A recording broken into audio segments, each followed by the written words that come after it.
Welcome to Part 7 of our adventure in Splatoon Raiders. We were pretty much here at the beginning of the last session as well, with a red sky overhead, pointing over the center of the vortex where we've unlocked the mess hall that seems to be the final area of sorts in the story. At least that's what's been heavily implied. Right here in the center. Great Salmon Mess Hall. That was already available to us at the beginning of the last session, but instead of getting anywhere near that, we decided to clear out as many of the spicy versions of the available stages as possible. And at this point we have nearly all of them. Nearly, because we are still missing the two boss rematches over here, with the bosses corresponding to Rise and Big Man's keys to the celestial broadcast or projection or whatever it is. So we'll be going back to these two bosses and doing them on the hard mode. We're not going to worry too much about level 48 being listed for the Kula Temple here, because we've honestly had worse at this point when it comes to the apparent level requirement. And we're going to stick with the build that we were running for much of the last stream, that was built around an ice effect on both the Meteor Mitt and the Blast Boots, where we just try to freeze things and then we try to break them, because we do in fact have an icebreaker weapon. And an icebreaker weapon that also applies a freezing effect of its own. So we've been upgrading this pretty heavily so far, and do have resources to take it even slightly further, but I think we'll leave our options open for the time being and just see how it does as is. So our power egg counts with the power tank has rocketed straight up, far surpassing the others, just entirely because we cleared so much of Spicy with this setup here and various icebreaker weapons. We'll leave Big Man as the bot buddy due to the benefit of using him as an emergency escape when you are in danger. And then we'll also change up the style today, I think. Yeah, pretty far off from on arcade games. We don't have a single one yet.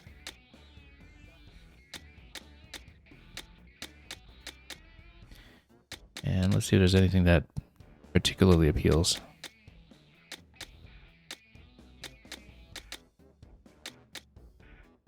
I actually haven't really had a chance to run this one here. Very sleek. And then this one for the upgrades, the Checkmate Punk. Not bad either. Let's go with that. And we'll keep everything else as it currently is. We should probably save that build at some point as well, because it's just been that useful so long as we have an icebreaker weapon to get mileage out of it.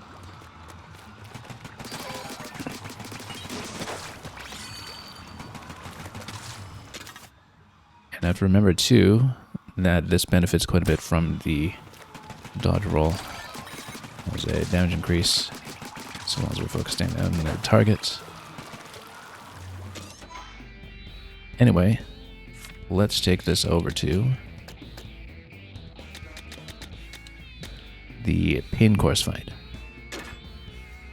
I only just got it long after the fact, by the way. I was wondering why this last one was named Death Hurt. Well, of course it is. It's Flappetizer, Pain Course, Dessert. A dessert that hurts. Let's remember this on Spicy. Oh, actually, no, you're required to use Fry for this one. That's okay, we'll use Fry for this one because we have to. But then we'll have Big Man back for the third.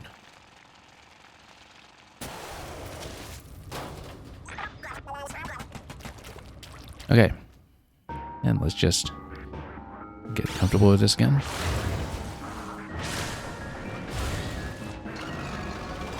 with With Blast Boots available, we should be able to dodge out of his charging attack reasonably well, so long as we leave it available on cooldown.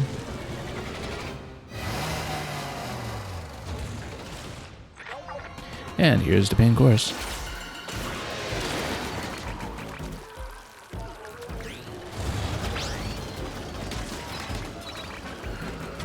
Not exactly chasing it very well here, but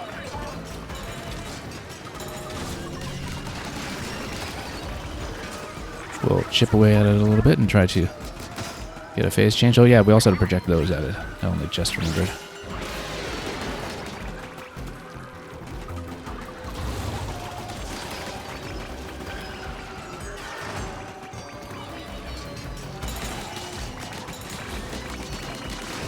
Whoa. Blown up a bit here. Getting too close to whatever it was sending me.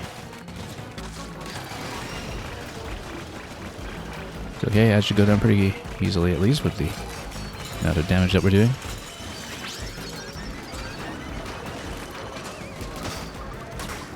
And we'll hit that. It's not even going to hit for very hard. Might even be better to just shoot pain course directly. Given what we can do with our current weapons.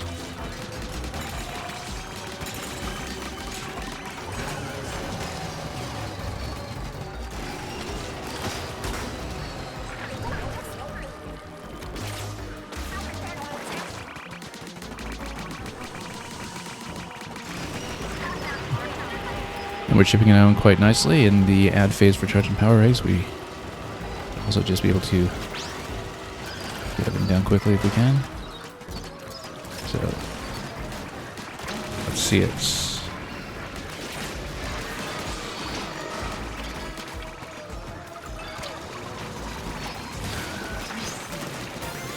Yeah, that's the level up we were looking for. Get that smoker out of the way if we can.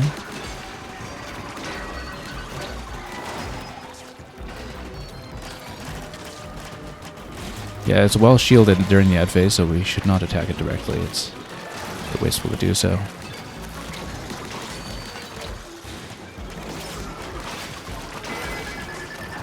Oh, we also have Fry available just to drop some area damage on everything around us. I shouldn't forget that, but let's open up the weakness first if we can. Since we're so far along with the egg collection already, so. Okay, drill attack.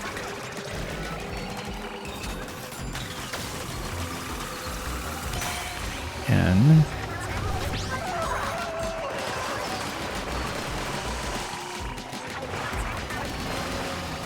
burn it down quite a ways. We did seem to hit it in a very vulnerable point that I should try to recover. Over here on the eyeball, perhaps. Oh.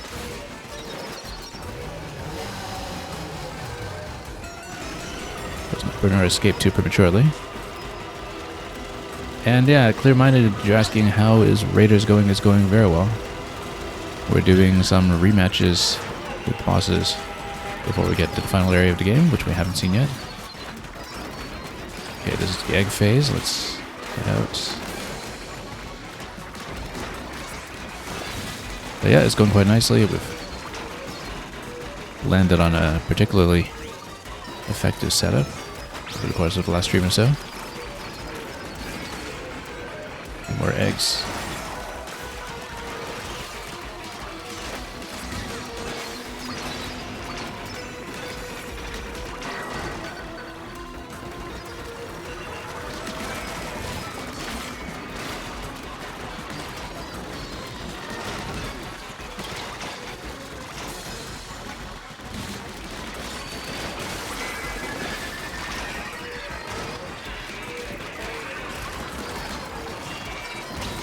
Almost full here, let's just not take a hit.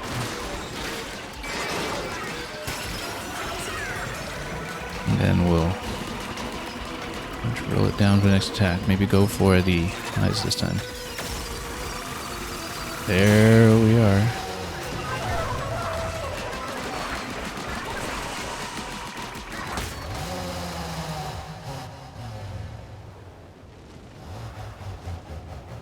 And yeah, you said you have Raiders, but you haven't played it yet. We've been enjoying it quite a lot, actually. Just the way that I've always found Splatoon mechanics to be pretty inherently fun anyway, even though I've preferred the single-player campaigns for quite some time, and does make this game particularly fitting. Anyway, we've seen this scene before, so we'll do a skip. And thank you so much for the cheers.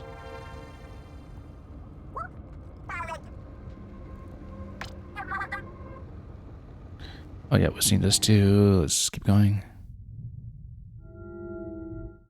And do the other rematch.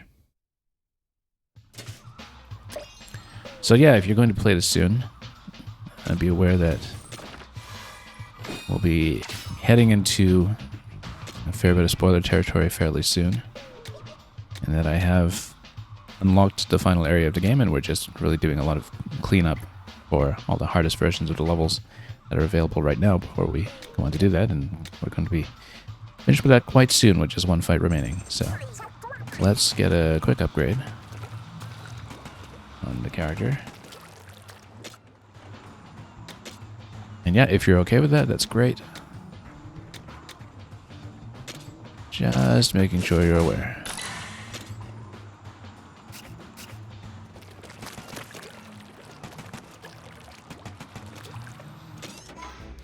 I can't imagine that the other fight will be too much worse, even if it is tuned for level 48.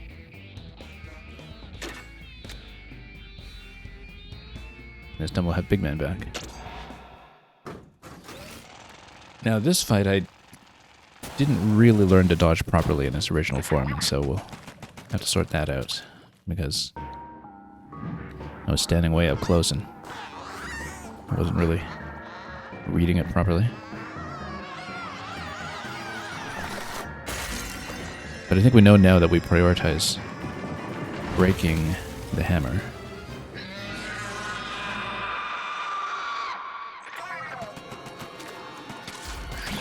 When we can. Oh, without getting put into danger, that is. Let's make sure we get out of danger. There we go. Okay. Whoops. Didn't realize I got pushed all the way to the edge already. I wasn't watching the map. That was unfortunate. Bad start.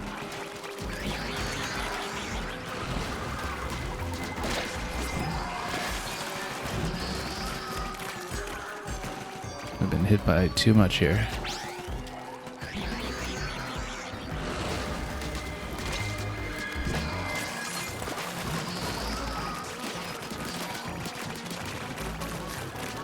Should be able to pump that a lot more effectively than we're doing.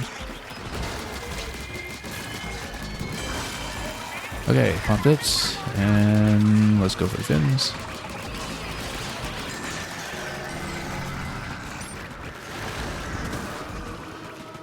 The falling ice, I don't remember, maybe it's new to this variant of this difficulty. Or maybe we just completely blundered into it last time.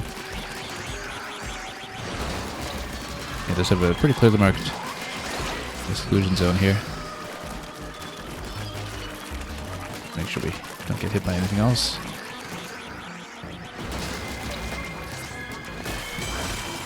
Shatter it and go for the fins.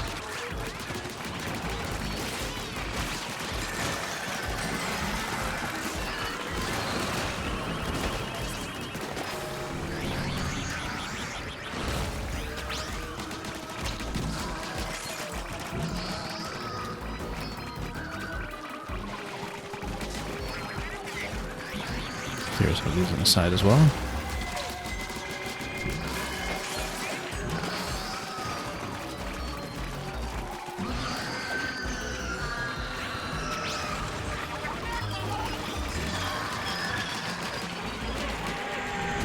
Okay, so now we've got an egg phase.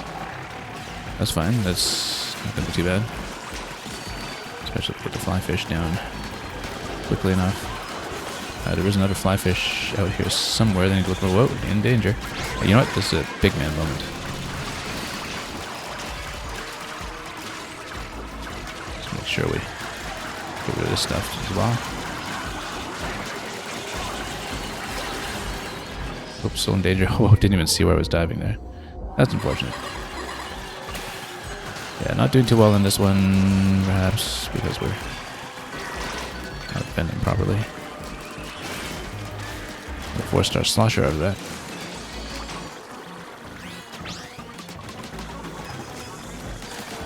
Let's charge up before we have the beam in the face once more. Yeah, I have to watch out and then go inwards a little bit when he's sending the beam over.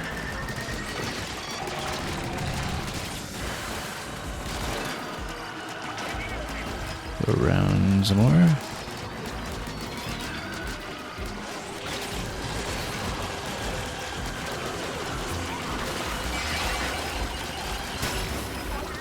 Let's not get splatted right here while we're in danger. There we go. Okay, there we go. Dump on him.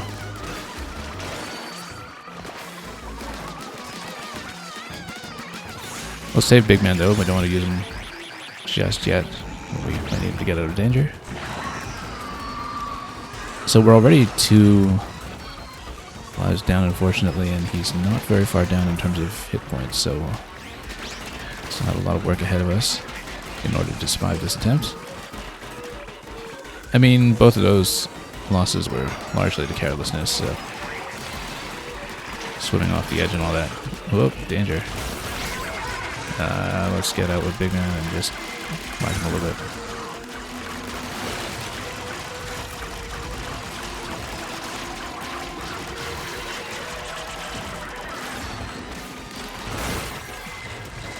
Should we clear space? Is that a fin available? He should have had a fin available. I didn't see it.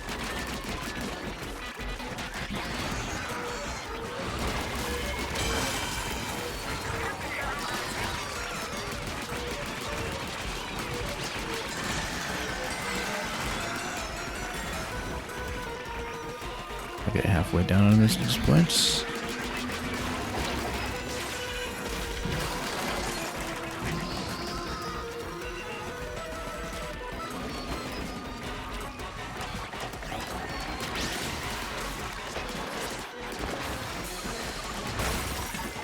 Send this beam everywhere.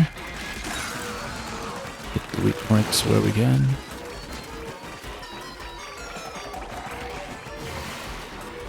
Yeah, I have to watch out for the beam going up and down like that.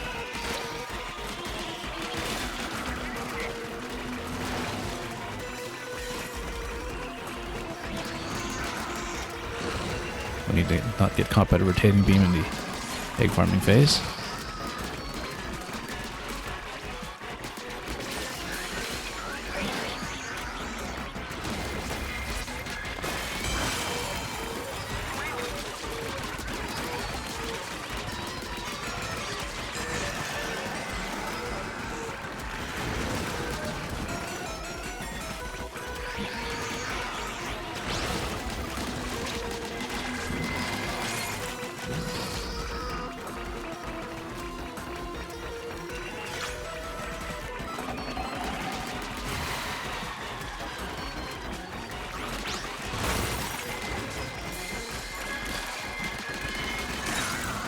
Shatter him on a weak point over here.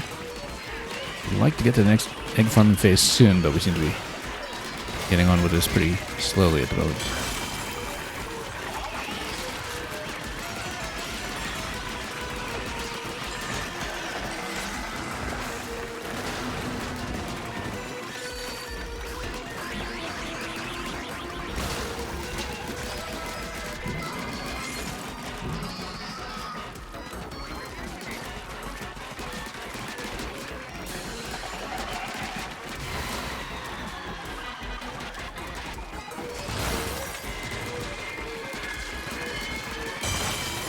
Okay, and now's our chance.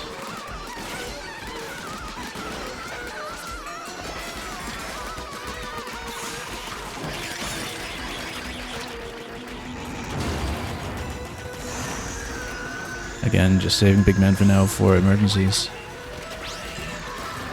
I don't think I've ever really learned what to do with this attack on this phase. Whoops, there we go. It is going to be an egg charging phase, so we do need to watch out for the radial beam, because that's easily the biggest risk factor for us here.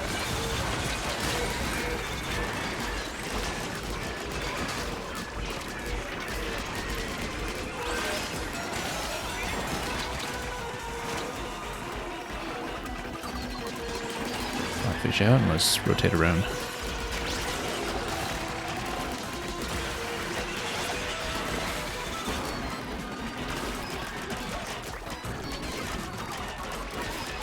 Fly fish have got to go. Whoa. Okay. Big man emergency. Let's do it. Absolutely an emergency.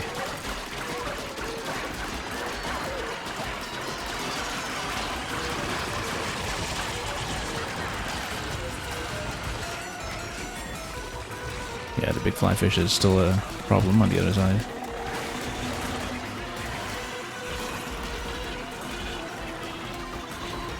We need to snipe it quickly.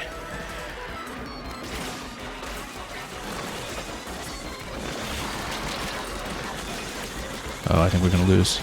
Nope, that's too bad. Took too long to burn that thing down, but that's okay. The first losses on that were kind of sloppy, so we'll get this.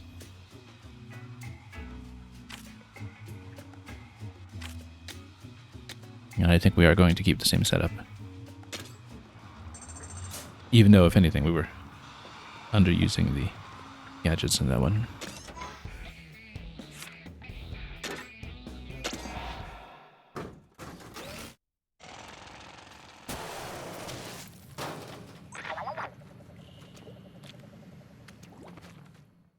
Yeah, let's skip the scene.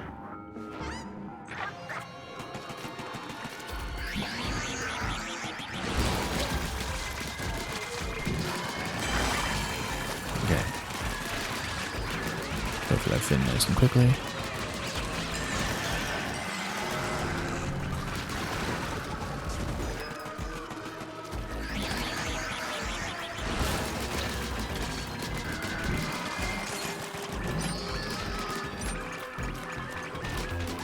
Oh, no. I did not slide off the edge. That's not the first time we've made that mistake here.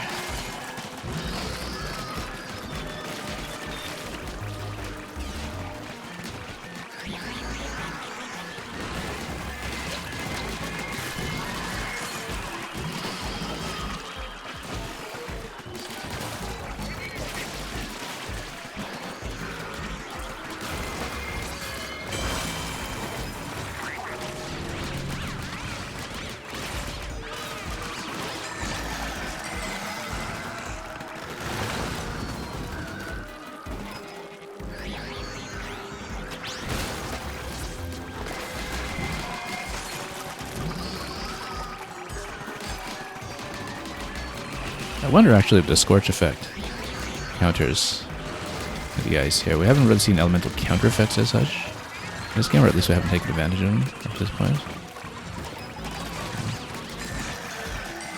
But I wonder if this boss specifically would benefit from Scorch, but intuitively would make sense.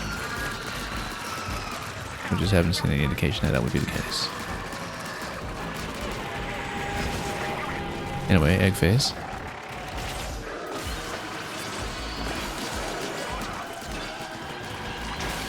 Whoa. No. Just got straight to the beam. When you get whacked by the beam, I think the idea is to swim through, because then we don't get hit by it again while we're in a critical state. Okay, where's that fly fish? Oh, we're gonna lose again quickly, aren't we? Oh. Okay. Rescue me, big man. Rescue us.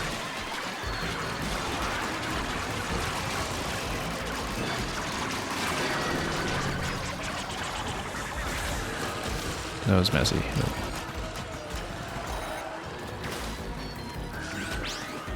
Yeah, it's that big fly fish that's causing a lot of the trouble here.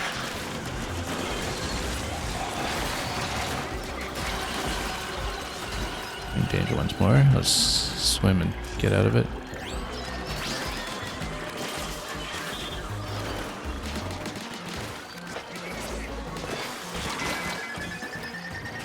Nope. Dove into... the edge once again. Yeah, we're actually doing even worse than last time. Again, just from falling off the edge mostly. Not being careful, but the fly fish in particular do seem to be a bit of an issue here.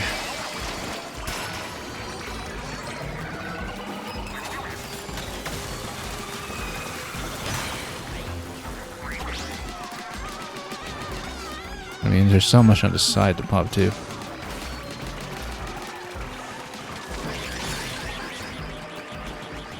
So we didn't actually get that much of the damage phase done, unfortunately, because he does blow everything up when he comes down, so we don't need to take out the heads ourselves if we've weakened the boss in that phase. Let's find that weak point. Couldn't rotate to it quickly enough. Whoop.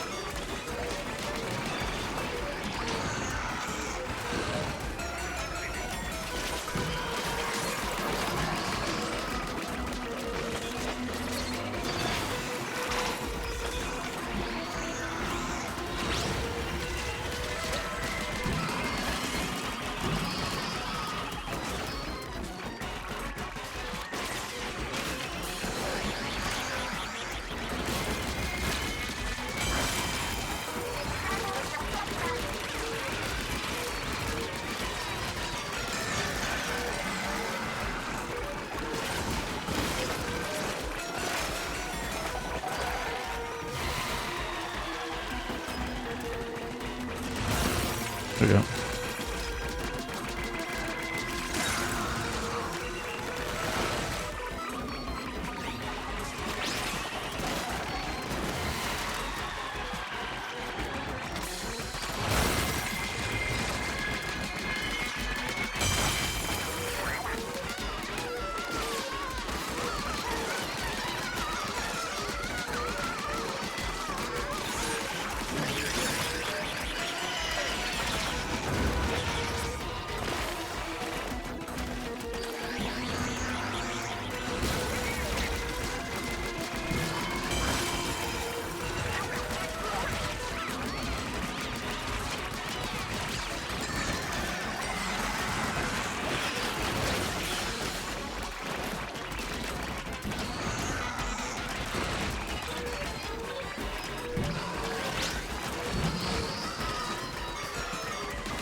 Fly fish are the main thing we should probably watch out for.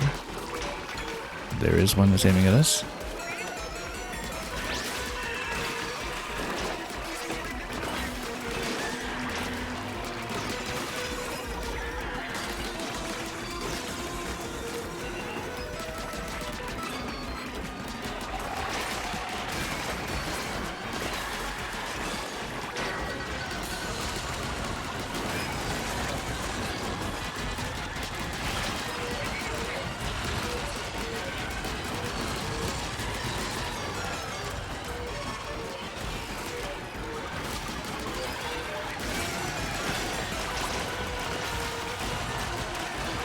Let's get out while it's rotating.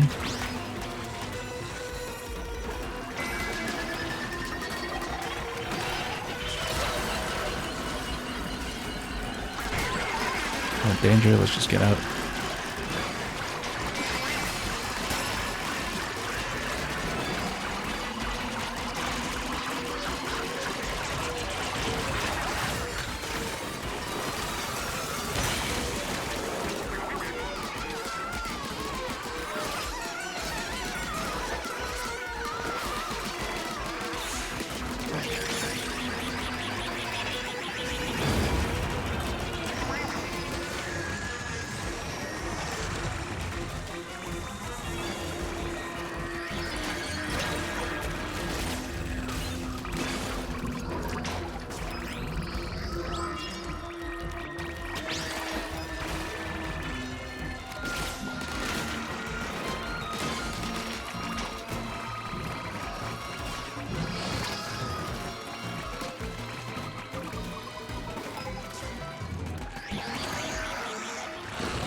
little bit late on the stop while the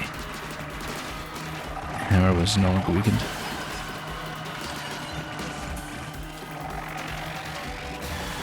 But otherwise, we're just kind of prioritizing and controlling the ads so we don't get overwhelmed while we're looking for a convenient damage phase. Here we go. I don't think I even used this form of weakening him with the belly the first time I did this fight. I don't remember, so anyway. We just went for the hammer.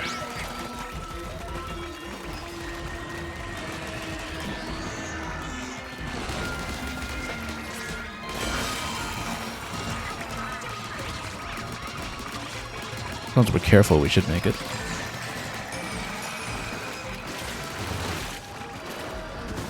As long as we clear space proactively.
Should be able to do it as long as we're careful.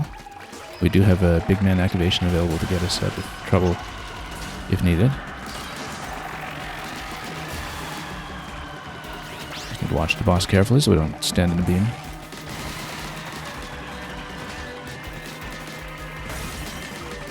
And let's not slip off into the back either. Whoops, nope, missed that opportunity.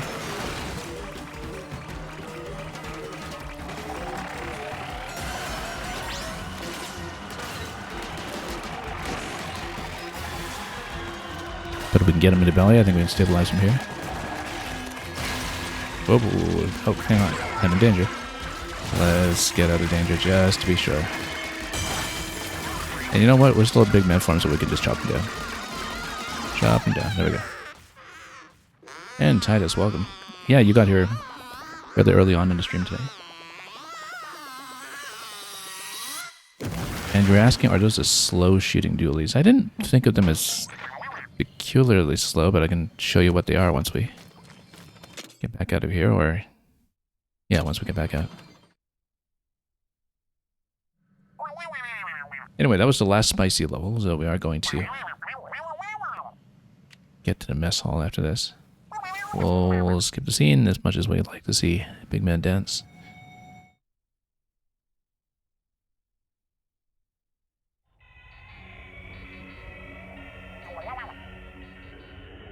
And yeah, we've seen this scene before. And this.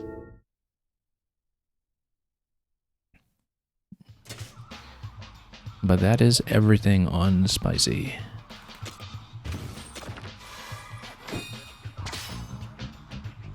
Yeah, you're saying dualies are cool, but your accuracy is too bad. You can't really aim when you roll. I played a lot of dualies back in Splatoon 2 multiplayer, but I can't say that I ever became that good at a dodge roll either. But against full-size targets, at least, it doesn't matter as much as it does when dueling against another player, Inkling or Octoling, where they just walk around you. We were running Blaster with this build for quite a while in the last session, because basically I'm icing everything using Meteor Mitt and Blast Boots, and then we're going for the Icebreaker effect. Now, with a Blaster, you get a huge burst of damage all of a sudden. We were doing 80k to 100k in one shot, sometimes when we freeze things. But when I picked up this weapon, it scaled very well beyond everything else that we had up to that point, and it also has a freezing effect itself. So here, the freezing essentially works like a critical chance, because the Icebreaker just follows up and pops whatever you're frozen. And so This has turned out to be pretty effective so far. And we've been running with it for many of the recent levels. We changed things out a little bit for the one small fried den where I went back to tactics just to get enough damage going. But with that out of the way, that is all available spicy levels completed. So, I think it is time. Oh yeah, you were going to ask about the weapon. So yeah, like I said, this is what we're using. Optimized for ink efficiency. I don't know that they're particularly slow, but they do have a bit of a dodge roll bonus effect. You wonder if it's good to use burst bomb and meteor mid together. That might be interesting.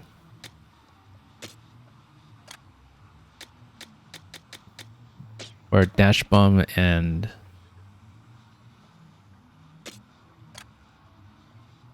well, let's take a look at my other. Do you mean the dash bomb?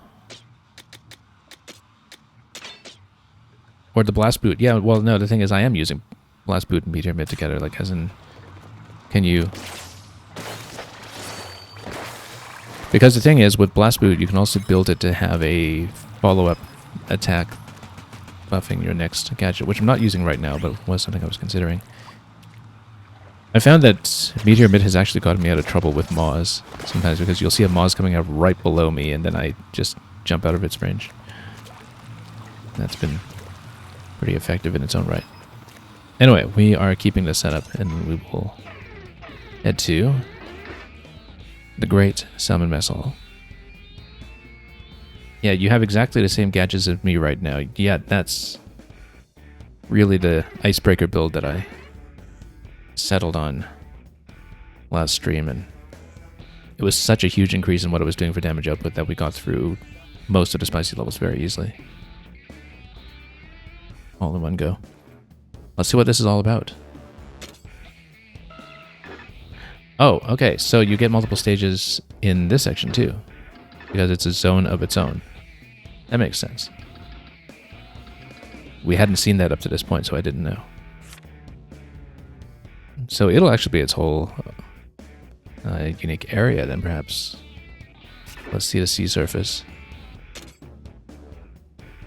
And we'll get to do some of these on the spicy mode as well.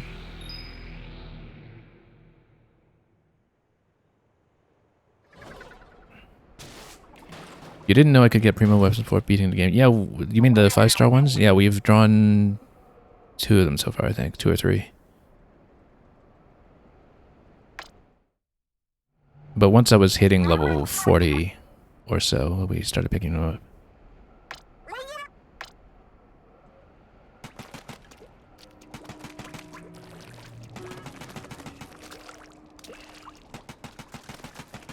Actual Splatoon platforming, imagine that. We don't know if there are collectibles in this area as well when it comes to scrolls or whatever else, but we'll, yeah, of course there are. So we will go for that.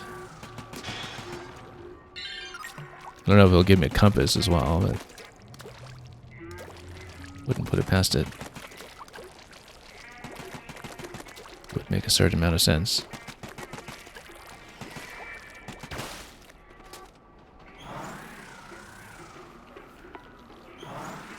And we just coast across.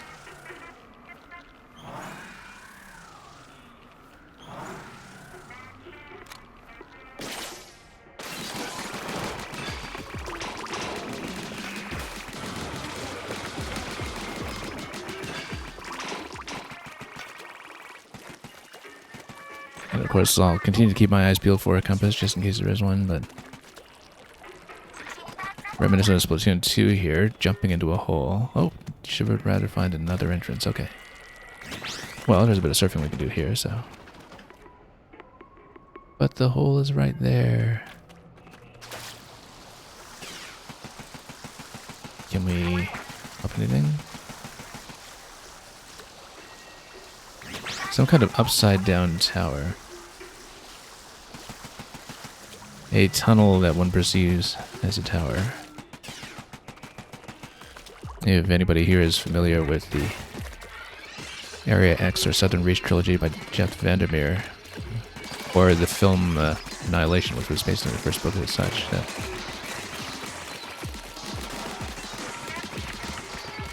Is what I tend to associate that idea with, like the inverted tower that goes down into the ground. Anyway. Sure, whoop, let's not dive off the edge.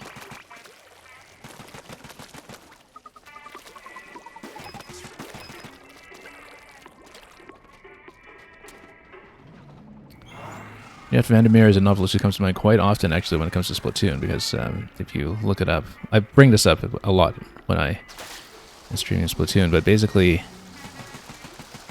sometime in the 2000s, the science fiction novelist Jeff Vandermeer wrote something called the Squid Punk Manifesto, which was kind of a send-up of how, at that time, everybody was taking steampunk and diversifying with everything else punk, you know, this punk and that punk, and then so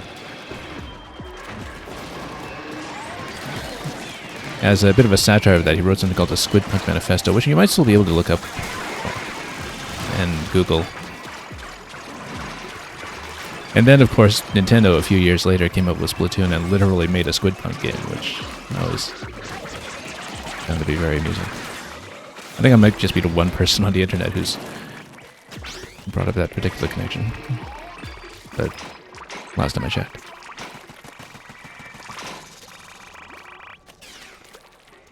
Yeah, one thing, 06i, you said you like about Meteor Mid is activates the tank ability without having to stay in ink. I haven't actually used that. I did see that property available, but I haven't taken advantage of that.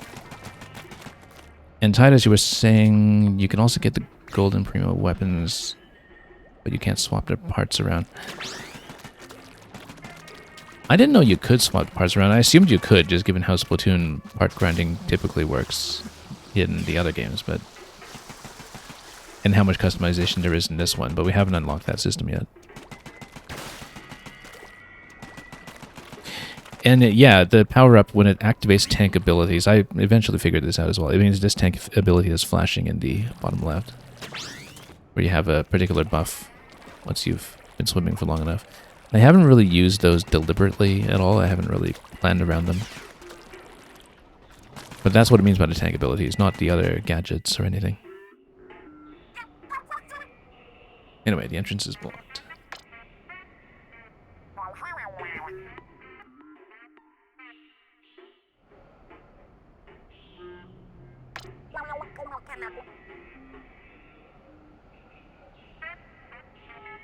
And yeah, you're basically saying it's a very good damage surge.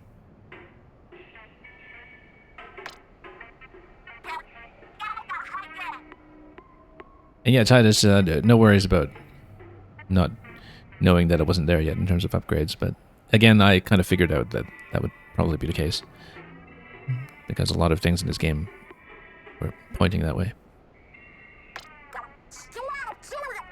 You can go chase down the golden power egg. So I guess that counts as a separate stage then. And then we'll see if we missed any collectibles in this one, or if it was just a scroll.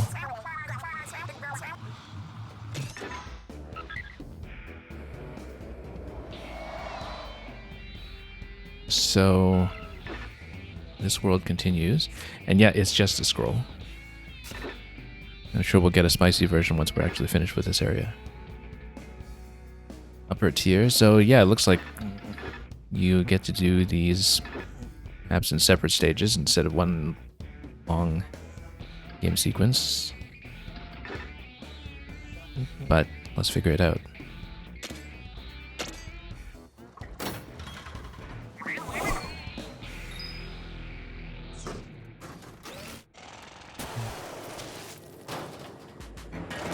Wow.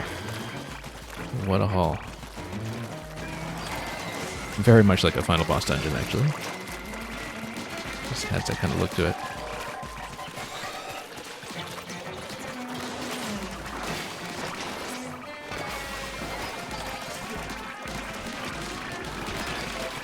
Okay.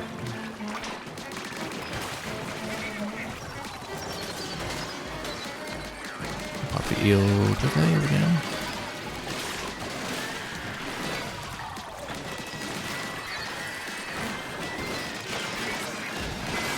Just trying to bait the lid down, but we couldn't quite get it. Let's see about that flyfish.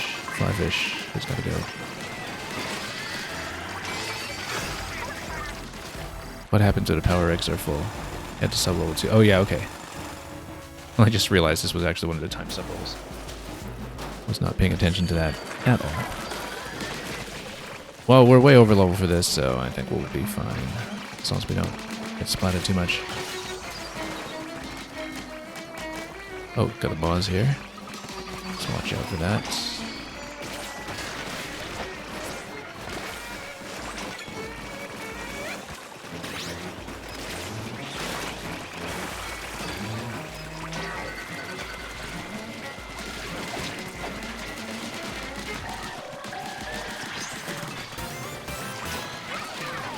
Yeah, we got a level up already. That's quick.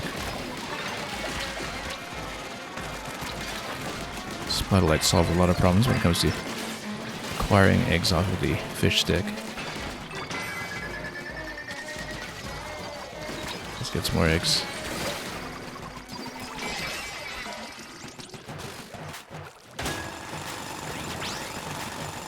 And we'll keep going.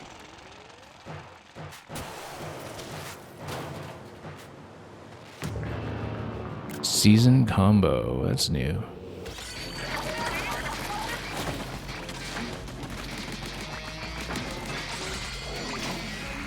Okay. You know what? Oh, I didn't really get to freeze him, but that's okay.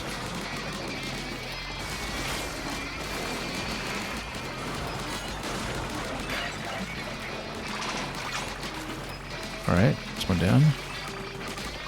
Let's go for the other. We are under a timer here, so we need to watch out for that.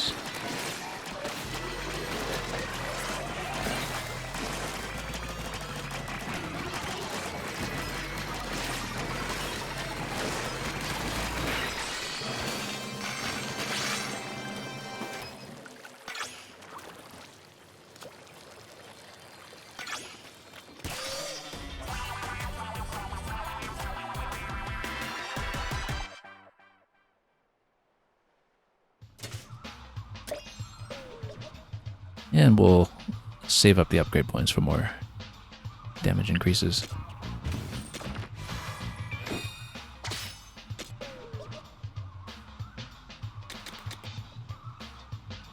And more for Splash It. We'll see if we want to do anything with the blast boots to plug that in. I don't really know if I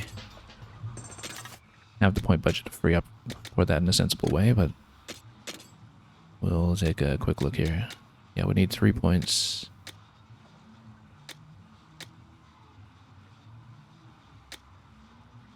That synergizes very well with what we're going for, but I don't know that we have 3 points to spare. I mean, we don't really need the explosive jump.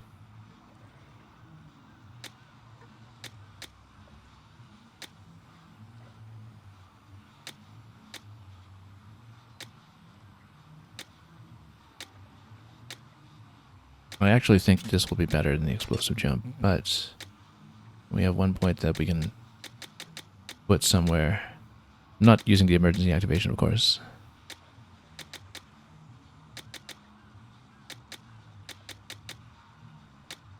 Let's just run with that for now. I mean, I'm sure we can fit something in or find at a level of one of these that will actually make sense.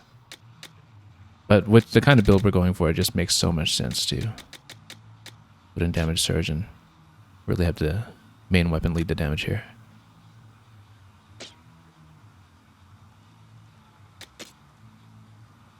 And yeah, we've just got the 2 5 stars so far.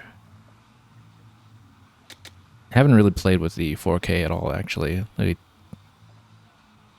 We're busy building another icebreaker build at a time, though, with one of my blasters, and so we just never... This blaster here, so we just never got around to using it further.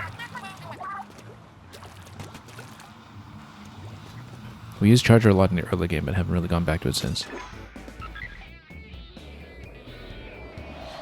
That's a tall tower. Yeah, because I guess it's these 3 levels, and then maybe you just do 3 at a time. So here's the middle tier. And we will stay with what we have with that one adjustment that we made to the last loop.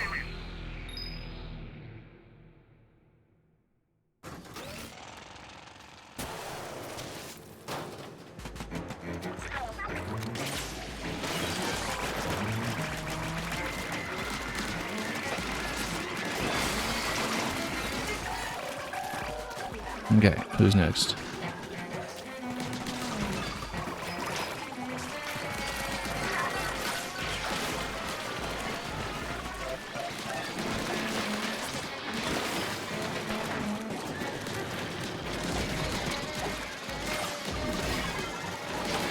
Bit of a mess around here, but we'll make it work.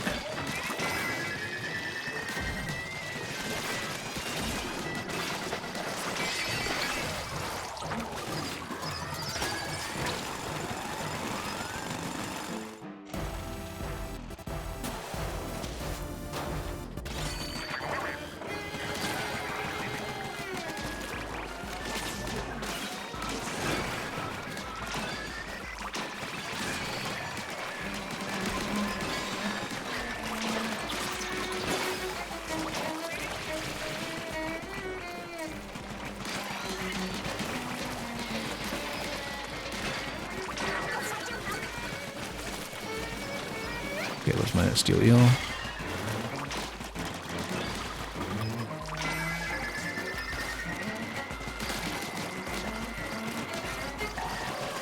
Yeah, the build I have right now is a little bit weak against aerial targets. That's something that we've had a bit of trouble with from time to time.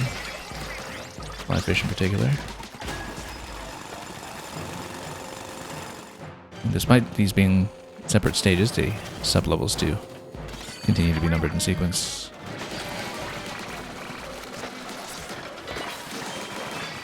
There we go. Up quickly.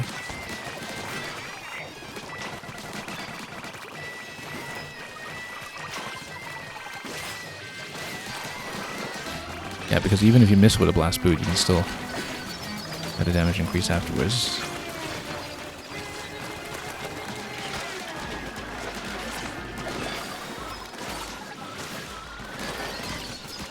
Oh, this is going to curl in on itself here.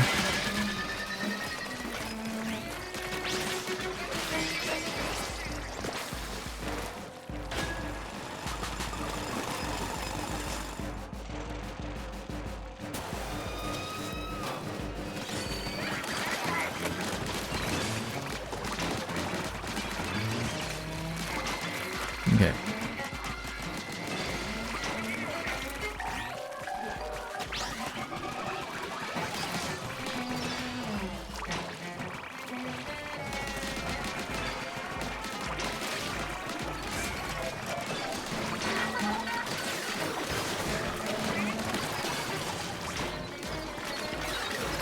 Pay the lid if we can.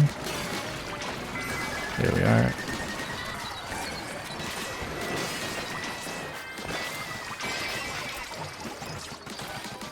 Lots of time to spare.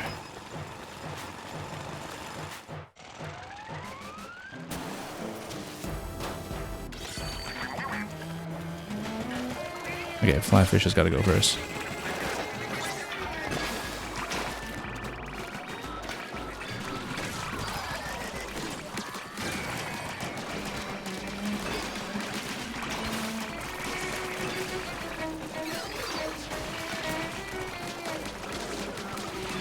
That bait the lid.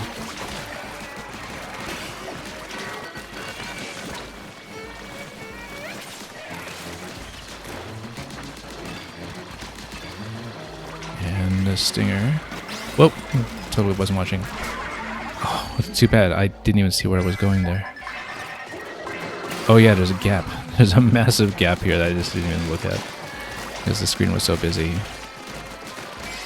Did not see it at all. That's so So a bit of a needless loss there, just for a moment, because we fell off the edge. Triumvirate. Season trio, okay, that's fine.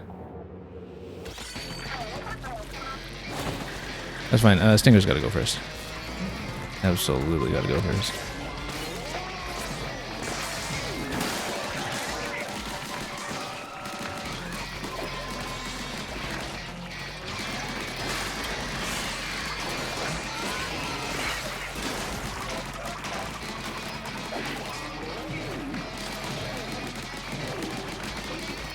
Big Shot's probably gotta go second, but we'll take care of that. I mean, we may as well use Big Man at this point. We know we're not getting out of danger necessarily. It does make sense to just try to damage him down or something. Yeah, Big Shot's gotta go second. Sure.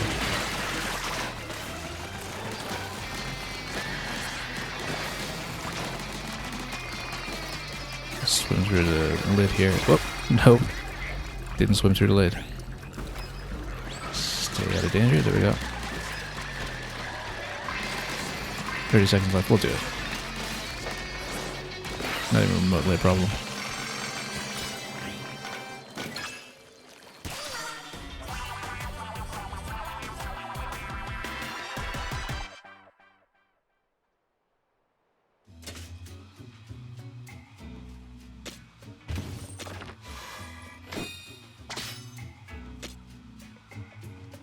Maybe we should be going victory cooldown for some of what we're using. Oh, there's an improved increased supply as well.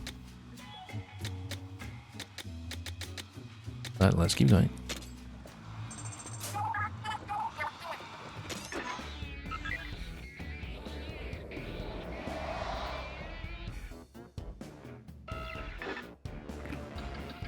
And I'm sure we'll get to do all this on Spicy again afterwards.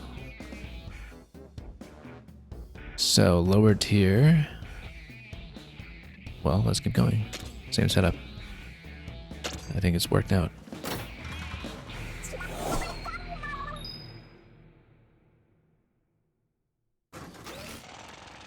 All the way down to sub-level 19. Okay, so bit of a longer stretch here.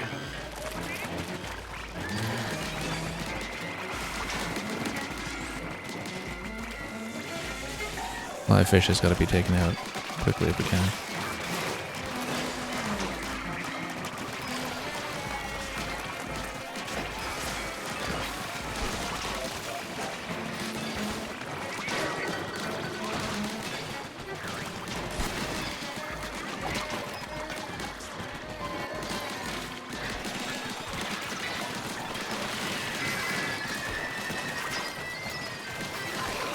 Okay, let's be careful of the lid this time so we don't just park ourselves under it.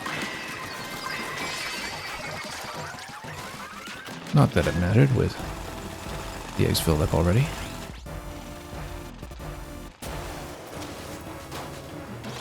Okay, Stinger's gotta go first.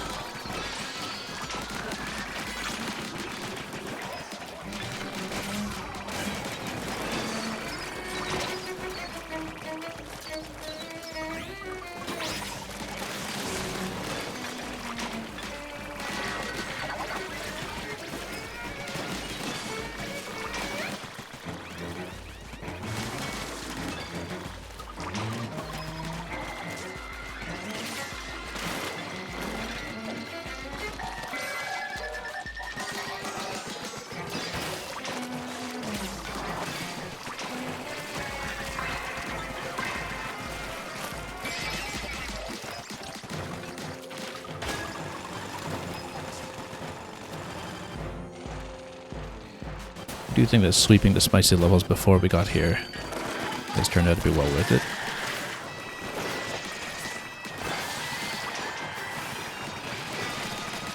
Now again, against aerial targets, this build can have a few issues, but let's get that Stinger down.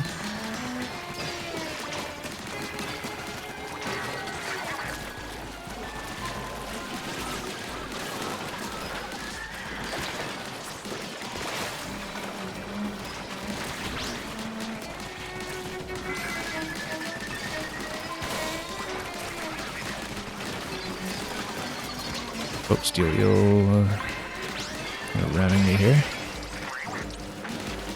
Consistently getting these down with about 25 more seconds to spare. Fly fish has got a big priority here.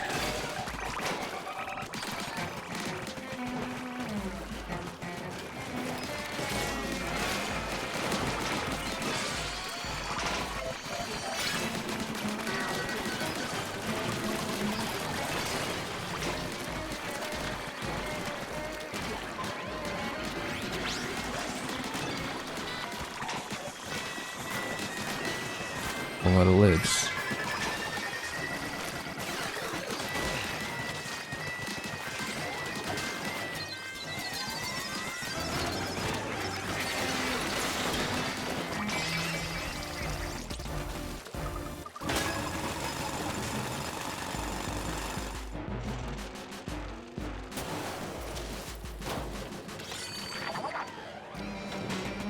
Yeah.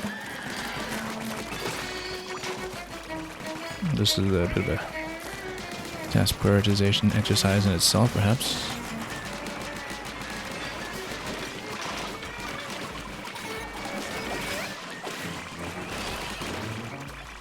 Where's that smoke? We have to get rid of it. Here we are.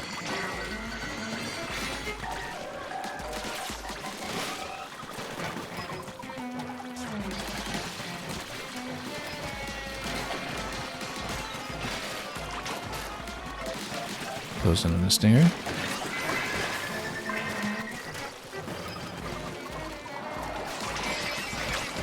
Whoa. That was dangerous. We didn't quite get in danger, but we did get down to 3 hit points. Okay, stinger on the far end.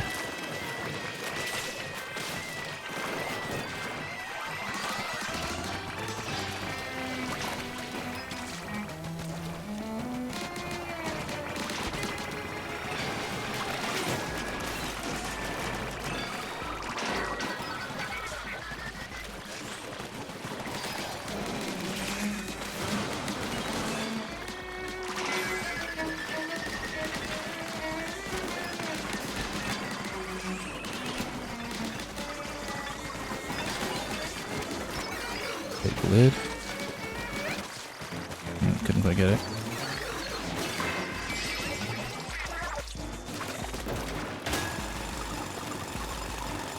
Yep, consistently 30 seconds away from him. Which, oh, that's a lot of stingers. Go for a big snack first.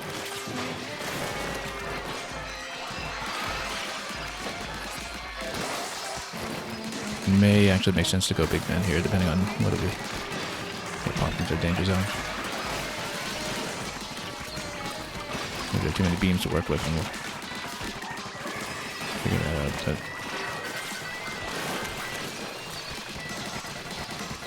yeah, stingers first, but then we're getting them under control as long as we don't fall down into the middle of nowhere. Little maws to deal with as well. Where is that stinger? You can see it.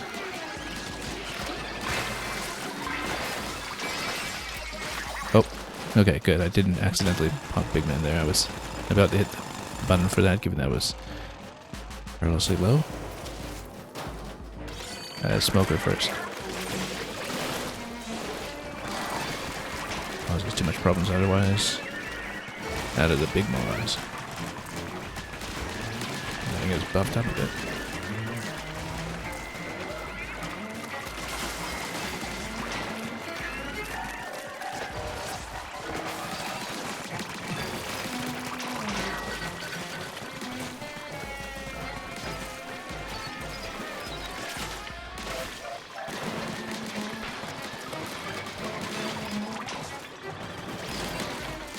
Always nice when the splatterlights just take care of the fish stick for you.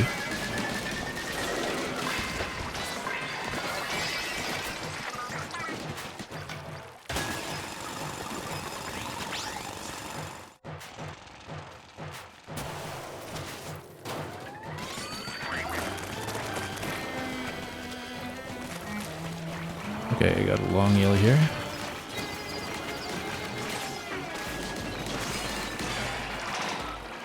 drop it immediately.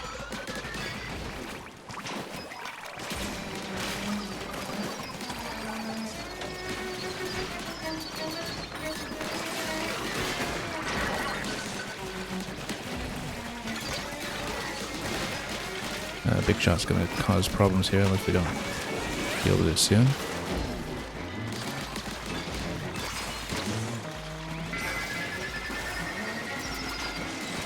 Fly fish.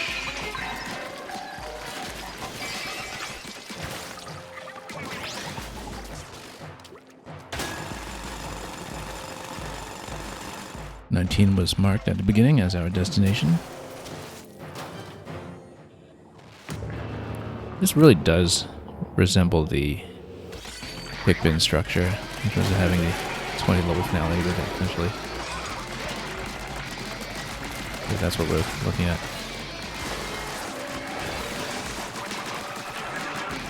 Okay, just stay behind the strong arms. We really did understand properly how to take advantage of the weaknesses, but we'll just not get whacked by the arms. Or the eel.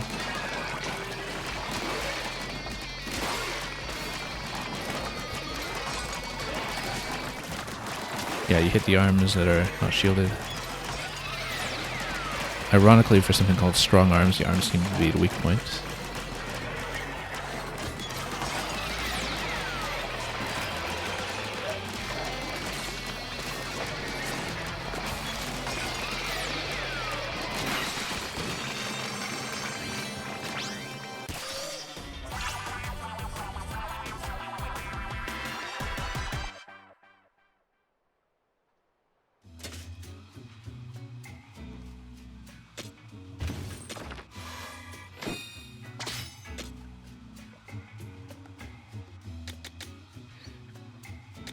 Finally, a Splatoon that isn't just a 1-star. We really haven't drawn very many of them at all over the course of the game.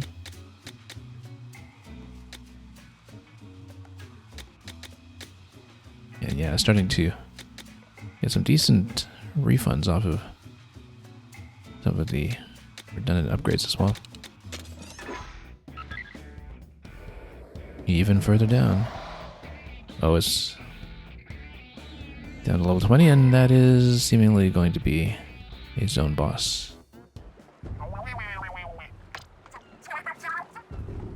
There's excited you'd say a 1-star Splatoon can still beat a 4-star weapon. Yeah, we haven't really given it a try here, so I guess given how clumped up everything is and how everything gets in your face in this game, and that you can have the benefits of something like roller or brush, but in a more responsive manner and with a bigger sweep, I can see why a Splatoon would perform well.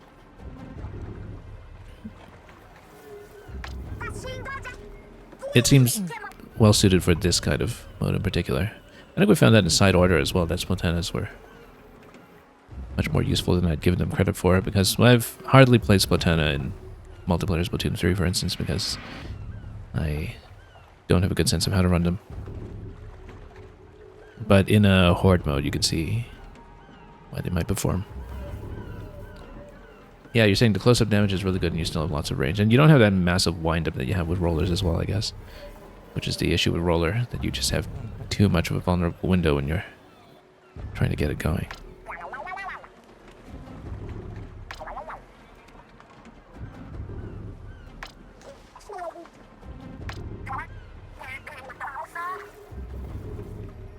I mean, it was already stormy here when we got here.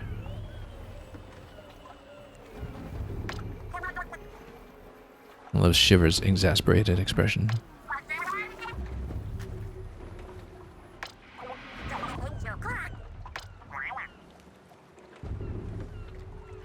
As a shark tamer, she messes with danger all the time and understands when it's her fault and when it's not. So yeah, it looks like we're getting into the final boss, perhaps. Or an endurance test, okay. Well, we'll see.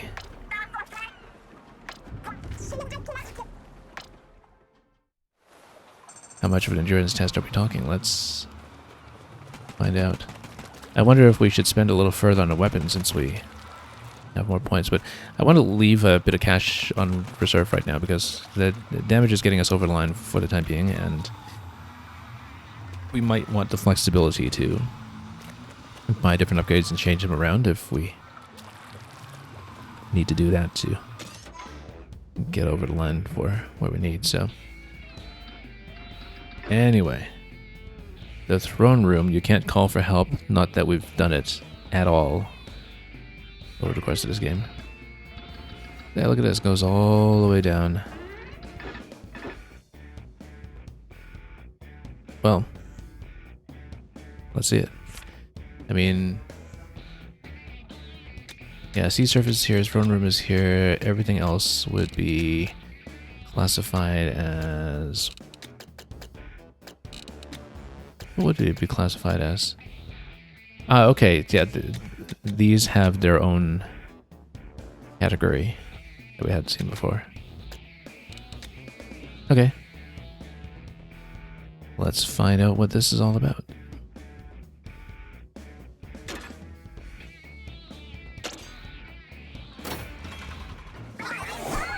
It's the ultimate raid. Sub-level 20. Okay. Good thing our ink is luminescent.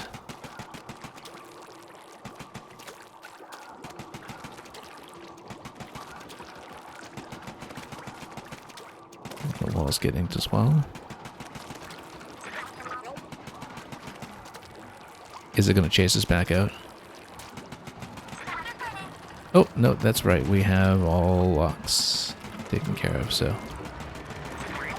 that will open, and this thing is going to hatch.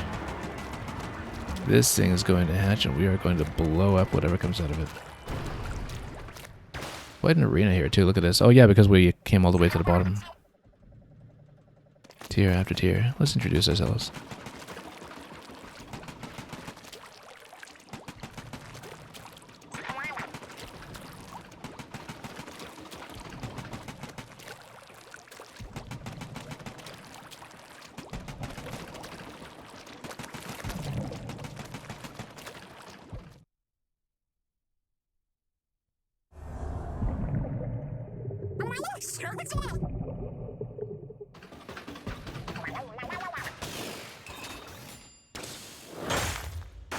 Yeah, you see a shell, you drill it. Nothing bad will happen if you do this. I mean, we could just get energy from the egg, right? Maybe not.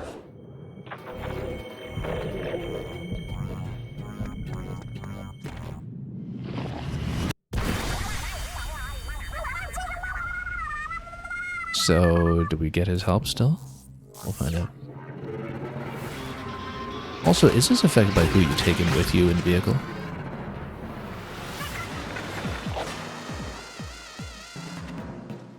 Anyway, no big man available yet then. And... oh, I guess... do I have to change this splatter shot?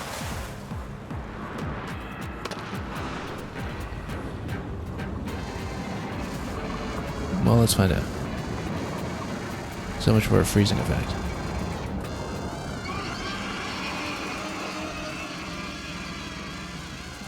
So, who's this?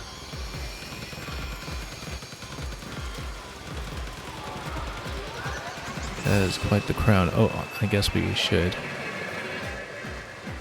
Oh yeah, okay, so we need to surf a certain distance without getting into trouble with projectiles or obstacles. Okay, that's fine, we just need to steer. Steer. And not crash. Can we pop these? Whoa, jump, okay. Oh.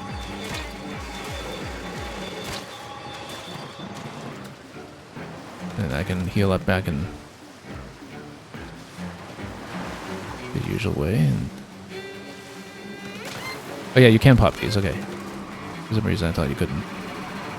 It's just salt, right? Oh, Okay. Duck under, yep. Okay, they do take a little bit of punishment here before we move on.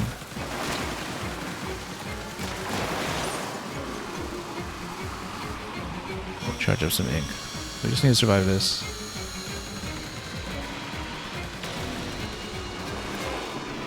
Whoa.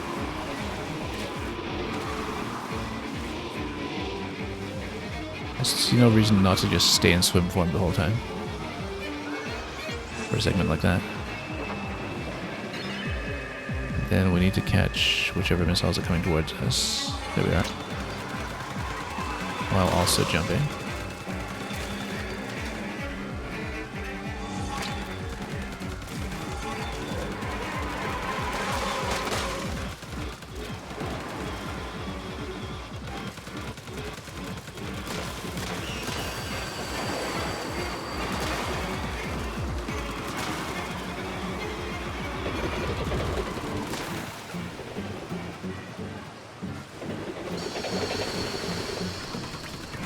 Yeah, it seems like the whole temple is actually flooding all the way back up. Hence the indicator on the right for our elevation. Yeah, it's not the distance you're traveling, it's the elevation that you're going up from. The tower being flooded up again. Let's recharge ink, actually. We'll need it. Almost there, and then once we're up to top, we'll find out what happens.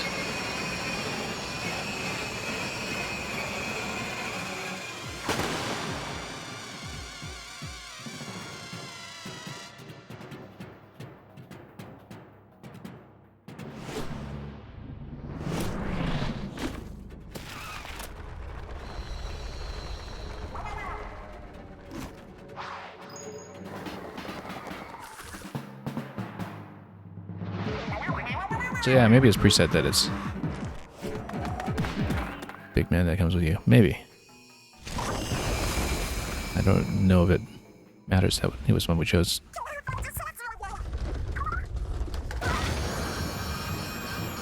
Seems not for this scene anyway. They all have their job to do. Anyway, it seems like this has ascended in a very literal sense.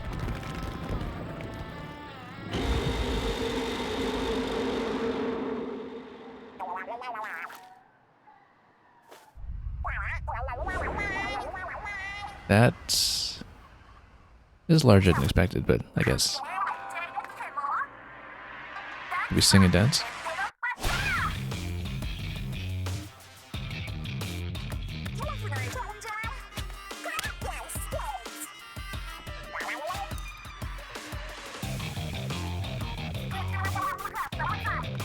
So what do we get in lieu of Calamari Incantation?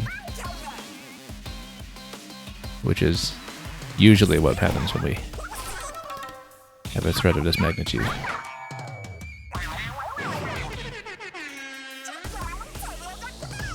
The mechanic. A wrench in your plans. The mechanic is surprised to be roped into this. Beep bam.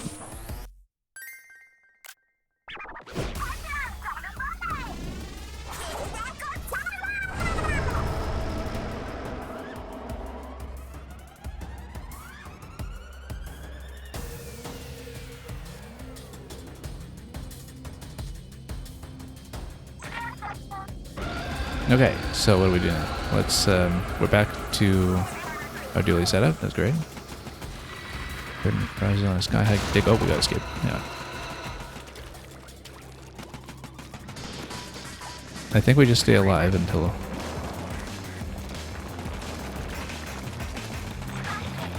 This is straight out of the Bayonetta clock tower. Oh yeah, bot hop. Okay, let's do it.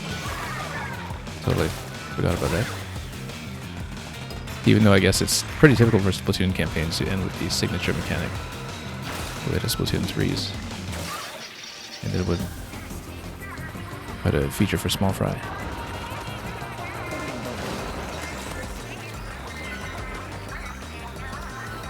Got missiles incoming, do we? Yeah, we can pop them. That's fine. Oh. And yeah, they're all riding the bot together, actually. Deep cut. All together.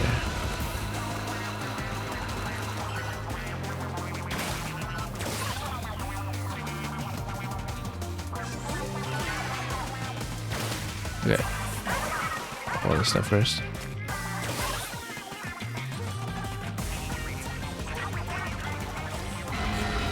To reject.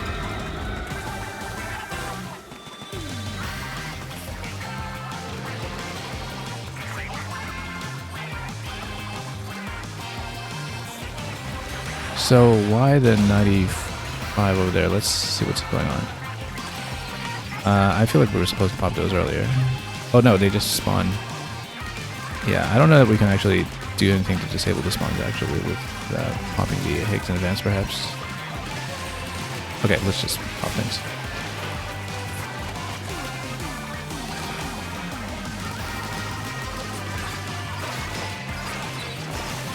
We got a big guy coming. Big stack stinger.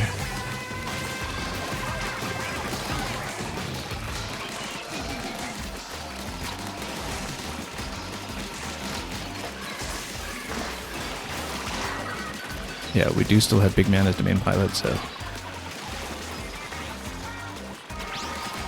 we still have this power available to us. We do need to charge up in time. I mean, it is just like any of the timed fights here, where the power X up and running within the limit for the drill attack. And there is a timer on charging up the drill attack, so.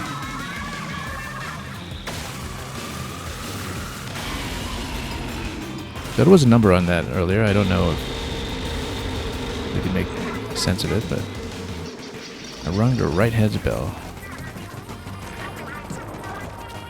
Okay.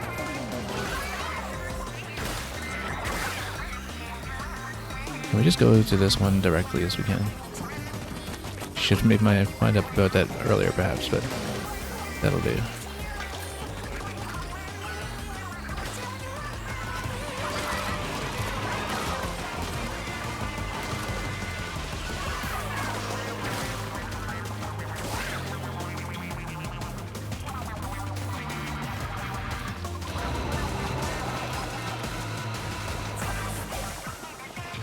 Where to? Oh, all the way over there, okay.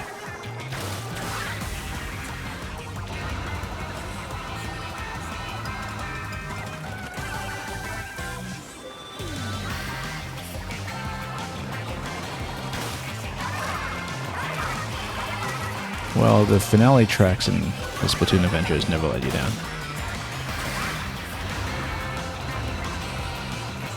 It's one thing that the campaigns have been very consistent about. With or without the Gallimard incantation. Okay, it looks like we'll be able to fight over here.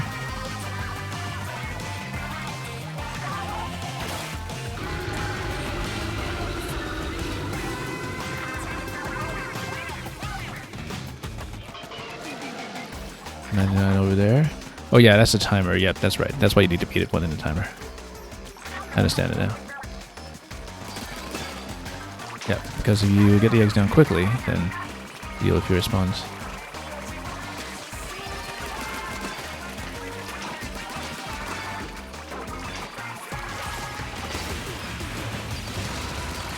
Without having to actually outright fight them.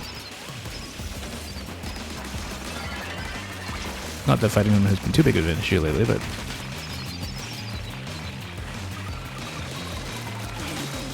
Whoa, big fly fish.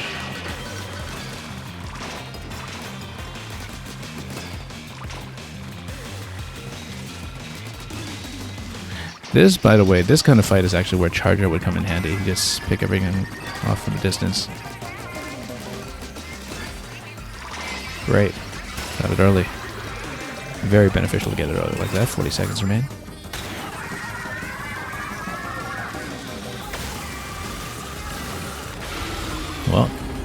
2 heads. Better than 1.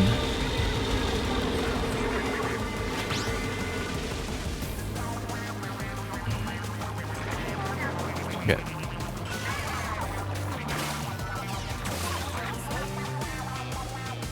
Can we make it all the way over? Yes, we can.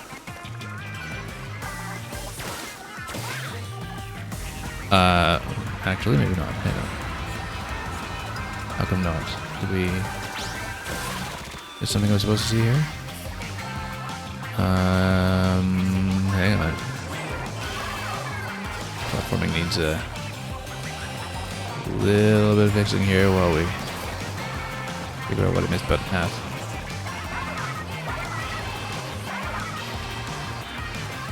Okay. No, we had a problem there. Yeah, because it was blasted platform. Okay, that's unfortunate. I just didn't see where to go. Now, it doesn't look like we're constrained by lives, oddly enough. Oh yeah, we just go over to that arena over there.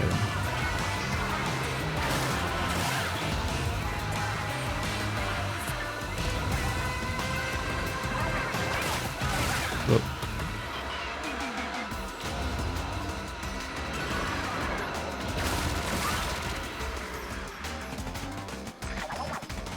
Okay. Is this the hideout ship's test range? What happened to our ship? Did it get torn into pieces? What happened to all my balloons? Okay, we'll get the damage buff off of last boot first because that helps. Even if you're not slapping him to do anything with the boot, you get that 60% damage increase, and then you can have a better chance of popping some eggs. Not that we did that very successfully, but...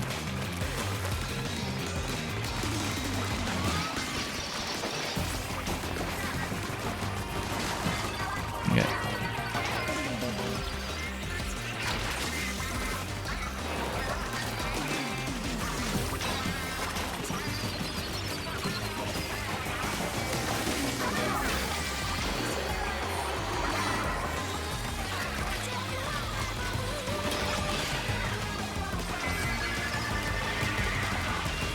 Strong arm out of it. Whoa.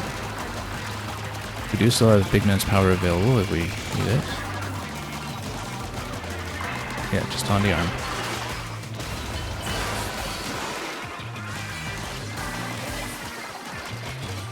"20 seconds remain." There we go.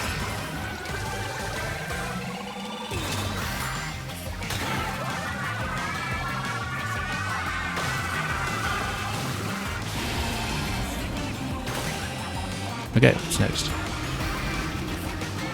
What's this? That's part of my ship. Where's the rest of my ship?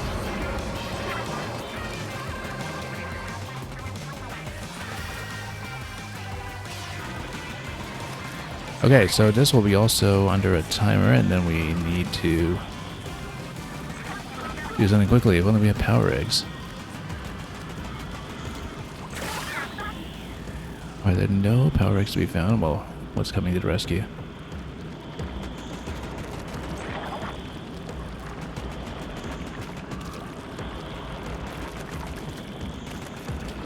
Oh, hang on. Platforming.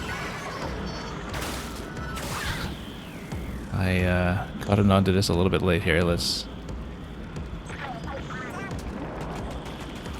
make sure we get over there, considering how much time I wasted ahead of this.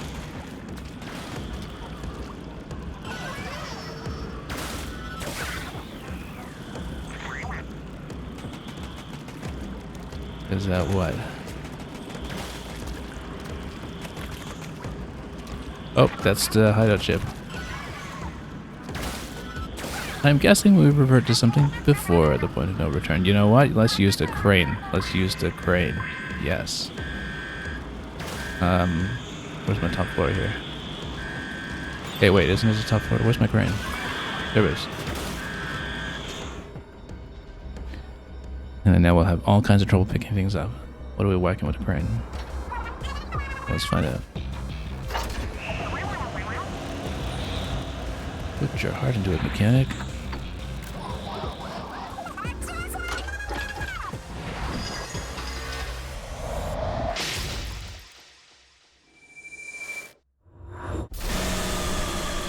Okay, good thing that was lenient enough that I could look around and see what to do and still have time to spare.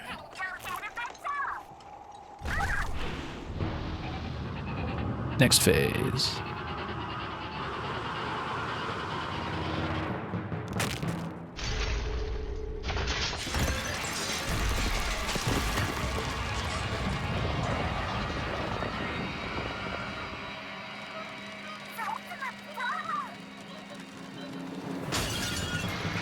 Gonna merge with a drill.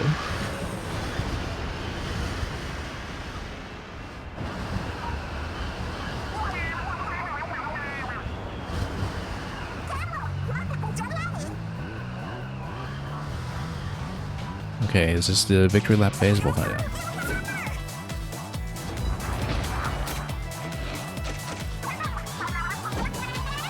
Same way we launched ourselves into space last time around, so. Master Mega and the Eels came prepared. I'm sure Big Man will dance and do something. Ooh, look at that. They merged into each other. What does Big Man do then?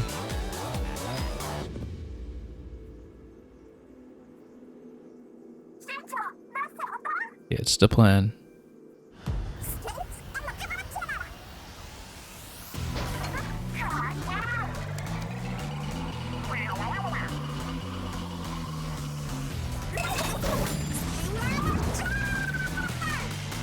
This is not a drill.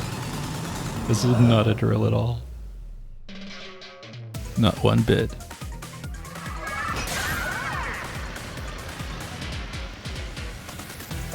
Oh, okay. Good thing we can rotate the stick. Look at all those eggs. Oh, hey. More rotation, please.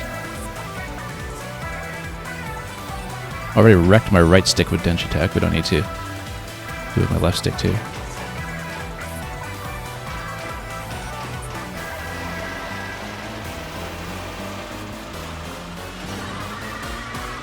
I'm actually holding my left Joy-Con and using my right thumb on the stick to have a smoother motion for this.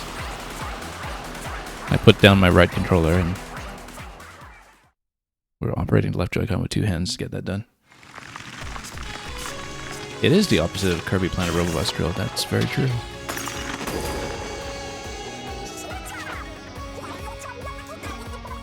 Surprise, Shining Hidden Sleek Energy Campus Overboard Ego Nebula Drill! Attack!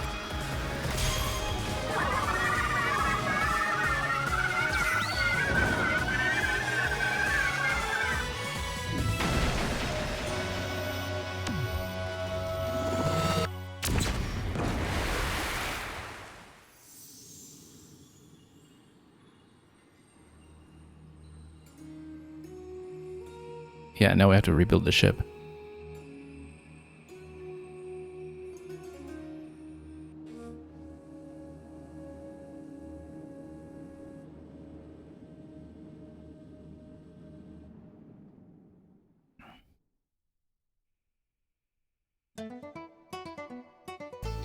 And we'll get credits.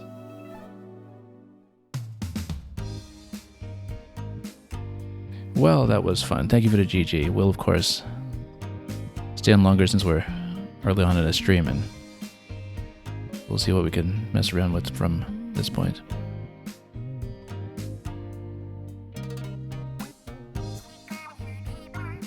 And we'll get an end credits song as well. Always a bit of a treat as well with every campaign in the series. And we'll get the credits looping all the way around. That's interesting. I didn't think there was anything interactable here, but we'll just watch everything curl. Do the end credits illustrations match your design for the mechanic? I think they do. Did they actually customize the end credits illustrations to match your own chosen design? Maybe. Let's pay attention and watch. You wonder what the next campaign is going to be about now that the Summoner's story is over. Well, over in a sense. I mean, you know, nothing is really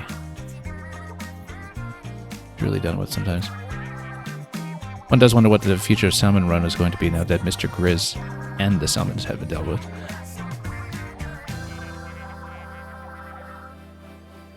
But yeah, the credits spiral, in keeping with this being the Spiral Light Islands. Yeah, because look at this. All of the illustrations so far that we've seen do match my chosen mechanic design. When we've seen the mechanic.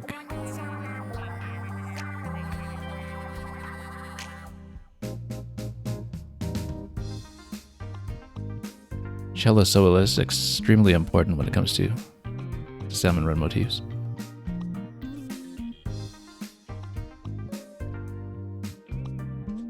Interestingly enough, I think this is the first Splatoon game that hasn't had all of the names in the credits be really individually and vividly illustrated.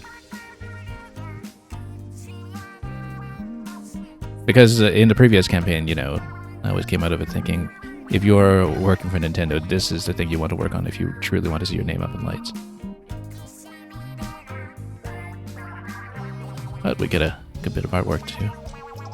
Admire over here. In lieu of that.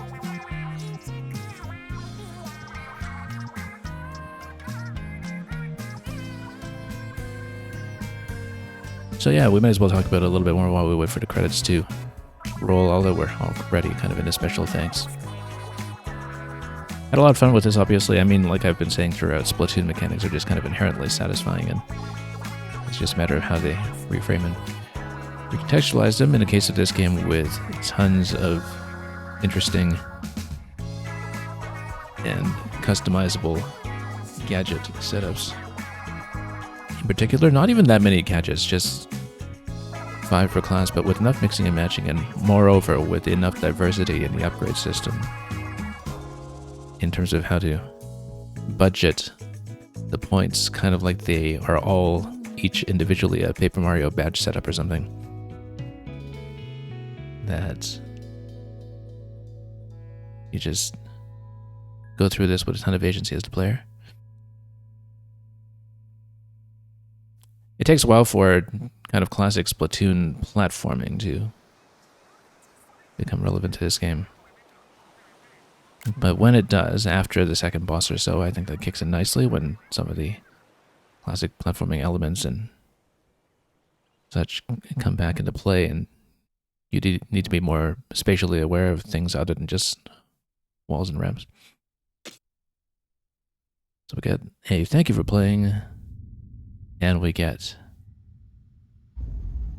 a post-credit teaser here that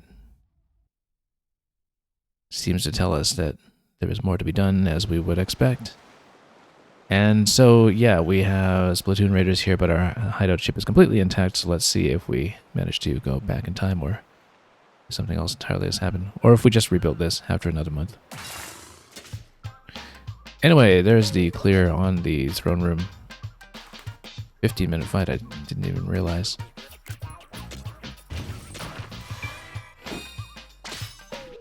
We do get that fishbone splatter shot. The Primo plastic bottle splatter shot. Optimizer max ink efficiency.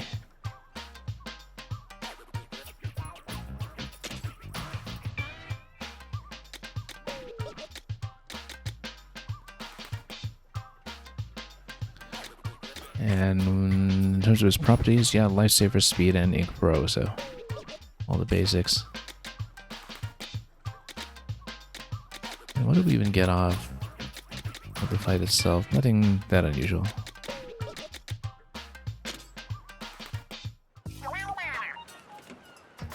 The Sal Monarch. That's what it was called. And so we defeated the Sal Monarch and returned to Splatsville, where we all lived happily ever after. But I'm sure Shiver, or Fry, probably Shiver, is going to interject and say, no way, we're not done with the treasure. We got more treasure here.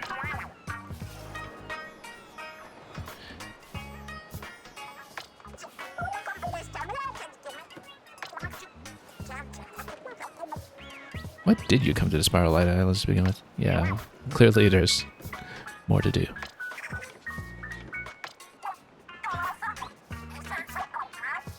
The legendary loot.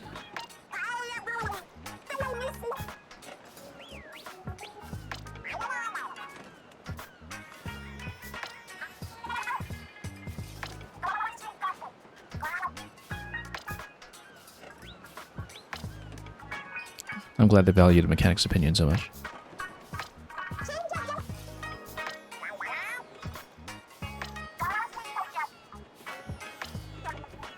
The eyes say it all, and of course from the player's camera we can't see the eyes.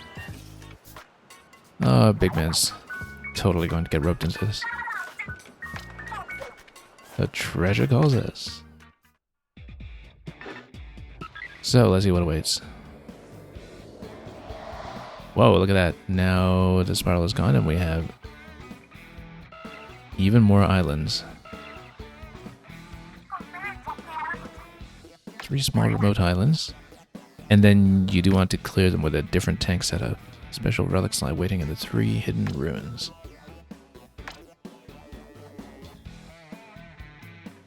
Newly added super spicy versions. That must be just taking everything to level cap, I have to assume. Only the dungeons though, or do other stages get super spicy as well? Let's see. Oh, and then we'll have even more compasses for more levels. We'll absolutely want to see that, just to have more content. Overcome the challenges and collect all the relics in these hidden ruins, and maybe something will happen. I guess we'll have to do it. Meunier, of course. What other salmon dishes are they named for? Fish flank. So yeah, everything says survivalist difficulty, but that's what we've been playing, so big deal. And yeah, of course, we're currently a little bit dependent on my free setup, but I'm sure we can change things around and still do well. That's a lot of exclamation marks that have popped up all over the map for ultra spicy. Oh, actually, it goes quite a ways beyond level 50. I thought that we'd be looking at like a level 50 cap or something, just given the skill points going on, but no, it goes all the way up when it comes to the boss rematches. So we have lots to do. And some of them do record compasses. Some of them are way past my current level. Well, I guess if we do the hidden ruins first, then potentially... Yeah, I feel like we have to do that kind of on the way to doing some of the other ones. We might want to see the compass first just to take a look. All of these crystal stages do have a level 80 equivalent as well. Maybe 80 is the cap then.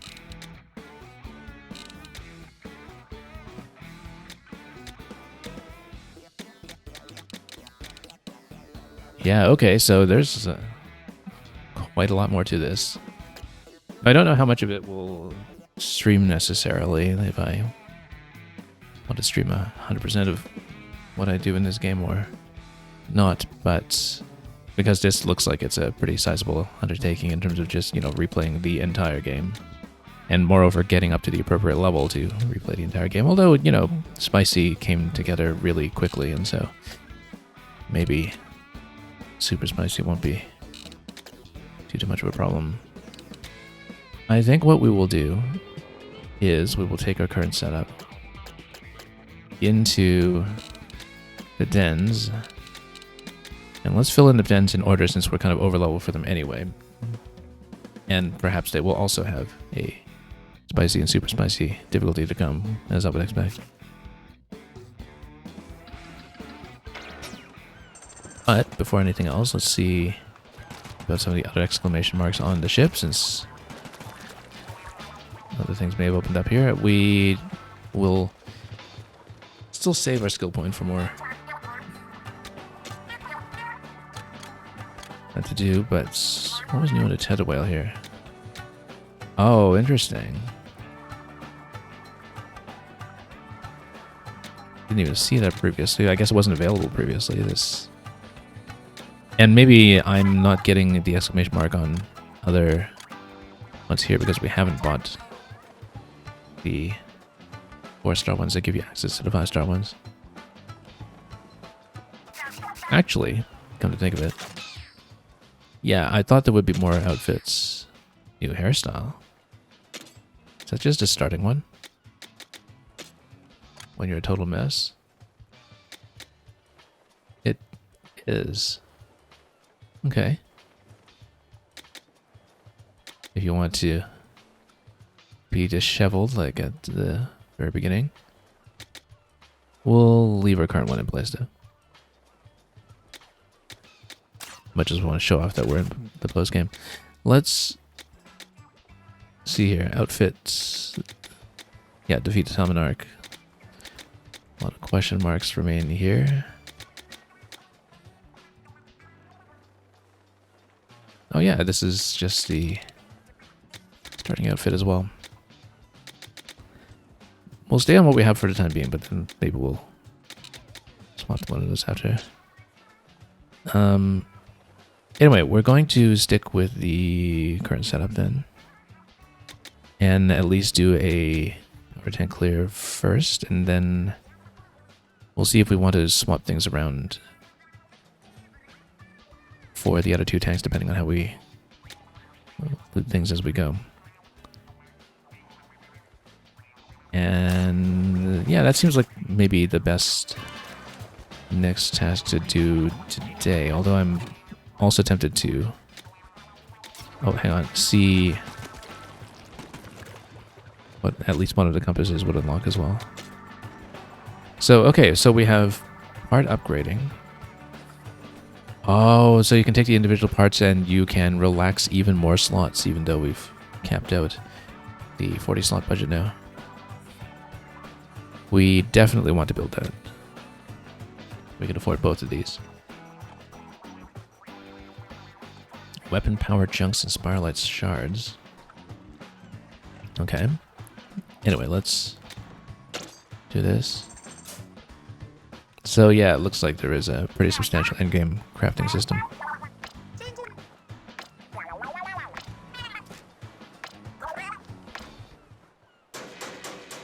We'll see what the cost is like on some of these.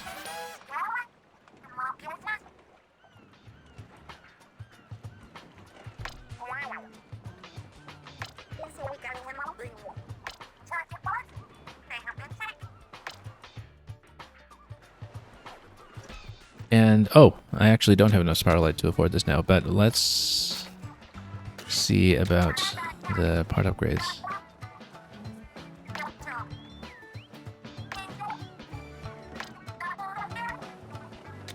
So, for example, that looks significant. Because we know there's something that we absolutely want to use, and we'll do it, but some of these upgrades also take you quite a lot of cash to put down. I'm sure, though, we'll loot things accordingly and get the cash back in no time. So, yeah, let's farm a lot more currency first before we play with this stuff. There's a lot that we can spend on in the meantime, so...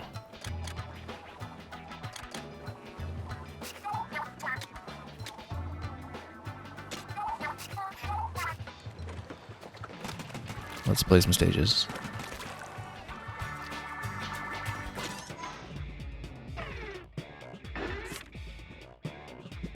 Yeah, so it looks like things cap at 80. Sort of interesting that all of the crystal mining caps at 80. I guess it makes a certain amount of sense. But then you pretty much have to get there with your gear and your build at this point, given that a lot of the stats from leveling up seem to be pretty close to capping. Although, I mean, if you're going all the way up to level 80, it seems like there are going to be a lot of skill points coming that I'm sure you can look into something. Actually, let's see if there was some additional limiter or additional tier. I don't see one yet, but it does seem like there's a lot more room to potentially dump skill points or at least have them refunded into some other resource after the remaining ones have been plugged in here.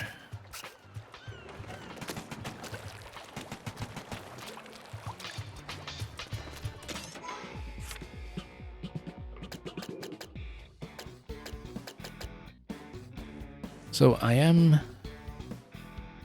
curious about the compass, and this is the only one here that we're really even close to approaching when it comes to the recommended level. So I think we'll do this first just to see what the new compass stage is all about.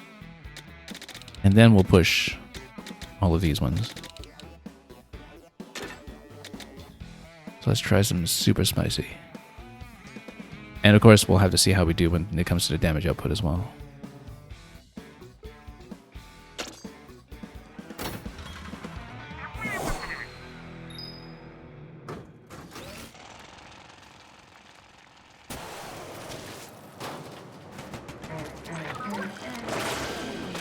Okay, it can't be that bad, right? Let's see here.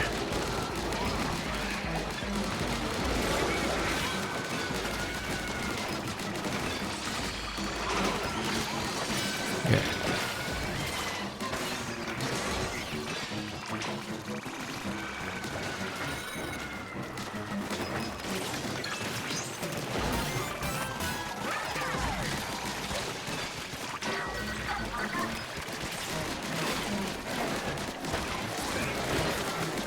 Just making sure we're okay for time as well.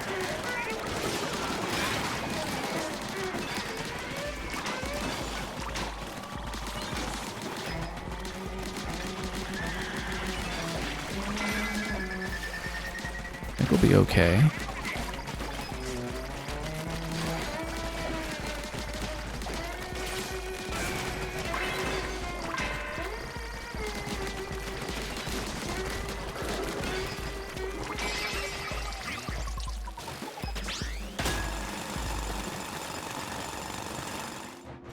Because you would think the compass levels at this point, if they're locked behind Super Spice, it will also be fairly advanced challenges in their own right. And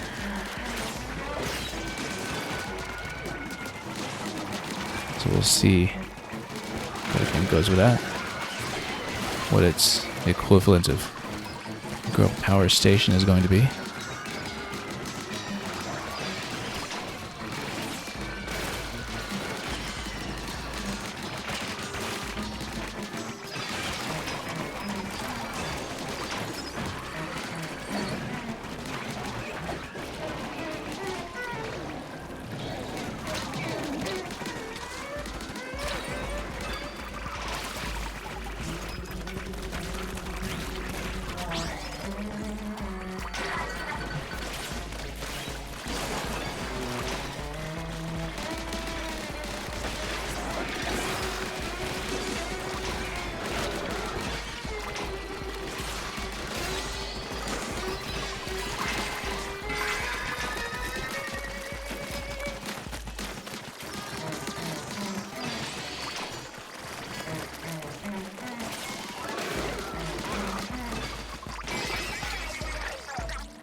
So level 3, and it's just mid-scrapper again, so we'll probably even try to focus it down. See if that works.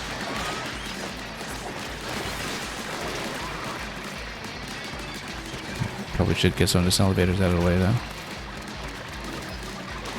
This is a big man moment, although maybe we should have saved that for emergencies, but...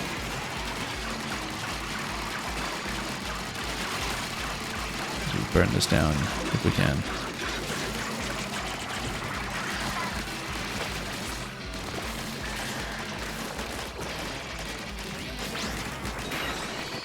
Here we go. Nice and easy. Just need to focus it.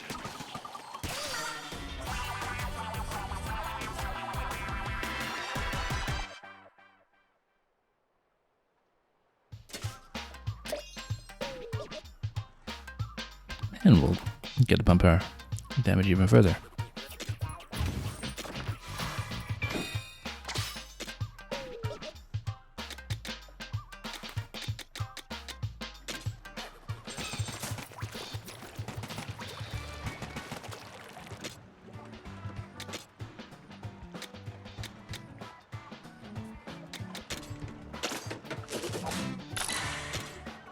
Okay, pretty sizable increase. That's what maxed that out.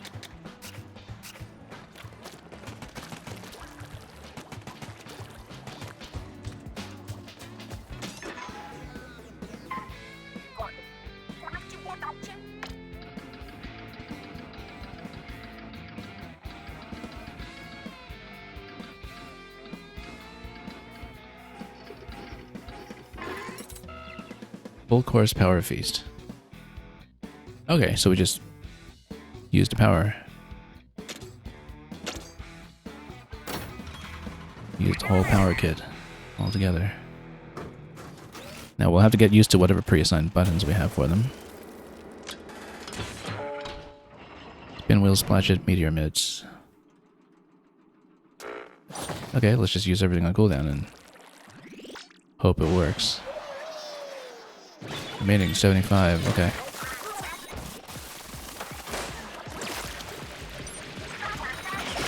Okay. So we need 15 of those. Oh, wow, small fry just mobbed us here. Okay. Yeah, we can reposition the meteor. We have to remember that. And we'll also have cooldown refreshing available.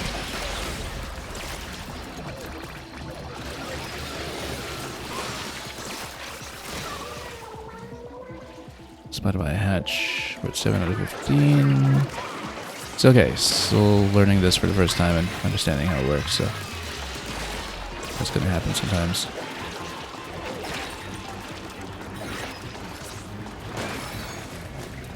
And then yeah, I just need to go for some cooldowns here, perhaps. Considering how many disasters we had here, I don't think we did unreasonably. 14 out of 15 when we got spotted at the end, so just fewer mistakes. This is absolutely doable with what we have. We just need to know how to play the level.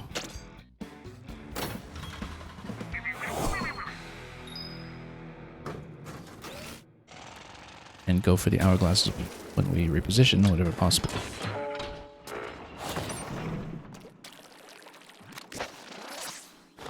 Oh, whoops, hang on. No, that's not what I wanted. Let's wait for the cooldown. And yeah, we approach the balloons. We go... we need a strategy for what to pop the balloons with, I think, but...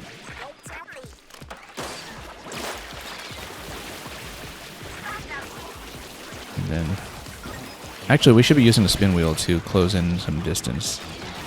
We use it for movement. More than anything.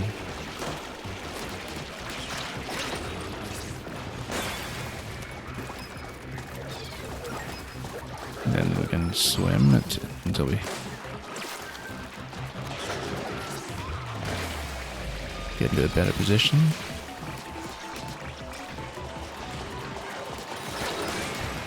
Oh.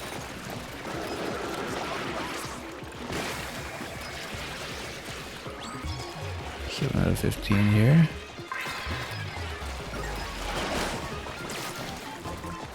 Okay.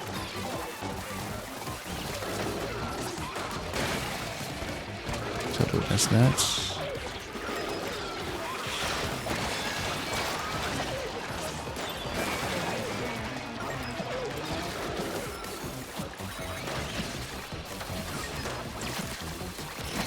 Didn't see the last two balloons there. Oh. We go. Failed. I thought we had 15 out of 15. It said 14 out of 15. I thought it popped on. I guess we were maybe a smidgen late.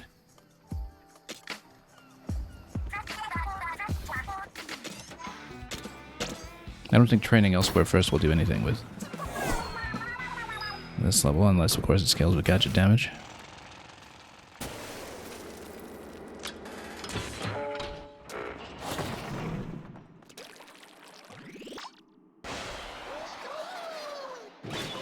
Yeah, because I guess once you pop 15 out of 15, you do have something that you still need to do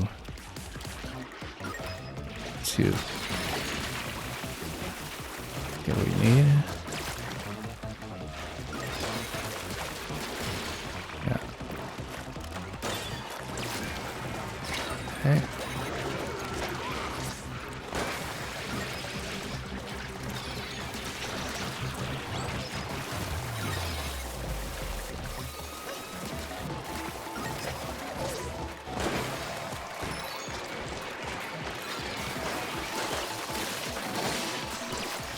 straight off the edge.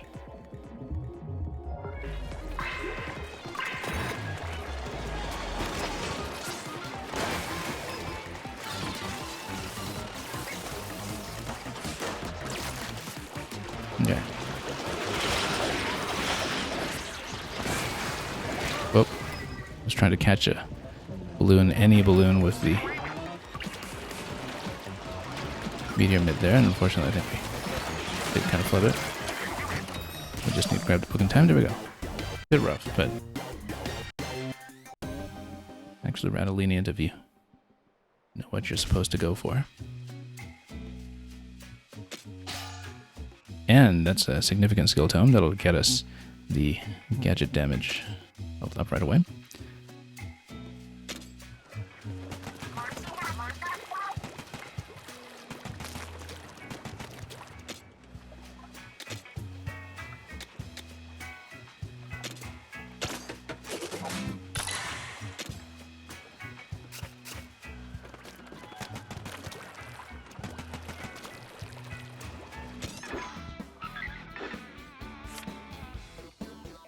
So yeah, with the power feast, I guess we have 2 remaining compasses that would therefore give you access to the corresponding stages for speed and tactics. And a lot of these level-wise are absolutely accessible to us at the moment. We'll maybe push through them at some point. I think, again, though, the first priority will be to clear these ones, though. We don't have any additional difficulties for the finale sequence yet. Any of it. But perhaps more will unlock at some later point, so let's go over to dens first. And just keep the current setup while we're at it.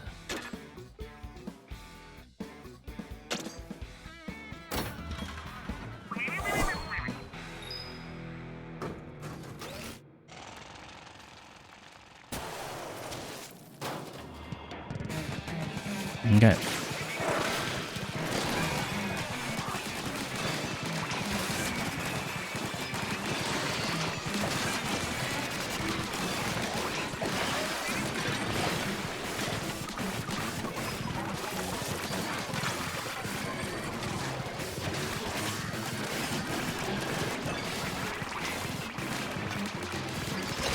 Oh.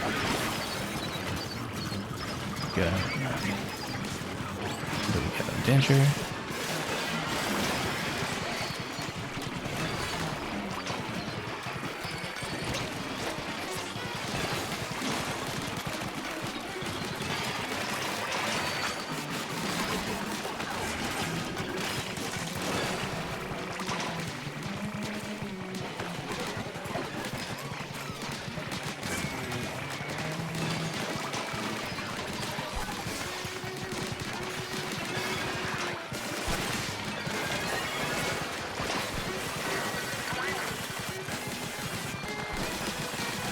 It's a long timer, but also a room with a very high requirement for... Whoa, eggs, and then that's unfortunate. That's okay, we've got big man. Let's get a danger. I accidentally dove into the middle of nowhere again.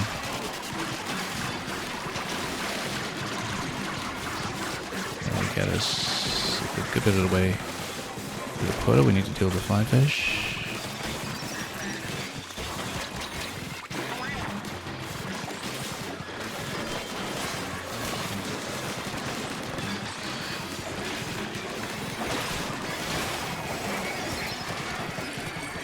Oh, I was a bit stuck behind the scrapper there.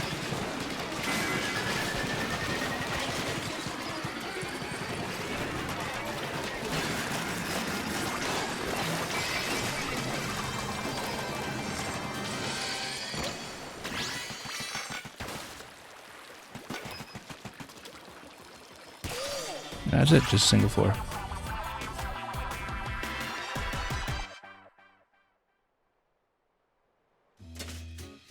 Now, usually we just rotate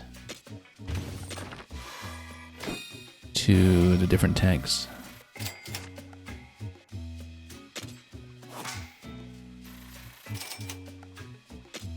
and do 3 tanks for each stage, but just to make it more efficient to switch between setups and save what we want, I think we'll actually do all 3 of the densest power first. Because probably this gets pieced together with the other 2.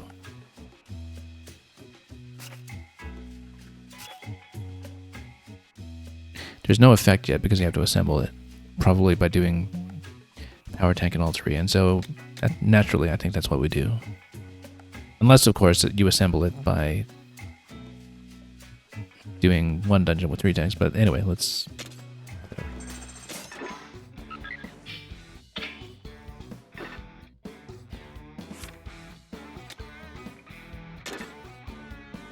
just to play efficiently.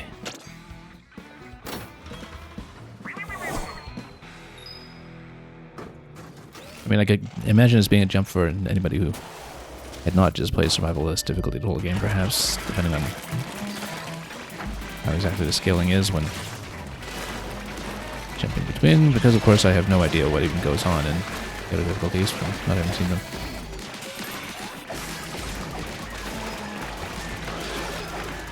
Okay, big shots really have to go down here.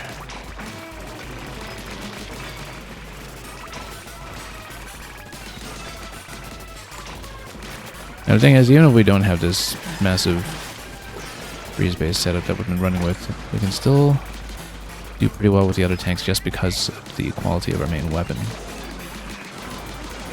And the fact that it sort of feeds itself with the freeze and ice break combo.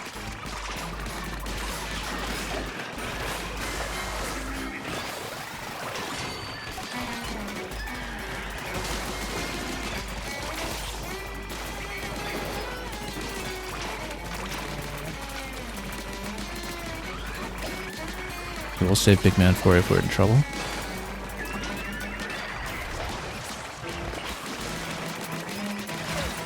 Oh, we're in trouble.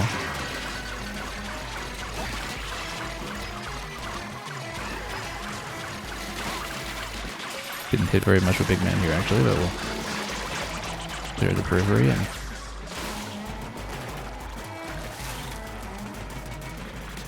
see what we can do.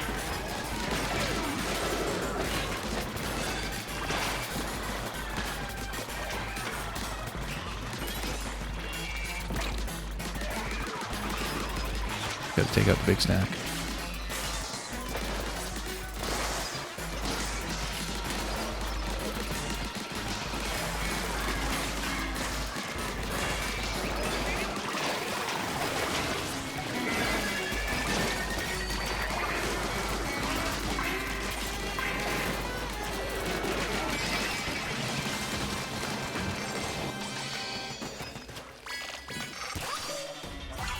I mean, there are freeze effects on the other tanks too, that we should perhaps build towards. Like on a high fiber that we've been hardly using.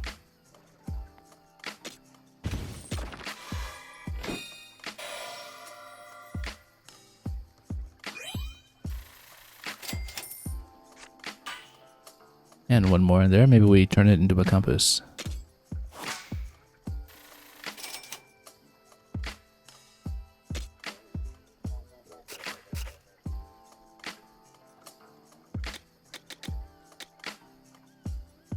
And yeah, this is what happens if you have a duplicate or a 5-star upgrade. And you get a generous amount of cash.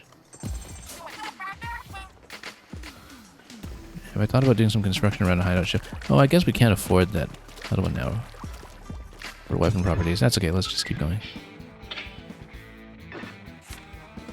And clear all of these in succession.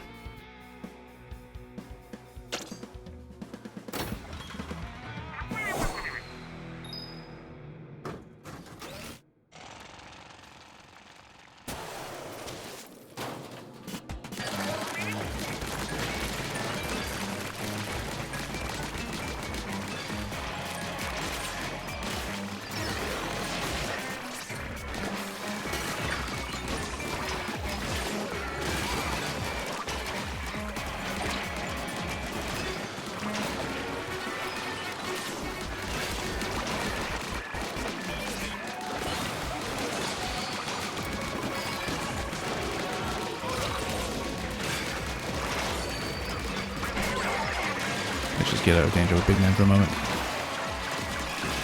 So we can get the smokers out of the way as well. And just power through and give us some space.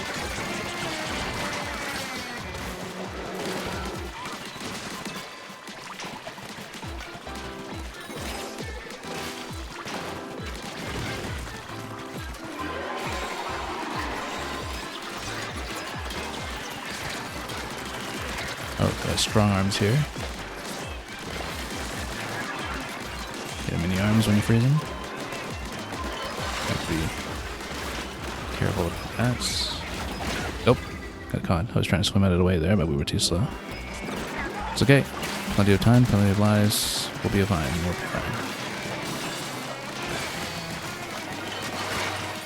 fine. I think we'll be fine. Hang on, let's get out of danger.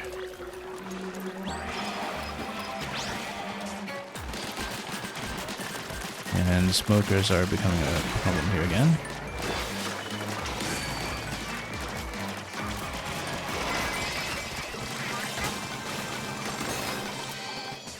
Lots of time to spare.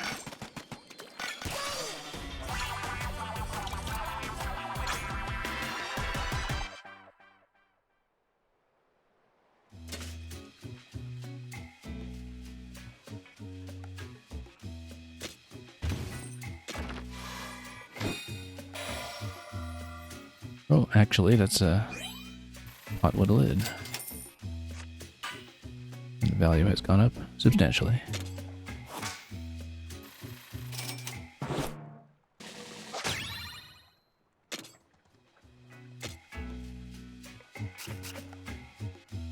You can use tank surge with any tank. Yeah, we haven't really even been thinking about the ability so much, but I guess we should.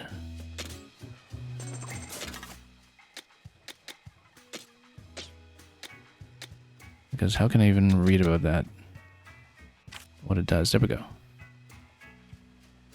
Yeah, after you exit a swim form, you get 20%.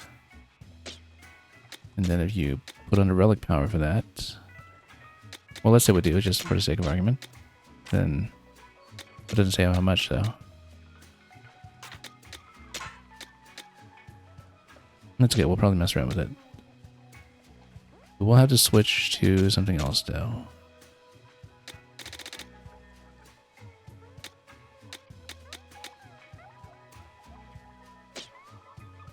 Probably tactics next, because that's kind of a comfort zone. It does allow you to continue on Splatoon. And we'll see what we can do about something that'll go well with our existing freezing effect.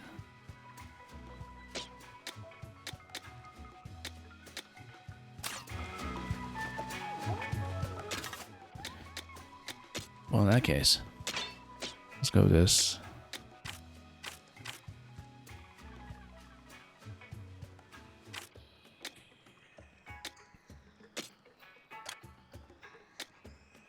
Oh, actually, hang on, before we do anything. I'm going to save this build, because I keep forgetting to actually use the presets.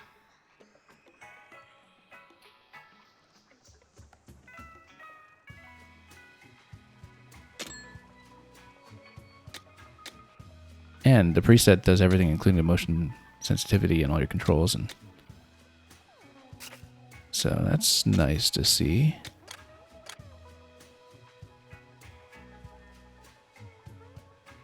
Yeah, because we can adjust that again later. We'll stay on Big Man, of course, for the emergency escape, but let's see about tactical for a moment. And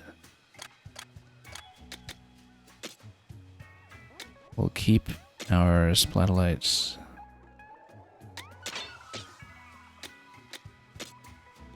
We're going with this setup earlier because of the small fry den.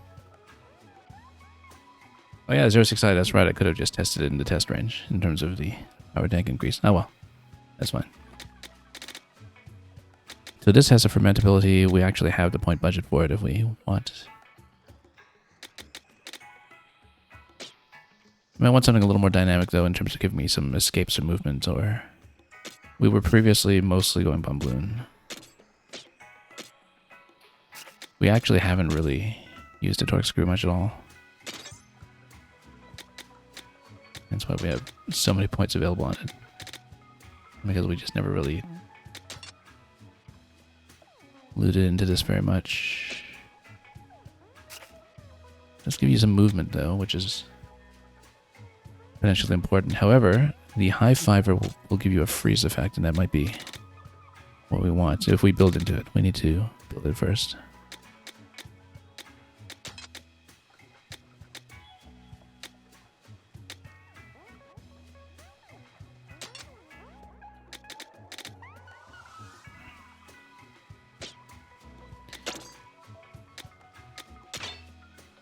It makes sense to go high fiber, but we'll need to build some improvements.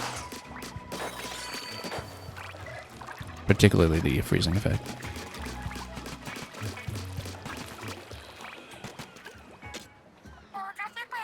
Actually, how much of a point budget do I have on it right now? Well, whatever the point budget is, we'll build around it. Technically I have 8 points, but some of this can go if we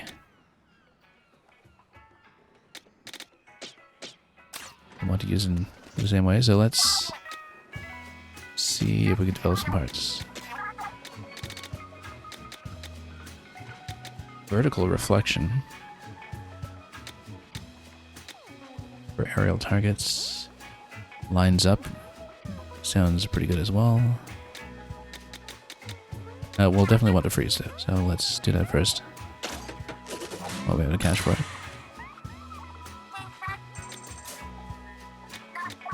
And probably pump the percentage on it as well.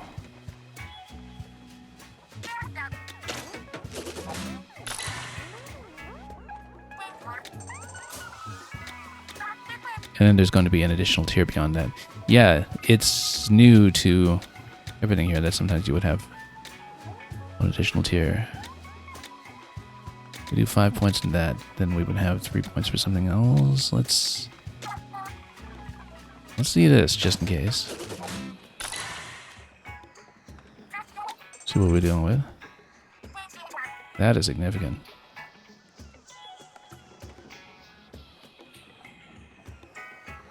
Because then you would just have lines everywhere, which we can take something else off and then build in the freeze, then that makes sense. You know what, let's just go for that. Invest way too heavily into something that we've hardly been using, but we'll try to make it viable. And we'll need to sell off some old weapons, I think, to get this over the line for more freezing, but may as well play with this.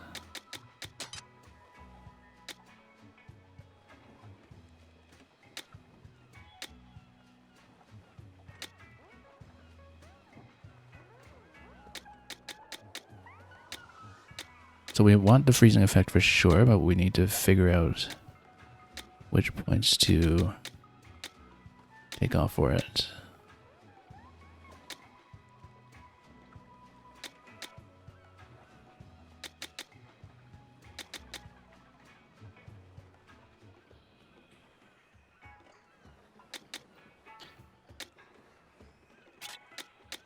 Let's take that out for a moment.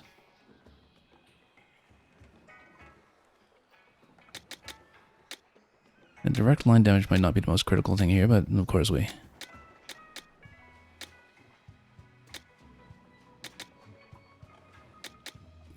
might want to consider this carefully. Let's go with that. I would like to pump up the freeze even further, but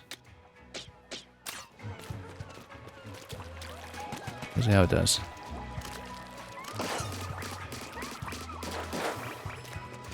Yeah, because you can basically make a trap in front of you. In conjunction with splatter lights.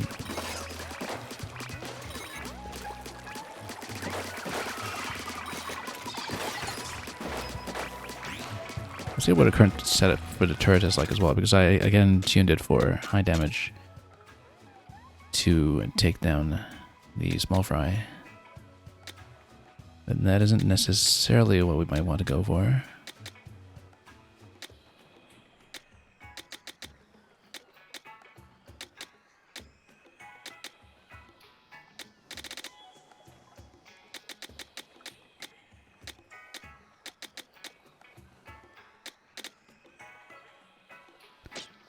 maybe we'll leave it. So we'll go shot pot, we'll go high fiber.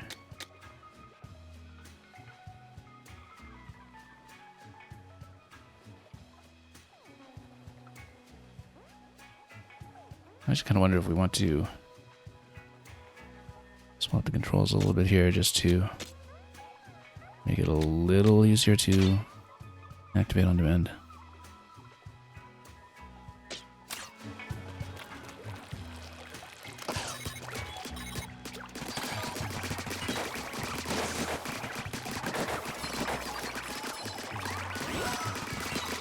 We'll see how it performs. I would have liked to pump the freeze chance just a little bit more here, but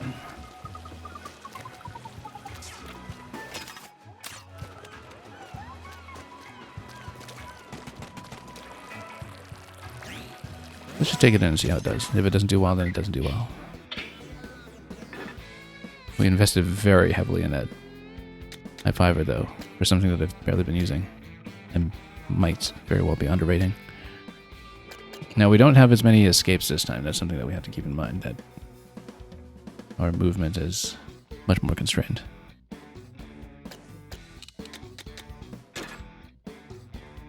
Because I've gotten accustomed to using the blast boots everywhere. These are just single ones over here. Runut Shell, you're asking, can you join me, like in a co-op sense? I do want to try these out solo first. Because that's just how we've been learning the game. I don't even know how the scaling works in co-op at all, in fact. But yeah, we'll see in a later stream if maybe we want to get some co-op in this. It does make a certain amount of sense, you know, in the position of someone streaming it. Let's remember to use our gadgets and cooldown. How about it? Let's actually remember. Oh yeah, that's right. I put high fiber on A. That's what I get for confusing myself. And moving the controls around so much. We have a big man available if we need to.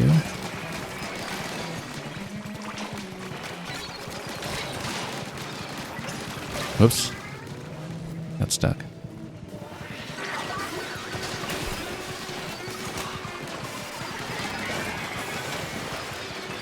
Okay. Now, high fiber is pretty good for that freeze effect. It seems. I'm not sure we're really getting the benefit of the victory cooldown because it looks like it does need to have the last hit on the boss in order for that to be registered properly, but we'll come over here and see. I think I'm going to move it back on L because it's a little confusing to activate on A when I'm not used to it as my secondary. Let's get Big Man up.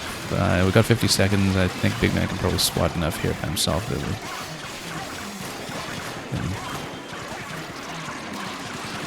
Get most of the power eggs in order.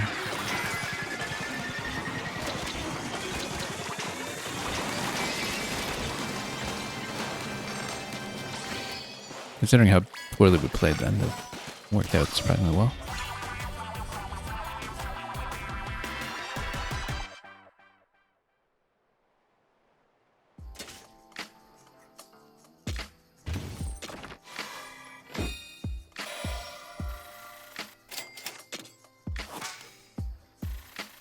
Oh yeah, we forgot to put on the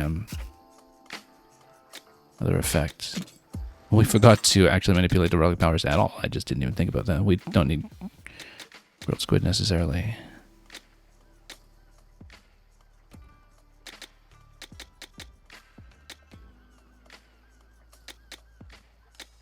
Yeah, tank surge is only if we're really going to submerge ourselves and swim, though.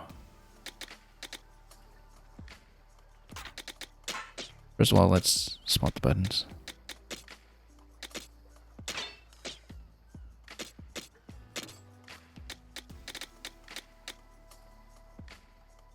Yeah, you need to defeat a boss salmon is with the F5. That's a little too finicky. I think we're going to do something else with that instead.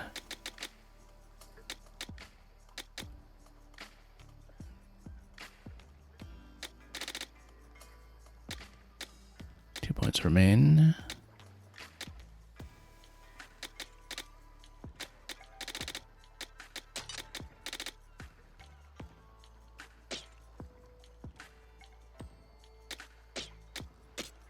So yeah, because I no longer have the ability to prioritize gadget recovery from speed, but we can still do it from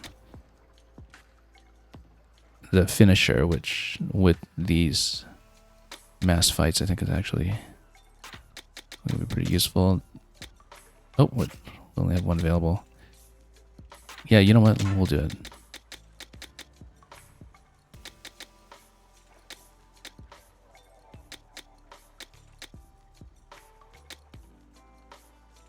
We're not really going to have that much airtime.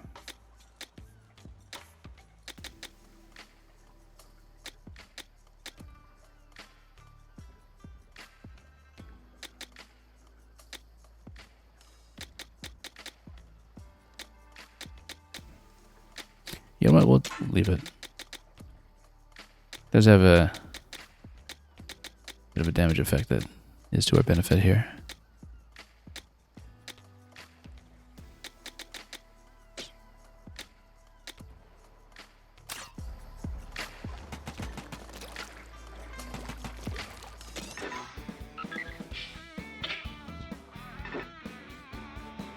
Okay, this time actually, let's remember to push buttons.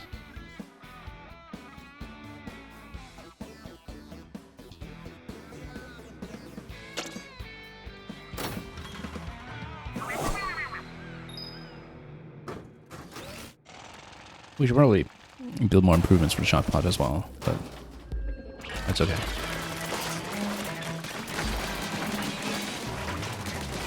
Yeah, you just use everything on cooldown.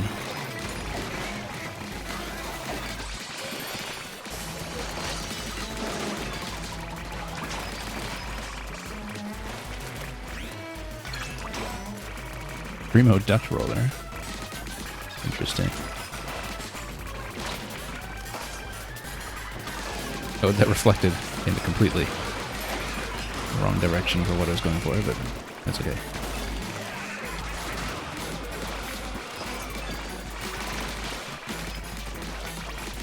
Zone everybody out this way. It's pretty good in terms of applying the freeze effect, though.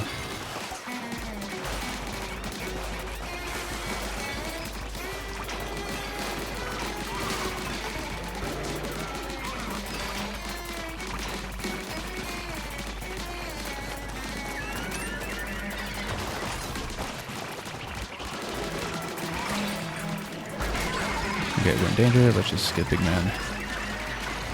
And get really smart.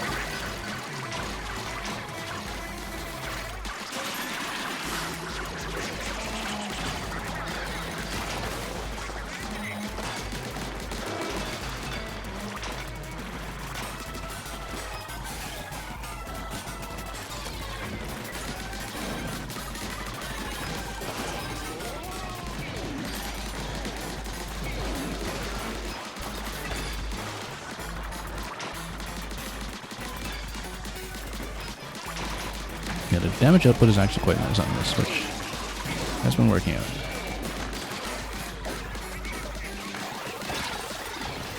However, I am in danger.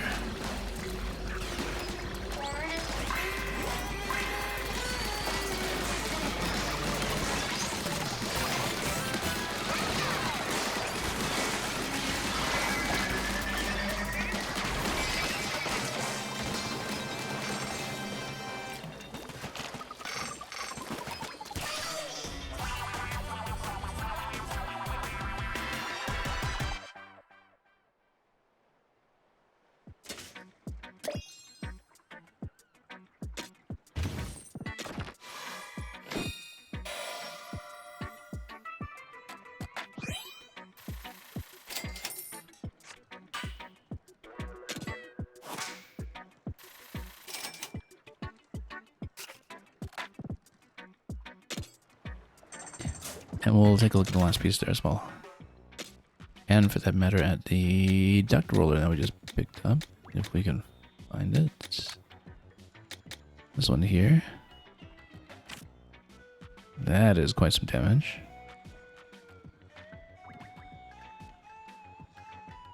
Was it turbine roller? It was not as slow as the duct roller then. It is a heavy one though.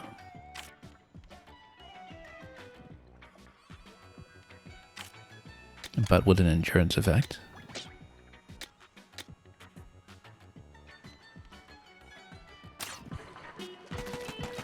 Okay, let's keep going.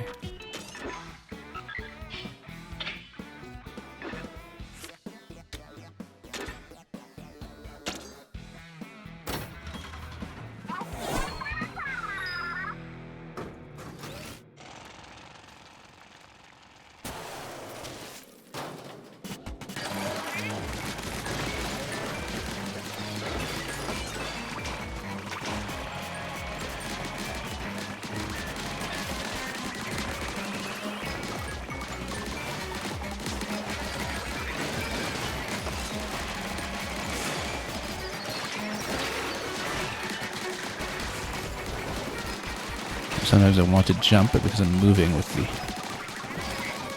my dualies, it does detect that as a roll instead. That's not what I'm going for, but oh well.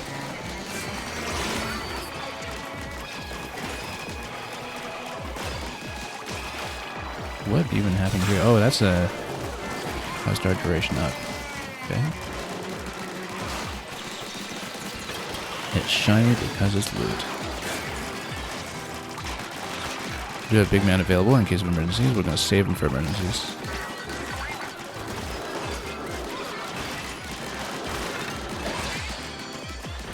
Oh.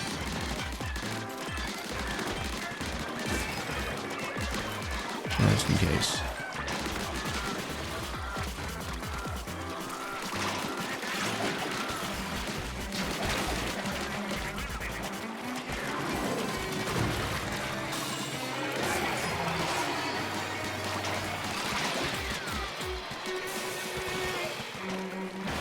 Get a strong arm out of here.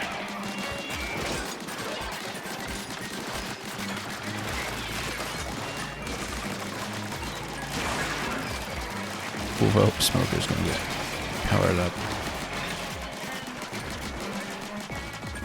45 seconds, we may want to pull that Big Man out. But let's see here. We gotta get rid of the Smoker if we can find it.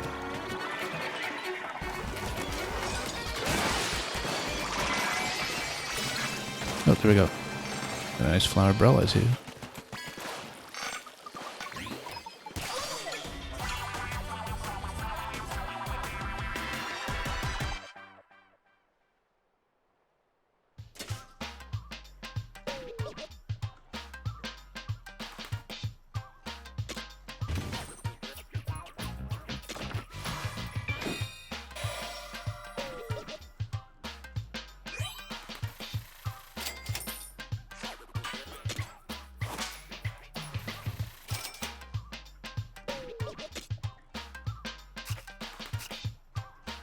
So I guess when we get all the tank abilities together, what if we just plugged all three of them in and then built in a gadget that has the instant activation? Splatterlight's duration, oh, that's quite nice. Let's see, because I don't know if that was really running duration up on these to begin with, but we're not going to spend on anything at the moment with Splatterlights because we... Oh, actually, it's just one additional point, and I'm sure we can shed that off something.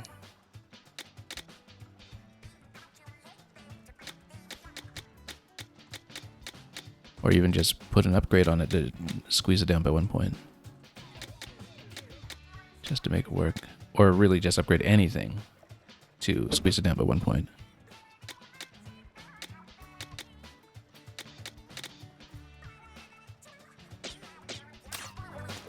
We should do it, that's significant.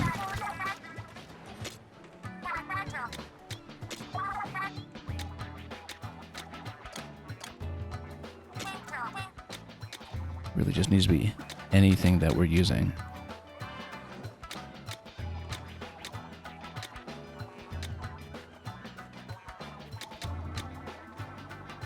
Yeah, this costs 30k to upgrade. This costs 20k. But even if it was just 10k off of this, for instance, too. Oh, and then you can increase the damage by quite a bit as well, looking at the right side, depending on what you're spending here. 12% increase, 12.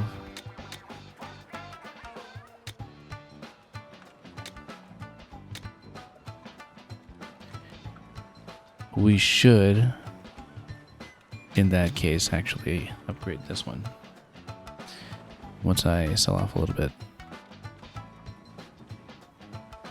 Because that gives you that's the cheapest way to get the single point reduction and the 12% increase. So let's grab some weapons quickly.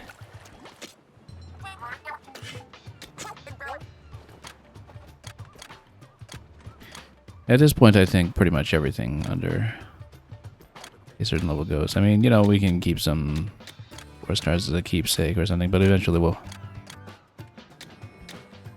run out of interest in those as well. In fact, no, it'll be better to just scrap them because we have a better version of those anyway at this point. I wondered, this one was upgraded by 5. Oops. Upgraded by 5, it does give you a decent refund, actually. Just given how heavily we bumped it. Yeah, it actually refunds a reasonable amount of cash for what we put it through.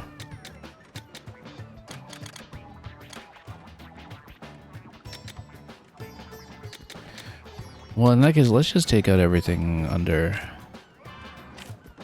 Oh, actually, no. Because let's see how the property customization for these works in terms of the fragments, because that might make sense.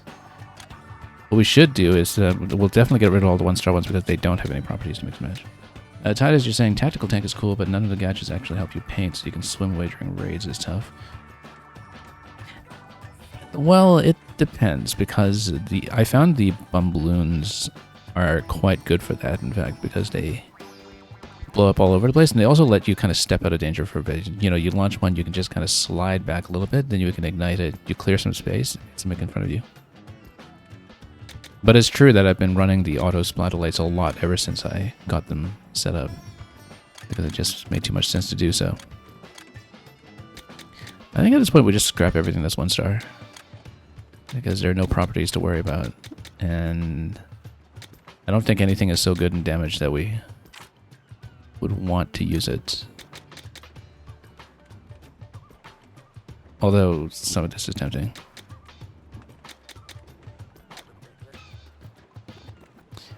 Say up to a point. I mean,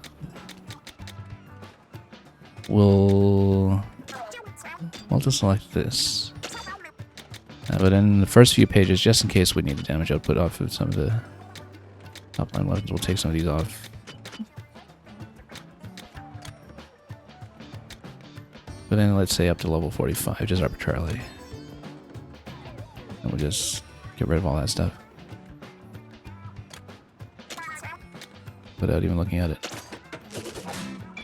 I was really filling out our weapon inventory anyway, so.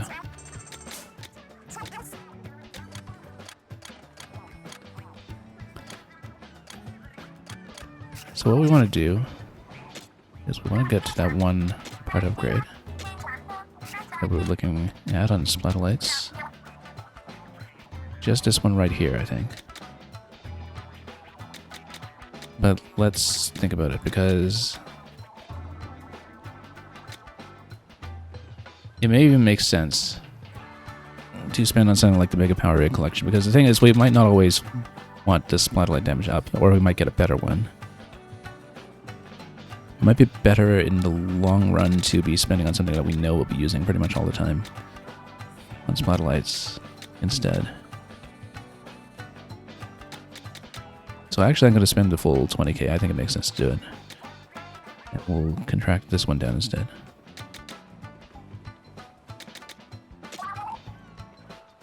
Spending a lot of stinger parts, but we'll do it.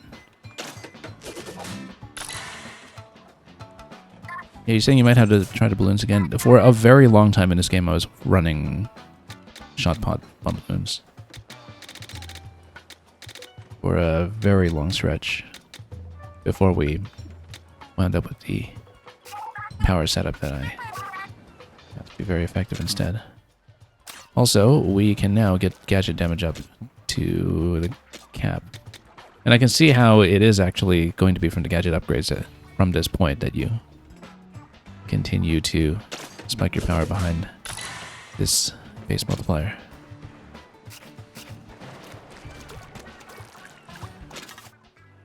Oh, I'm spending so heavily on Splatterlights, and we're just about to take it off too, because it's not going to be used in the power tank setup.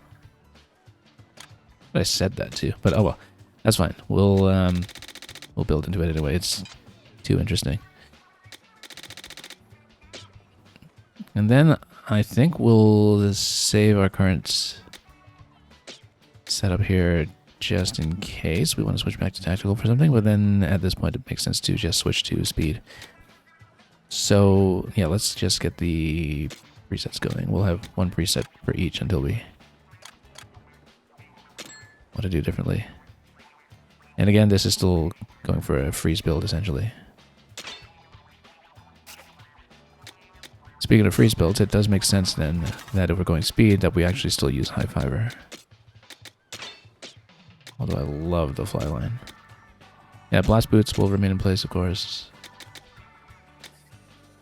Added explosion is huge. It's already up and running.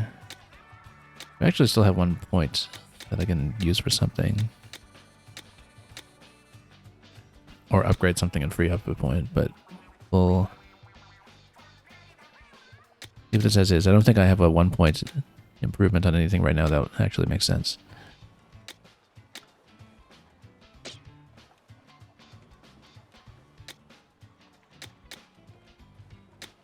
Yeah, we loved using Flywire.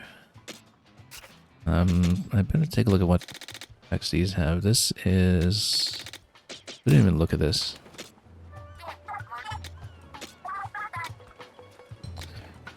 So yeah, we know Flywire has Ferment. Booyarang has Scorch. Jump Bomb has Freeze. I've absolutely been underusing that.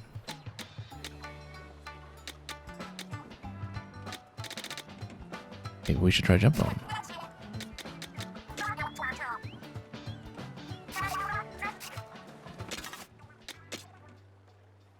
But yeah, I just love the Flywire for escapes. Let's take a look at a Jump Bomb for a moment. And see what we can do with it. I mean, we've barely been upgrading anything on this, so it's not going to be in great state right now anyway. But the idea would be that you build freeze into it, then you have an additional freezing effect. Let's try this out for a minute. Might be good for escapes.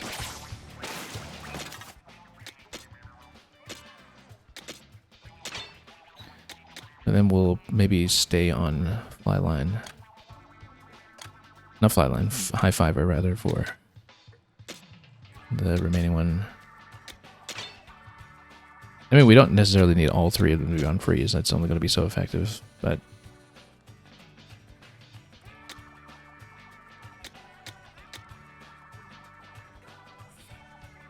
if I have something with the passive activation that we were talking about, let's take a look at all the speed upgrades again.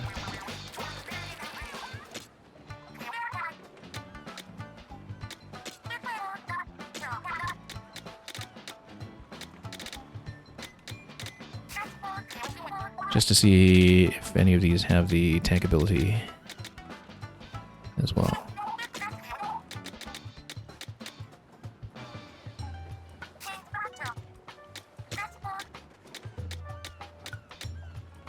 Multi-ring, yeah, some of these were barely built into.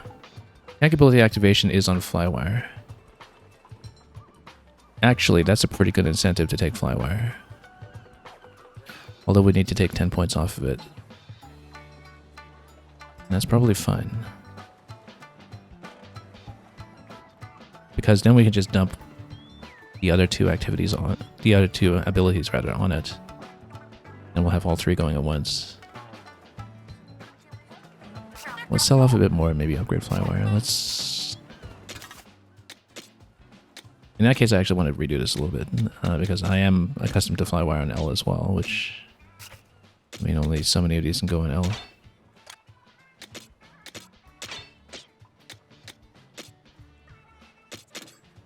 Because we just need to free up 5 points. I think we just take off the other gadget cooldown, or rather we can do this cooldown reduction and then take out 3 points. I do love damage surge. But if we have the tank abilities, damage surge won't matter because we'll make up for it. I think.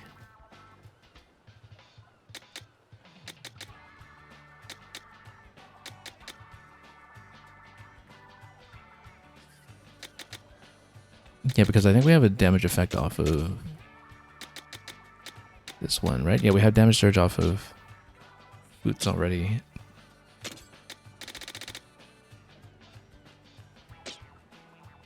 Okay, then let's improve the Flywire.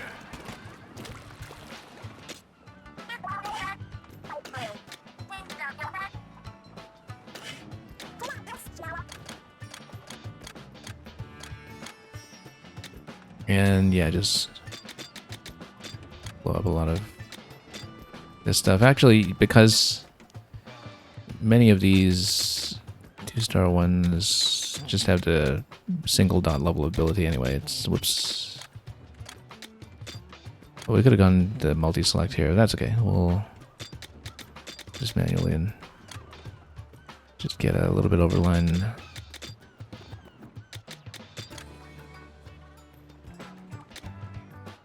Okay, let's do that.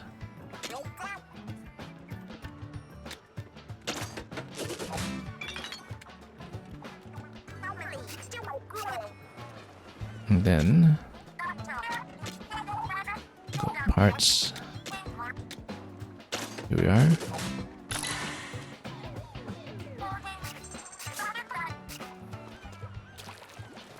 And then watch this.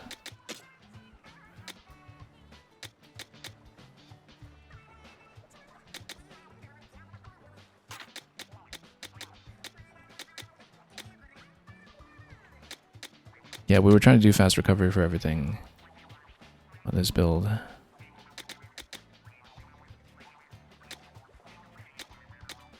I think we can afford to sacrifice this one. And we put on both. Then here's what happens. You go Flywire. Let's say. Does it activate the ability? Didn't seem to. Hang on. Oh, because we haven't actually put it in yet. Hang on. There we go. Good thing I noticed. There we go. Okay. Look at this. Doesn't even show the icon for the other ones, in fact, because maybe it's just all three abilities. And you just need to understand that that's what's going on.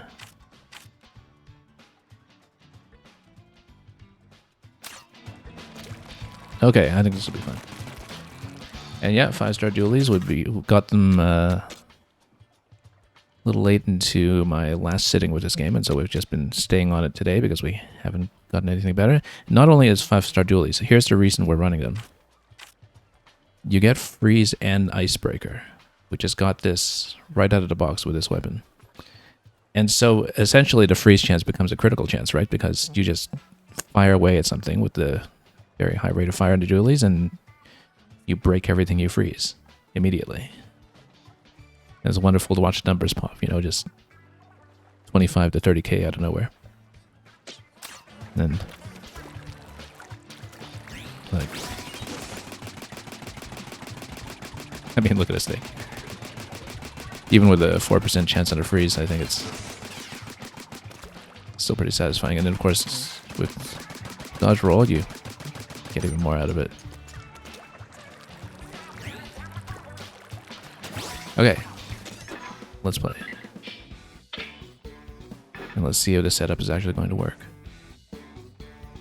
And we'll try not to forget to use the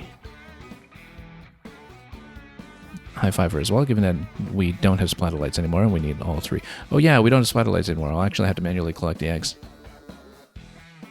Which I will just have to remember.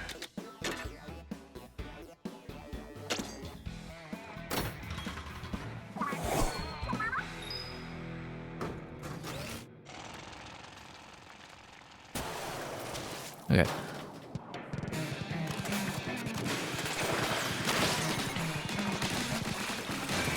Yep, because then we can get this done right away, and we still have a jump as an escape as well, which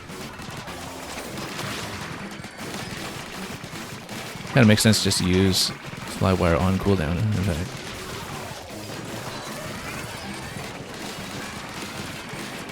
Now, I don't know if this is going as well as usual in terms of how quickly we're burning everything down, but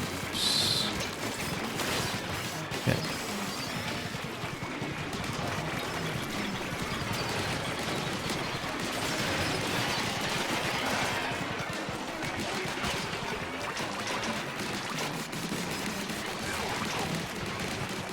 Yeah, maybe not as great as I would have hoped when it comes to damage output here, but let's cylinder everything and see if we can do anything better here.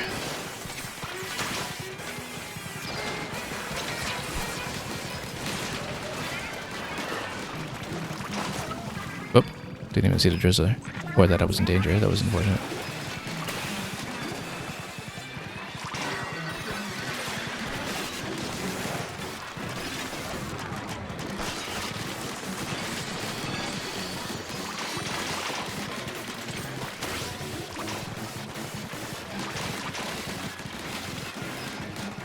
Yeah, it was actually looking alright in terms of time. We might want Big Man to do the big finish for us. Particularly we get into danger.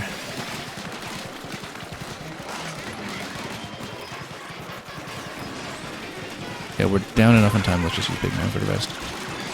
Then it'll help with the collection as well.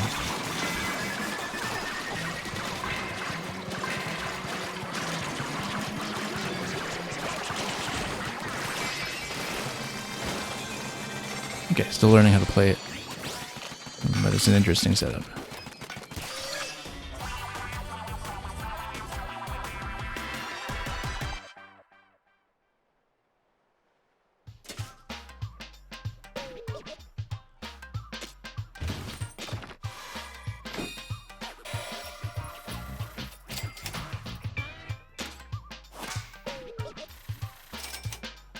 Yeah, a little bit of awkwardness to it.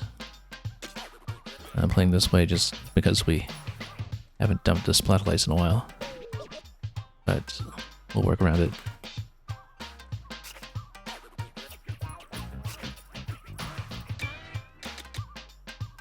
Persistent booyerang.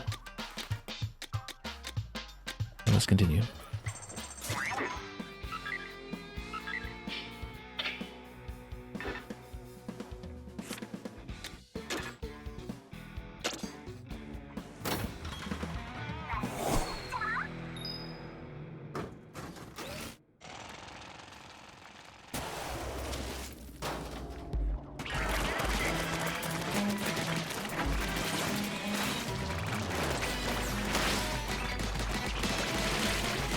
Get oops.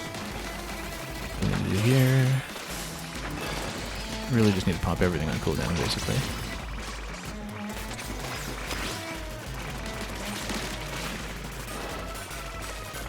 Oh, got something legendary.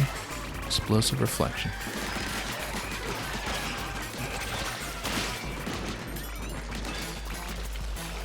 Oh, get rid of some of this stuff.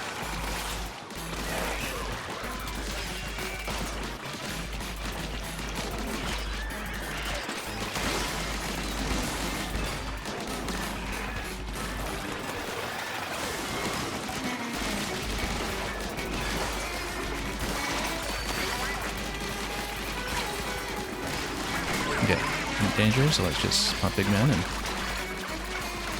Good.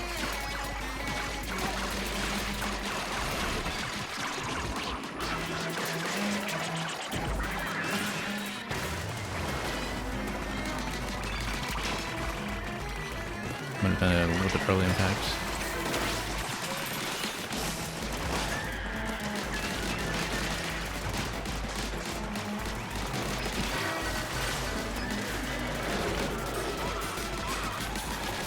Feels like we're a little behind in terms of damage, but we'll see what we can do here. I feel like I'm about to get spotted. Yeah, no, couldn't get out. If we can get a second round off of Big Man, then that'll be beneficial.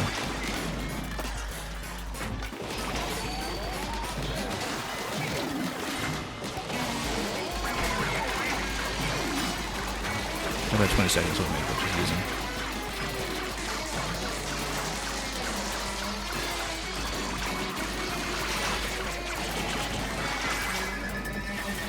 Whoa.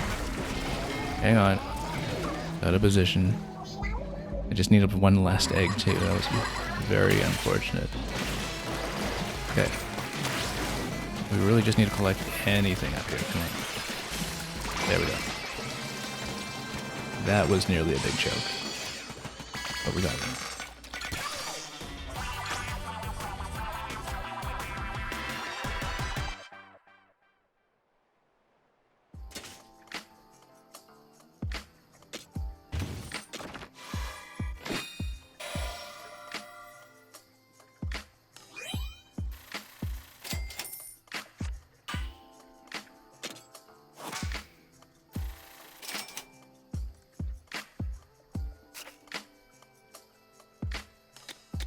Now what do we get? Explosive reflection on a high fiver. We may reconfigure the high fiver a bit for that. We hadn't really been using the reflections that effectively. We should be using a high fiver on lower ground generally, I think, just to get effects like that down. But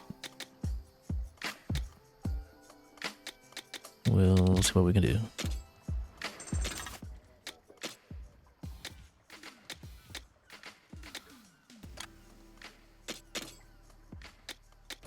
Yeah, I need to free up 6 points for that. I don't know that we want to do that yet.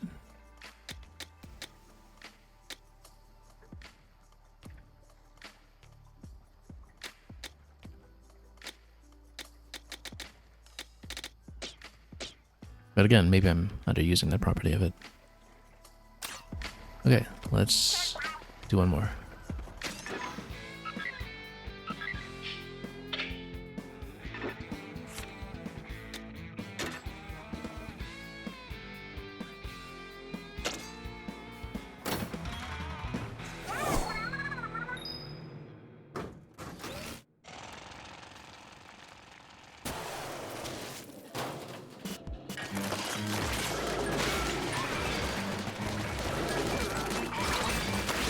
In danger already, that's not good.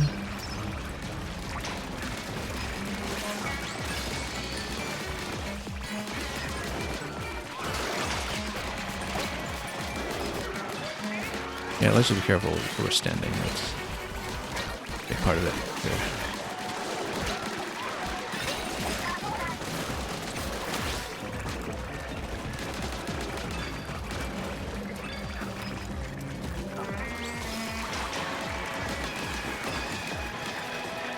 Strategic about getting out of danger.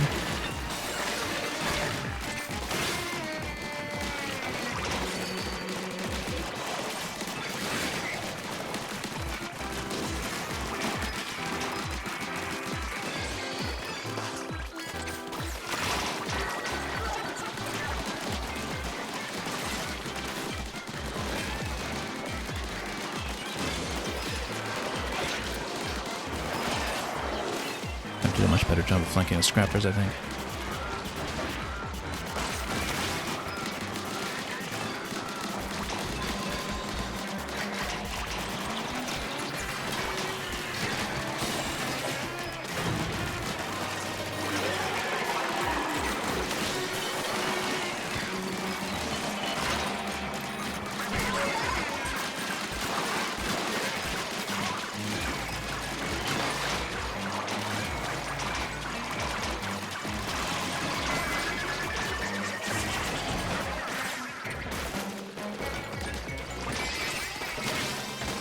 Okay, a very good time.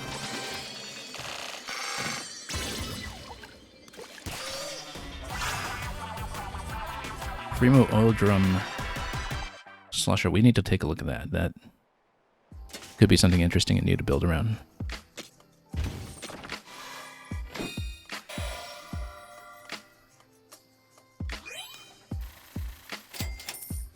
Oh, look at that. It makes a steamer. Perfect for serving some fish. The Gold Whisperer. Okay. Sacred Treasure of the Spiralite Highlands. Anyway, look at this. Level 47 oil drum pow slosher. That looks fun.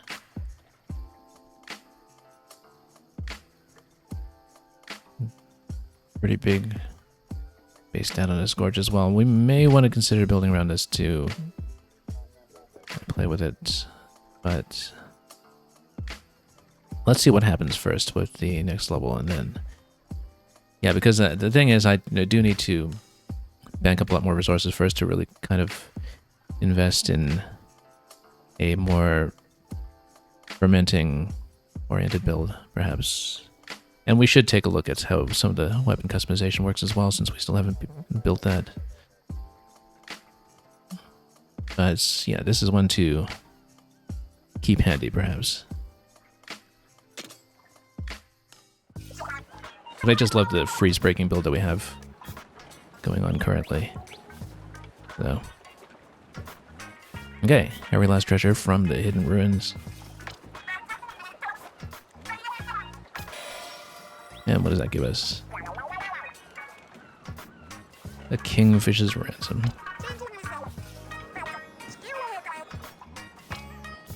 Can we have a feast?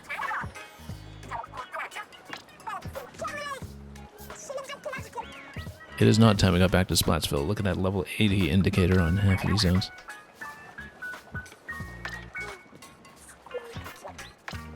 More loot. Bandits to the core. Okay, let's take a look at the treasure map and see what has changed.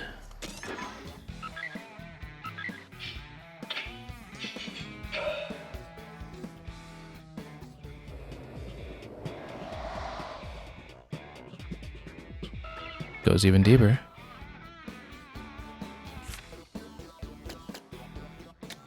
Bottomless buffet. Floors 1 to 3 though, so I guess you do them in batches. I mean, how bottomless is bottomless? Is it truly bottomless? I guess we'll find out. We will, of course, play it, but... Oh, look at that, we got a Genius Bot Pro. Let's take a look at this. All Hidden Ruins treasure. Let's keep that in mind for next time.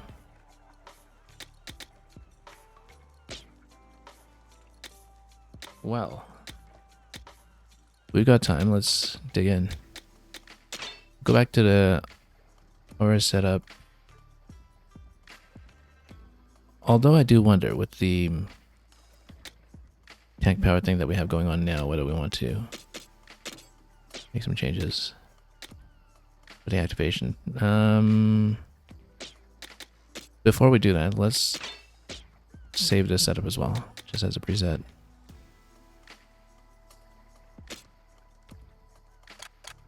So we at least have one standby for tank class.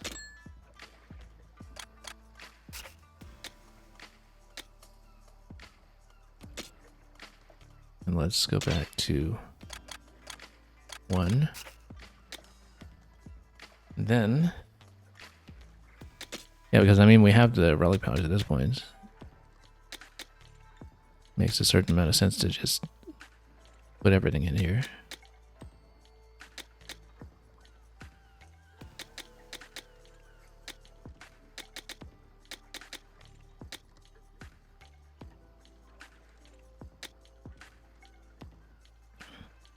I guess we already have the collection going on a little bit, but let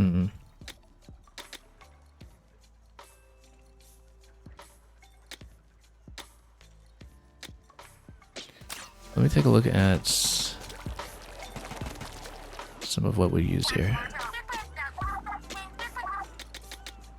So this has a tank ability activation as well, of course. We can build it, but do we have 8 points that we want to free up for it? That's the question. Because now that we have all those additional properties, it might make sense to play that way. Then we would need to free up 8.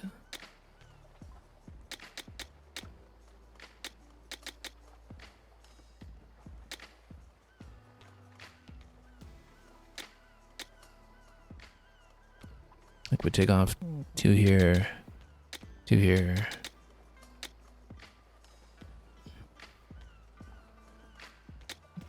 Do we even want the emergency activation? I guess the emergency activation synergizes with the emergency damage up because it will kind of automatically apply if you are under 50%.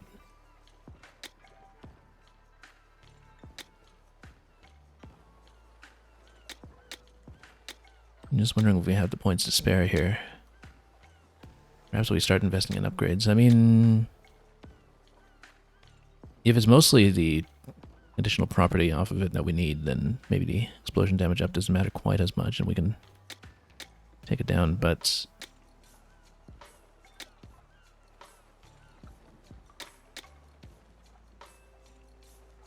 let's see if we can free up 8 points.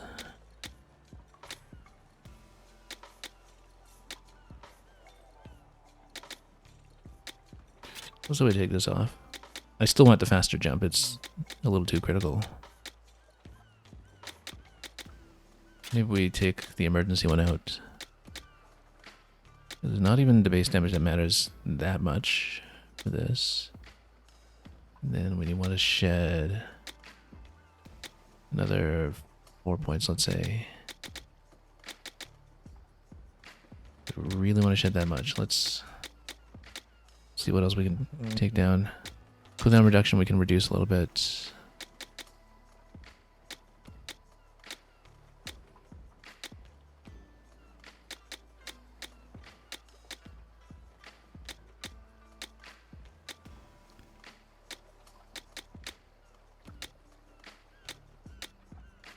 And yeah, let's take the damage down a little bit.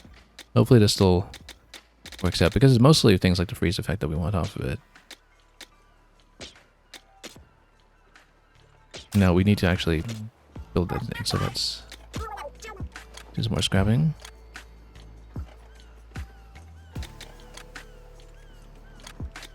At this point, let's see here.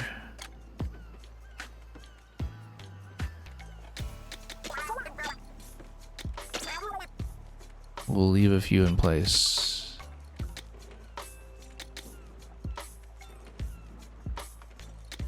But for the most part, I think we'll get rid of these.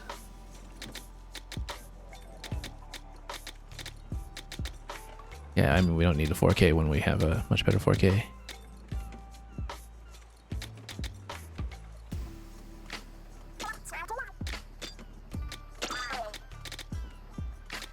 We'll leave some of the ones on the first page just in case. But no, we're going to have a better splatter shot at this point. That really will not matter too much. Let me just make sure. Keep a few of these just in case. We won't need the twin cans. We got something better.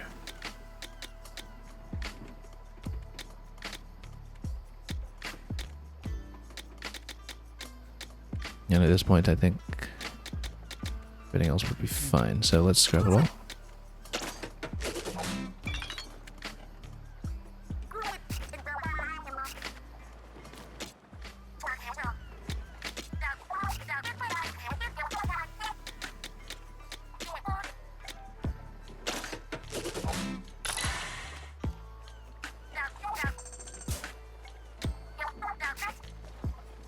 And not forget to plug it in.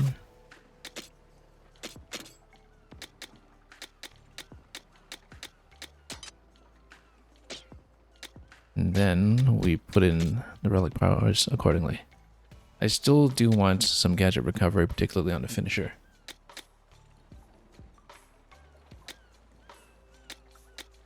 Maybe we can reduce a few other things.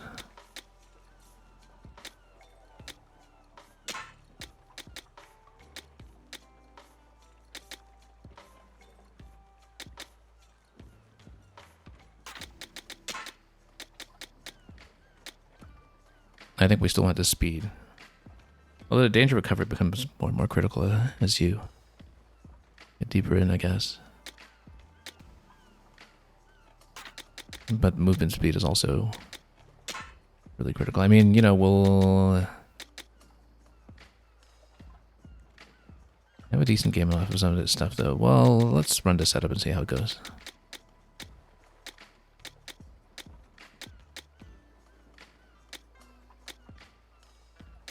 Power everything up. Because the idea is that you activate this, and you get all the abilities together.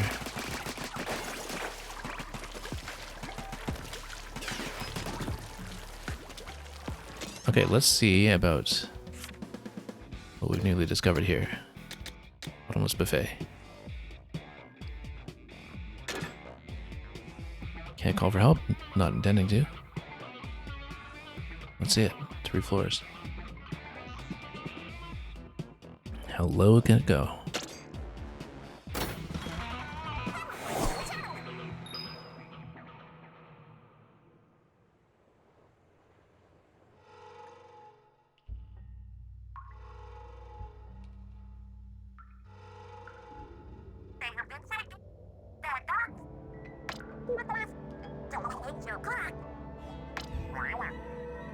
Of course, you should see what happens.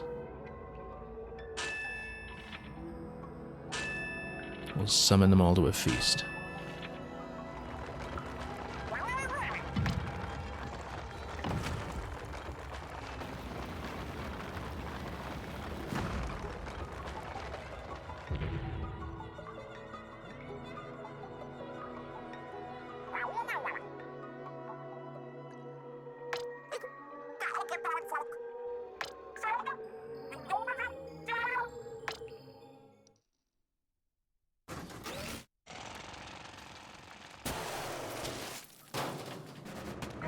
Okay, let's see what we can do here.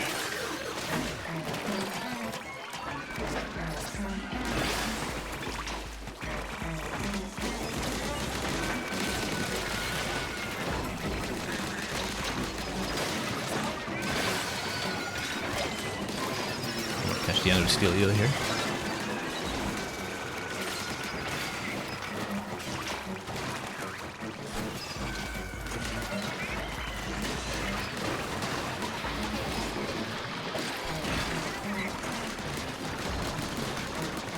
Oh, didn't I accidentally revert to Splatoon to an earlier and less effective setup because I used my preset from before I fixed up the Splatoon? Oh well, we'll fix it between those. Yeah, that's the danger with using the preset. I forgot that I actually had edited my Splatoon when we were playing Tactics 10.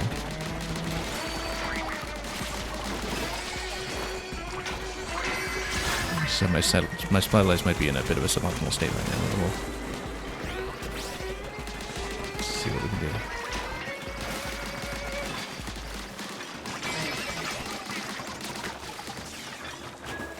Because I had tweaked them a little bit.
Let's go big man. Just to make sure we get over the line for speed.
We almost have big man charged up for this one as well.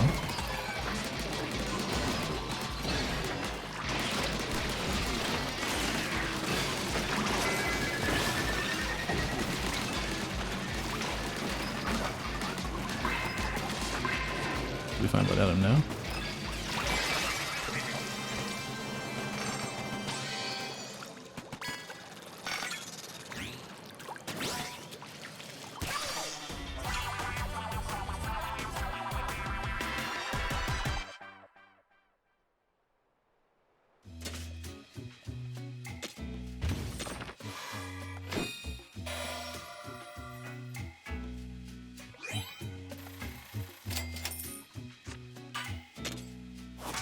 Treasure improvements.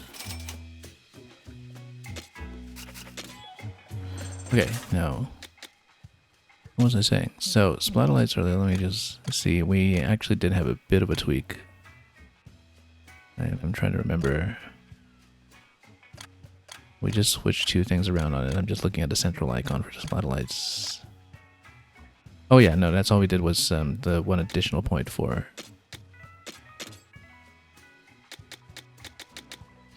what we have now with the duration up. There we go.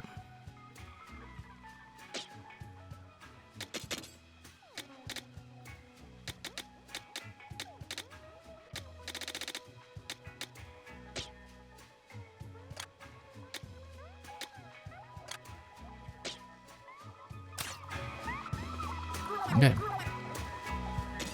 Let's keep going. 51? I mean, you know, how bad could it be?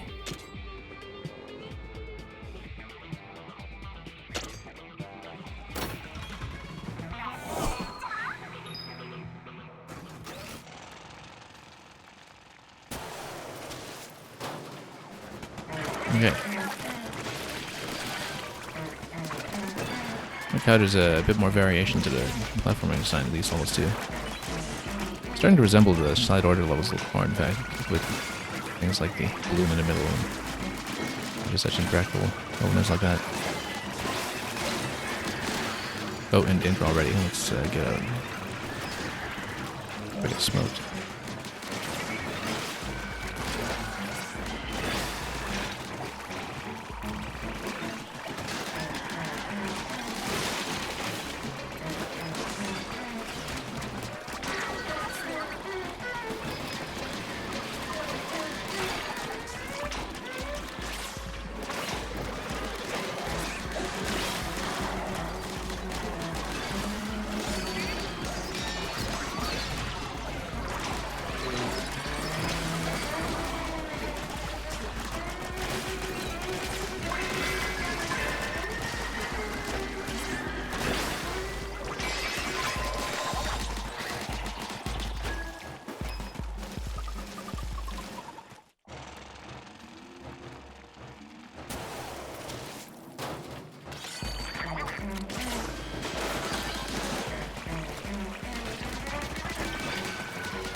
Oh, there's that emergency jump.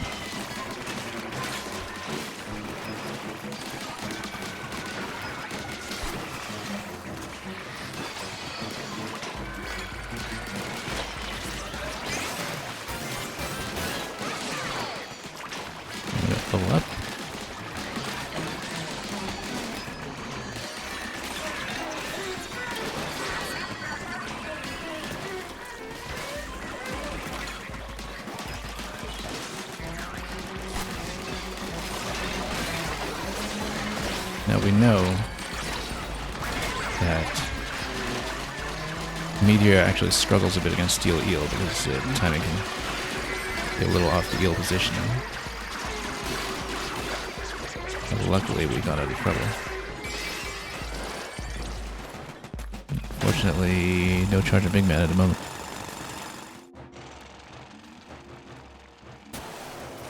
We'll have to get it back.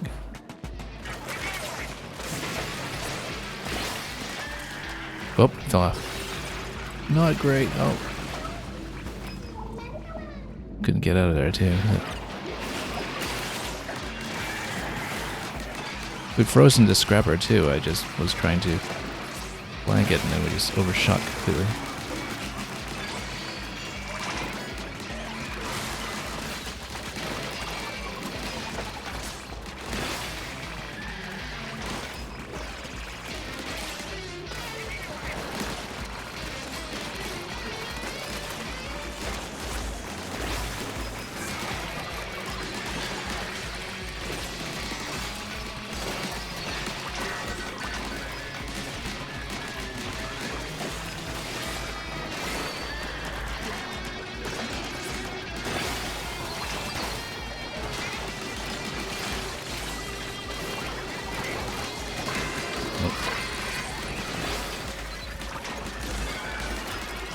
Almost there.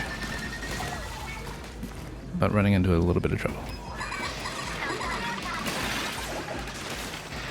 We gotta be careful, especially if we get into danger. With one more floor left to go. Oh, we just need that last two pieces, really. There we are. Cutting a bit close, mostly because of that death. And actually, this was the last floor, so made it out. We could have just used Big Man much earlier on that floor, but neglected that option. I guess we should finally start increasing our HP.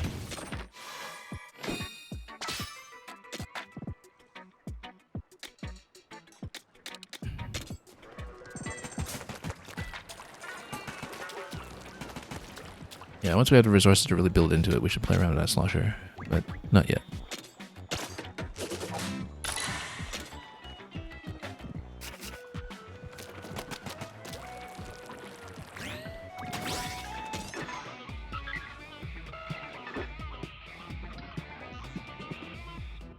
Okay.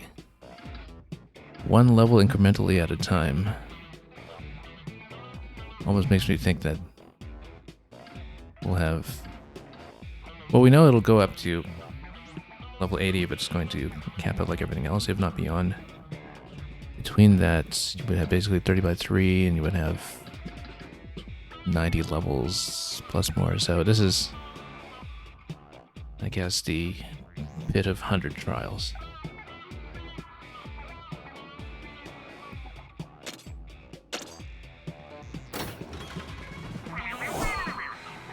Because I could see this incrementing all the way down to level 80, and we're keeping a steady pace with a level gain right now, but it might not always be the case, and we'll eventually be able to look around with other stages.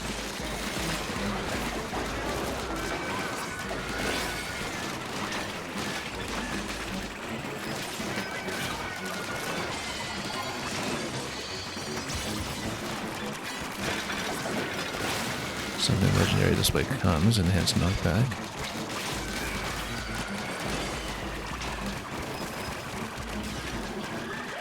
Oh, that's my bot. That's not an enemy. Whoops. Sorry about that, big man.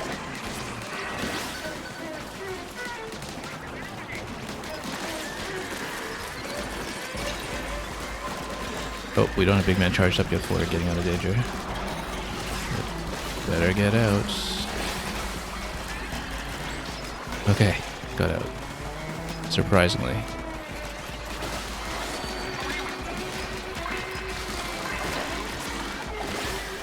We do have big man now. Let's get him out. Just do a bit of clearing.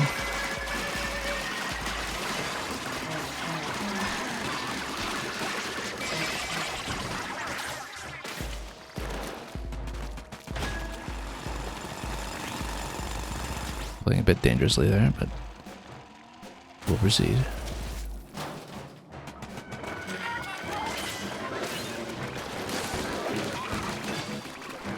Okay, again, Steel Eel goes down first, and then we can think about using Meteor Mid.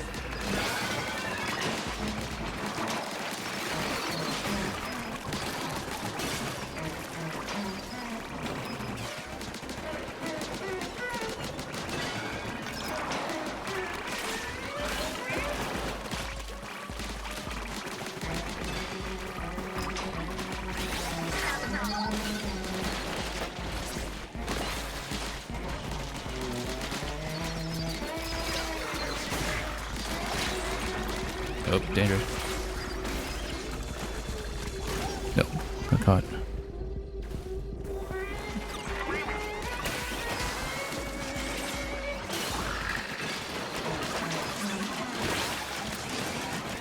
Get Big Man up and running. That would be ideal because then we get stunned in the remaining seconds, especially when in danger.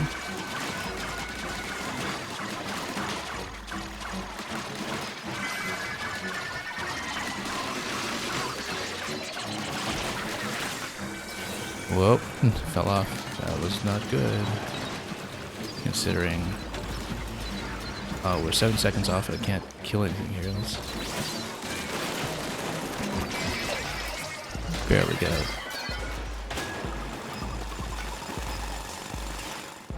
Okay, this is starting to push me a little bit.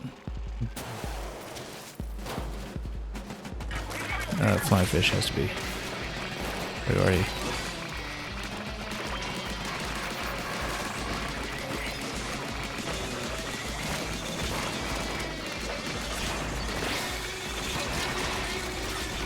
Danger already, it's not good. Let's get out.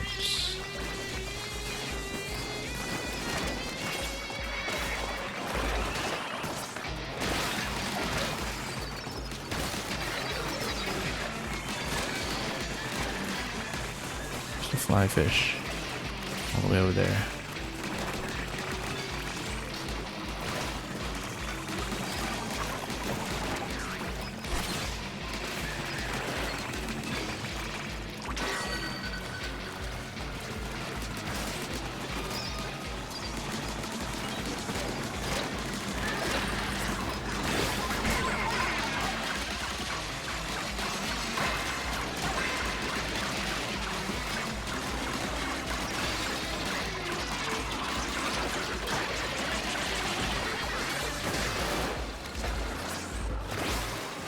I think we're gonna have time issues here, and we're gonna move a lot faster than this.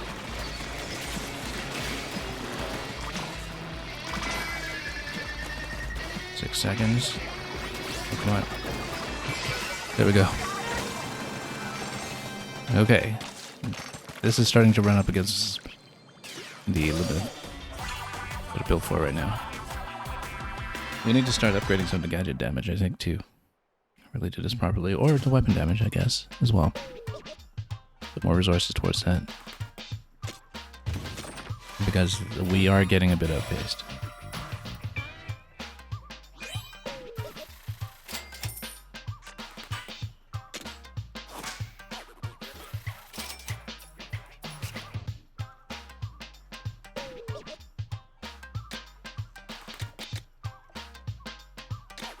Massive knockback.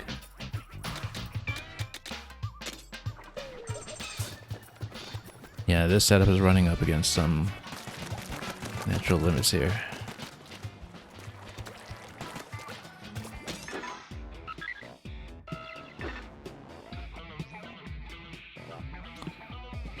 And, oh, high scores.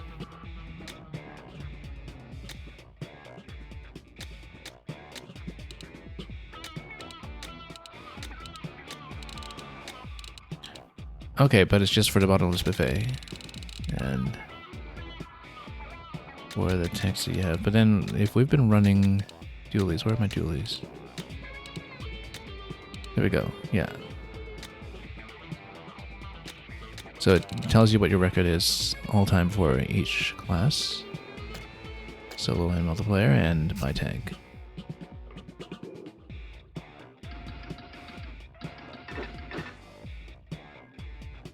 Okay, then.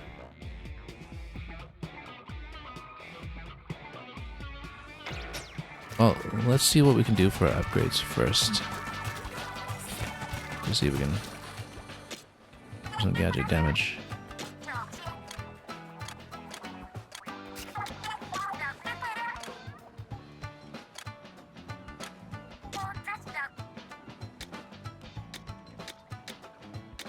Because we may be running up against some limits here.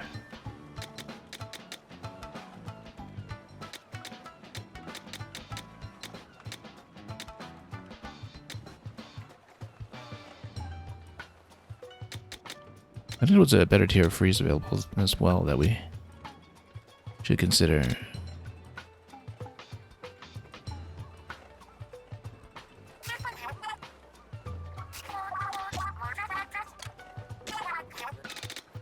Yeah, because there's an additional tier beyond this now. I think we should at least see what it is, so at least we know what we're going for.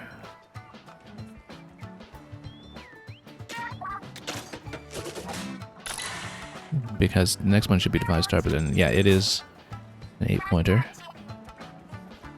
We actually can afford it. 100% freeze. 100% freeze. That may be very, very significant here if we can actually sell off 20k.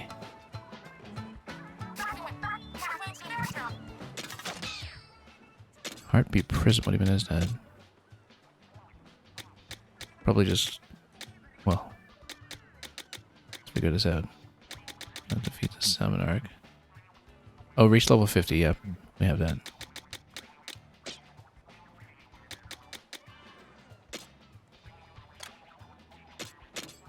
Because we do have a spare point on the blast boot, so the thing is we don't even need to reconfigure anything, we just need to scrap enough weapons to get over the line for 20k.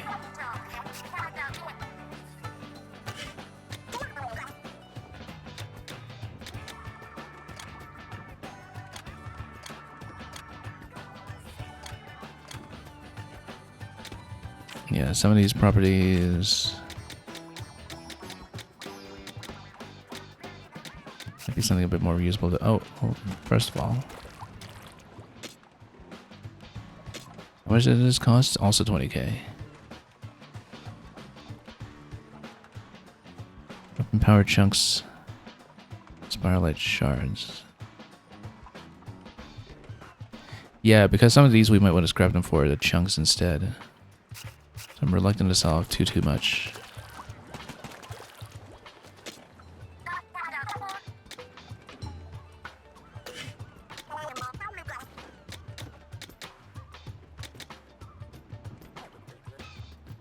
Realistically, we're not going to use any of the 1-star stuff. Let's just dump it.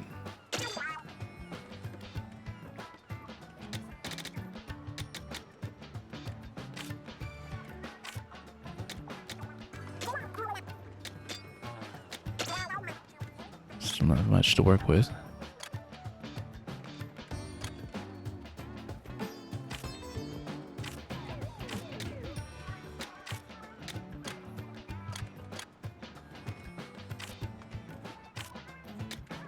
Yeah, because we might want those chunks. I would assume that if it's anything like a Splatoon, chunk crafting usually works, that you need to scrap a whole bunch of these. Not for spiralite, but for chunks in order to craft the ability that you want. It's a bit longer term though. I think we'll probably be able to make up for that if we just have some cash right now. Maybe.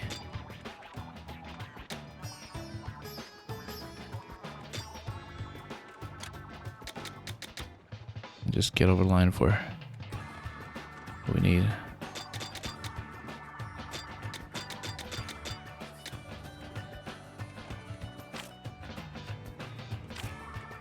Let's keep some of these.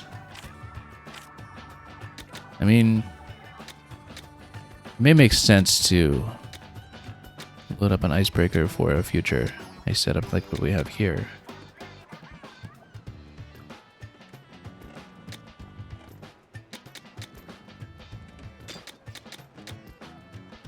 Just see if we can get over the line for 20k.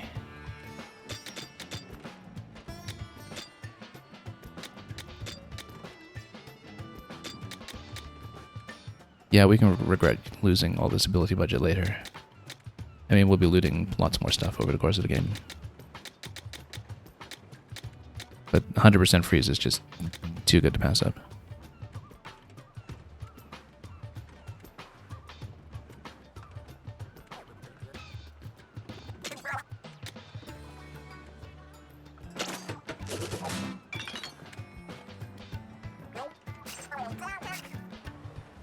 I should actually see if we had any additional bonuses from logs here. No, we don't.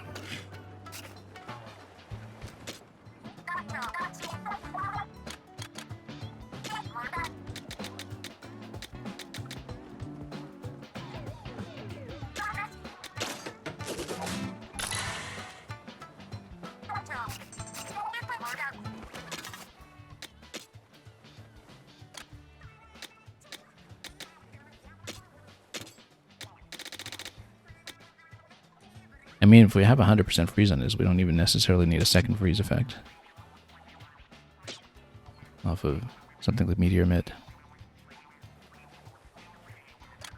Might even make sense to... Well, I mean, we'll give ourselves the flexibility to replace that, I guess. And past that point, we'll want to work on some of that weapon damage. Yeah, because now we have freezing all the time, and I think it's going to work well. Okay, let's take a look at next part of the bottomless buffet. See if we can survive it. Because we're down to the wire with the timer already, even coming out of that floor 9. Okay.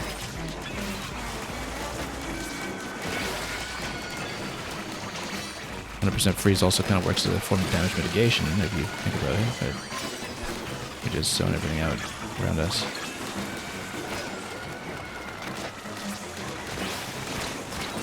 Whoa. Oh, already in danger. Not great. Okay.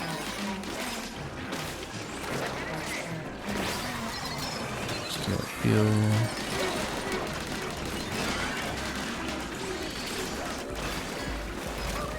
No.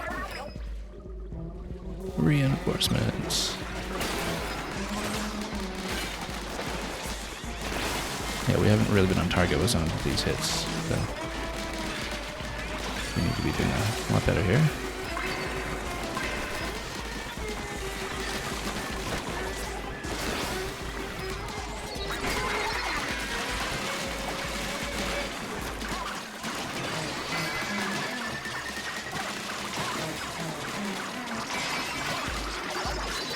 And just drive Big Man to where we need to go.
Didn't even need to use Big Man for that one.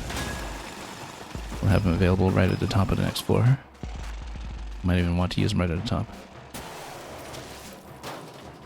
And yeah, Splatoon, you're pointing out that when I'm on the hideout chip, I don't need to cycle between the different stations physically because I can just tab through them with L and R. Yeah, we've been doing that occasionally. I am busy thinking and I just move around for the sake of moving around, but we've been tabbing through doing weapons and parts from time to time.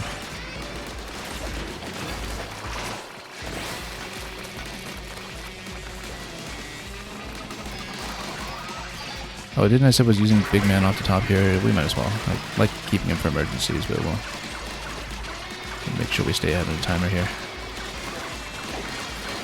Yeah, we should have used him right at the start so we would have enough time to rebuild a second charge for him.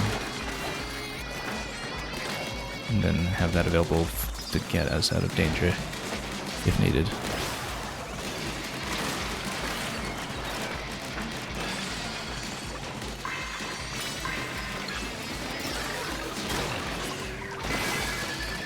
Slam the slamming lid. That's it. Actually, it felt easier than the last one. Probably because at 100% freeze, doing some mitigation for us.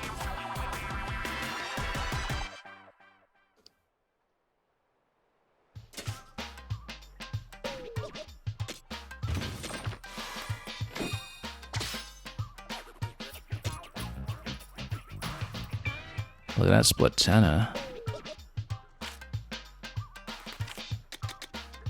And more on to splash it. Yeah, we'll eventually build around some of these better weapons we're picking up, but when we find the synergies that we want to have sufficient resources to build up Ferment and Scorch and so on, the way that we've built up 100% freeze.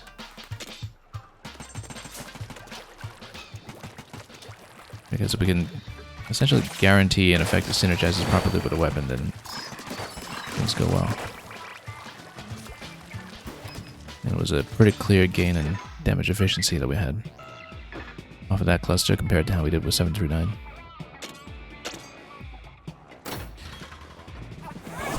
So we'll just play this up to the limit of what we can handle today, and of course there's so many opportunities to just level up on this side if things get a little too dicey and if we are a bit too under-resourced.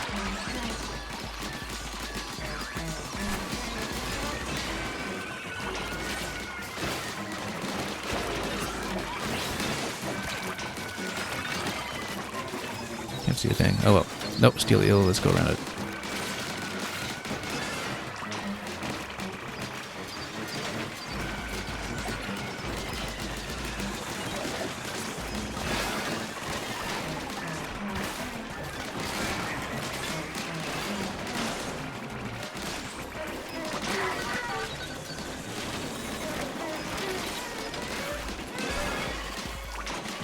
Yeah, because with 100% freeze, you can just get an instant shatter effect on so many of them. If we find something like a Slosher or Blaster that has freeze break, we want to swap back to that idea as well, because then we can get that huge burst damage on demand.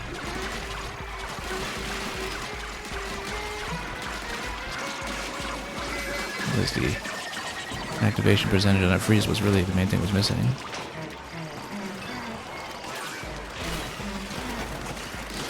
With the slower weapons, of course, it's a little harder to plan escapes, but... Oh, come on. Here we go. RX full when we were in danger. That was too close. Got a bit sloppy near the end.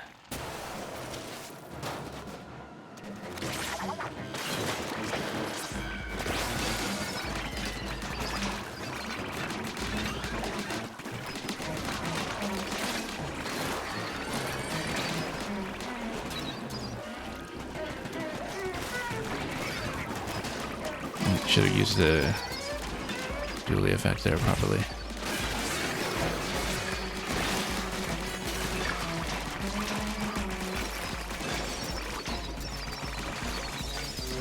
Swim through the lid so we can just...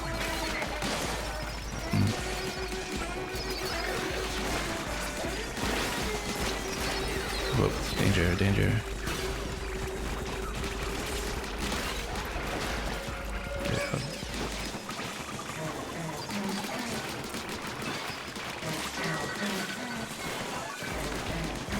50%. I think we'll need Big Man as soon as we have him because right now we just don't have enough damage output to do this as tidily as I'd like. But with big man available, I think we can make a reasonable stab at it.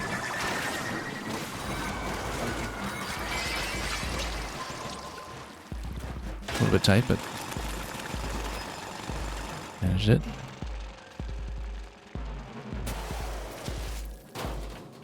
Okay, strong arms we'll need to deal with.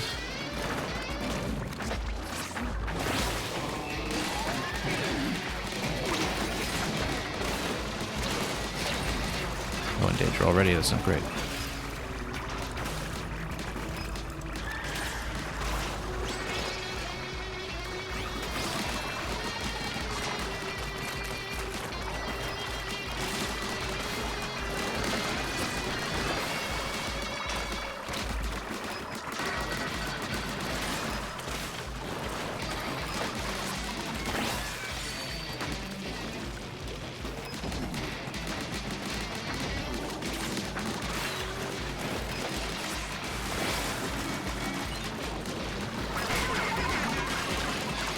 Not gonna wait to get into danger here. Let's just clear a big man and try to get over the line.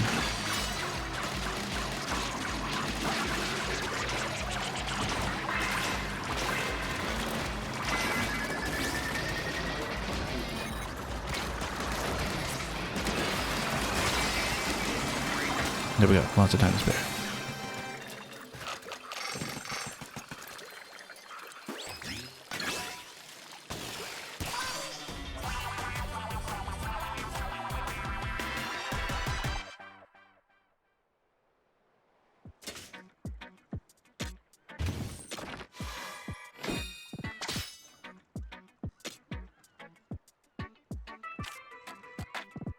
Close combat.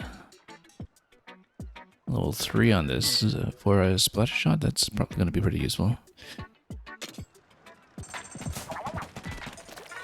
Although at this point, I think if we're investing in upgrades, we're going to do so with the weapons that are actually limitless.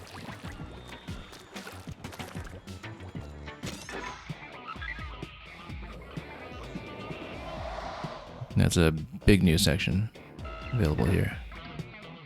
Okay, that's a 3-level bump. Going into level 57 here. I feel like given that, it may actually make sense to go through some super spicy first, just to smooth out the leveling curve a bit. I mean, we can see how we do, but I kind of expect that at that point that we might be a bit lacking in damage output until we get some more upgrades going. That's one of the limiting factors. We can make an attempt at it to see, you know, with 7 levels behind, how far off are we from being able to attempt it in the current build, but I would expect success. Because it is a pretty big jump. Maybe this doesn't go to 90 floors after all, who knows? Yeah, okay.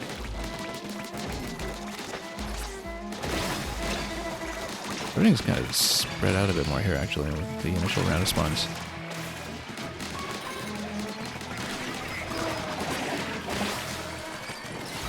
Whoop, didn't expect danger down there. Okay, that's how the stages start to escalate. You can't just dive anywhere you like. Didn't realize it was a hazard. I like it though. I mean, again, it's kind of like later games side order where, you know, you have more and more platforming design that you have to consider the deeper in you get. And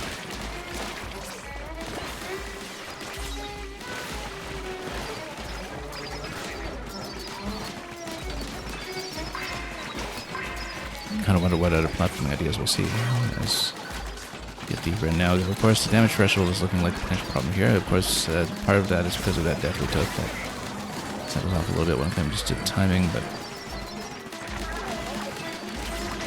it isn't looking particularly rosy at the moment. We'll try to clear a bit with Big Man, but we don't have time.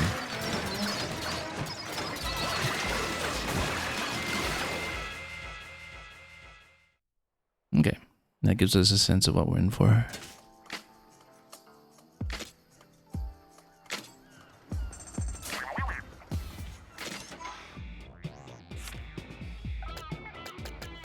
Like I said, I don't know how much more Raiders will necessarily do all in stream. I guess it depends on whether we hit a particular grind wall or something. At the moment, of course, there's lots of content that's sort of on level that we can still push through, probably at a gentle pace, so I expect we'll stick with it.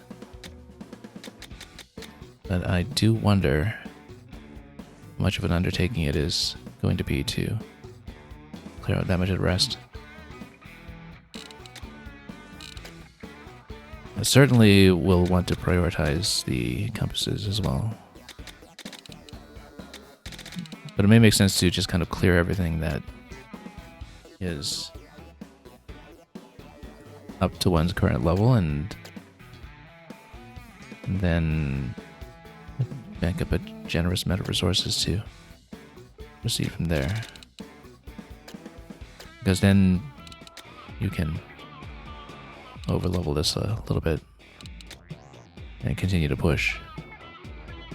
Because it looks like this will probably go quite a bit deeper. All the way up to level 80, and who knows?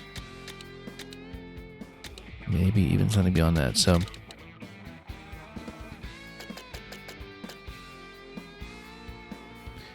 For today's purposes, yeah, sure, let's just clear everything that's sort of up to our current level. And give it a go to try out our current build. And bank up more resources as we go. Yeah, so Super Spicy always has to be on Survivalist, which is completely sensible. Was that the case with the mess hall here as well? Let's actually...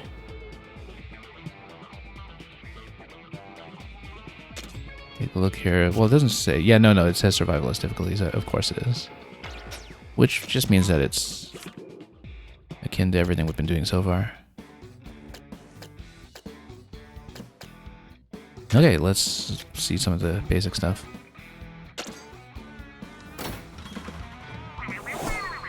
And have a bit of a relaxed grind through it and try to tick every box as we go. We just need to clear. We've already got all stage collectibles, so it's not really going to be an issue.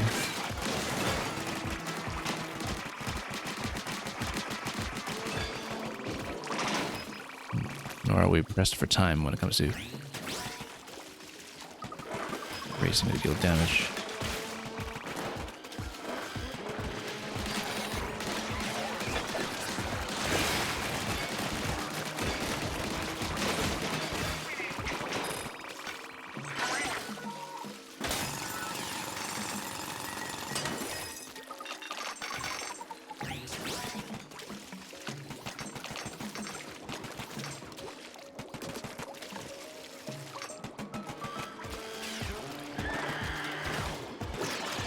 Oh, totally missed that.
Well, I mean, he has to get out of this first, and then he can run.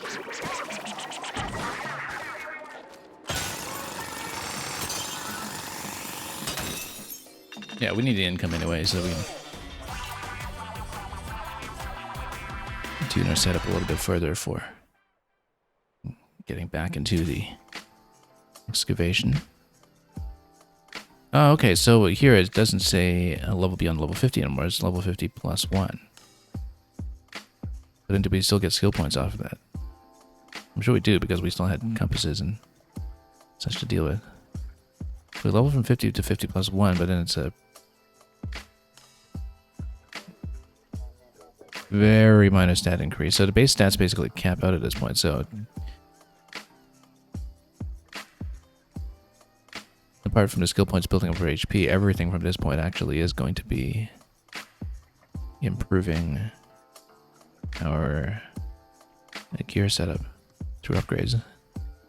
What I'm gathering here.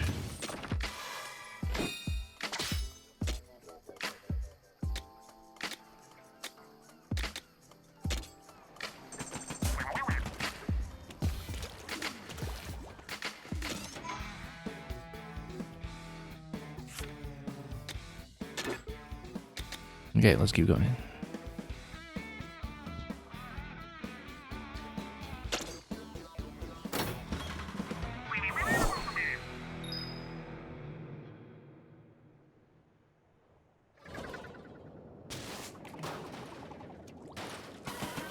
Right, because we know that from the remaining compasses we're going to get 6 skill books. We're going to get 3 apiece off of those, and maybe that alone accounts for the remaining HP upgrades, which means that until we attempt those levels, we don't get any further upgrades to characters' base stats. And we just need to improve our damage output itself. It's really the only thing we can do at this point.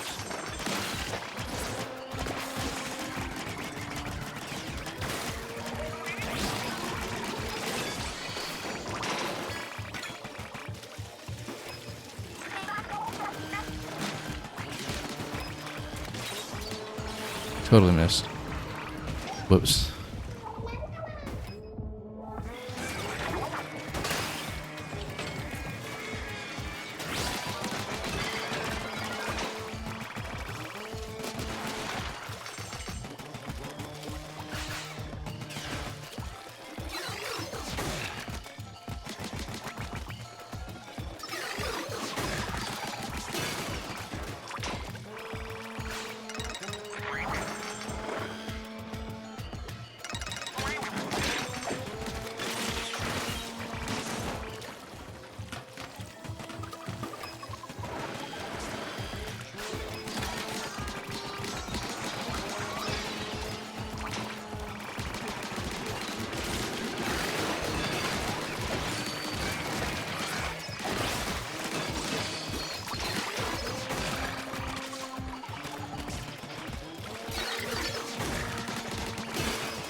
Nice, but slam down a little further. There we go.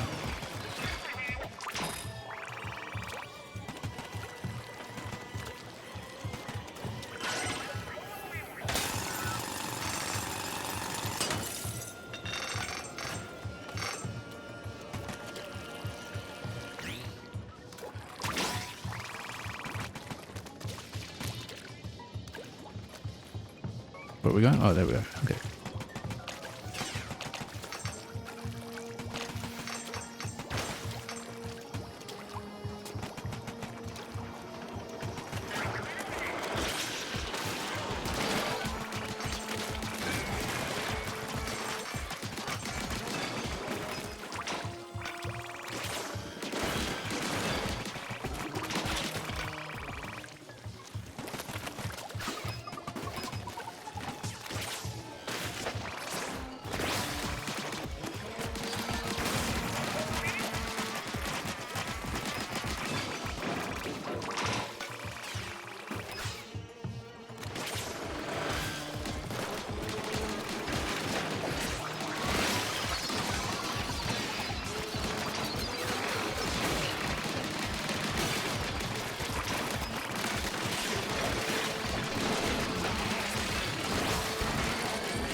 Yeah, we'll just speed through as many of these as we can to continue pumping.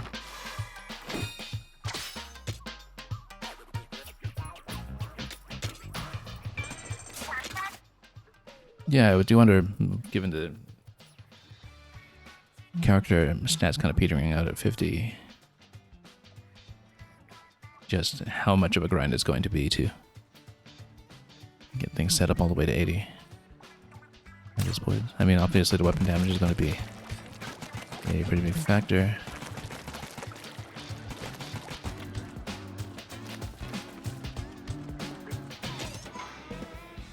Oh yeah, once we're up to 20k, we should build the weapon property station.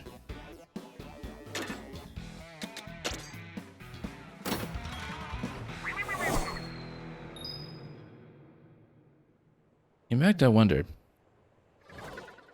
if your stats are not really increasing that much by this point. Maybe the open levels that are technically designated as level 8 are more approachable than we might think, depending on what the damage requirement is, I guess, for just clearing things, because nothing there is timed. You can take the time that you want with it. Enemy density is actually good for you, because then you can get through a big power egg quota. And probably the quota is just enormously high, and you have to be very consistent about surviving if you make a proper run at it. But we shall see.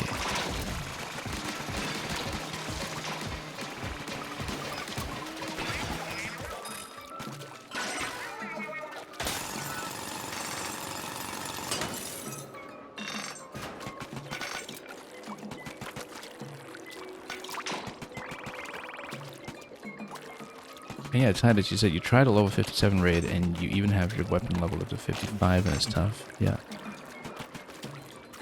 Yeah, I mean the level 57 was the one that stalled us out there, but if you're not under the timer, right, then I think you can probably play well above your designated level and still make a decent run at it. It's mostly the damage requirements in time segments that might be the biggest hindrance from how I understand it. Because then you're expected to have maybe a certain level of upgrades for both weapons and gadgets at that point to make it through comfortably.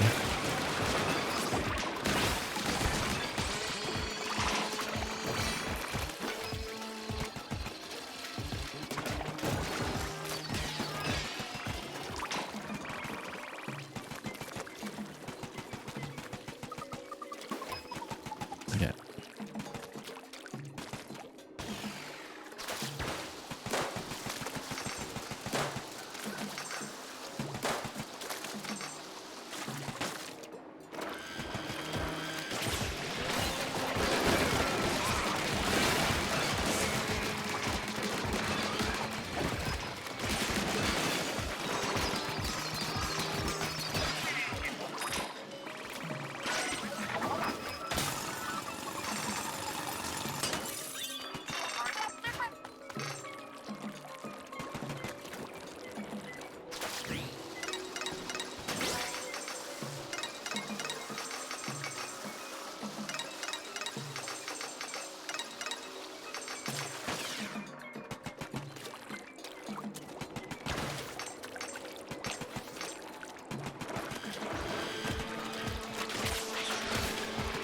Okay, let's jump on these guys here.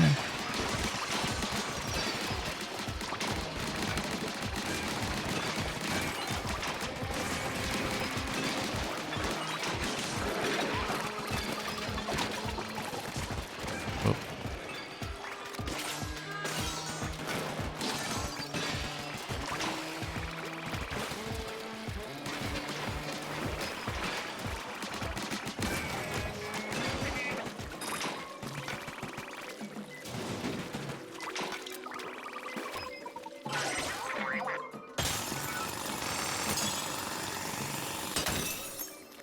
I guess we'll keep going with this list until we run into any kind of snag.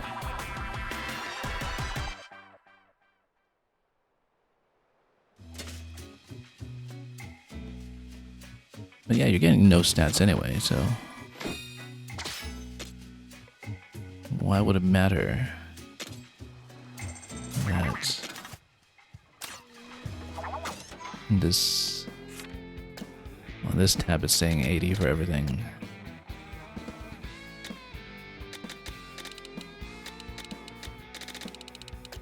Might be surprisingly approachable. But these two tabs where everything is timed, that's maybe what the sticking point will be. We'll see. Let's keep going.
Watch out for this guy. Oh, danger. Oh, was trying to jump over the big shot circles there, and that didn't quite work out.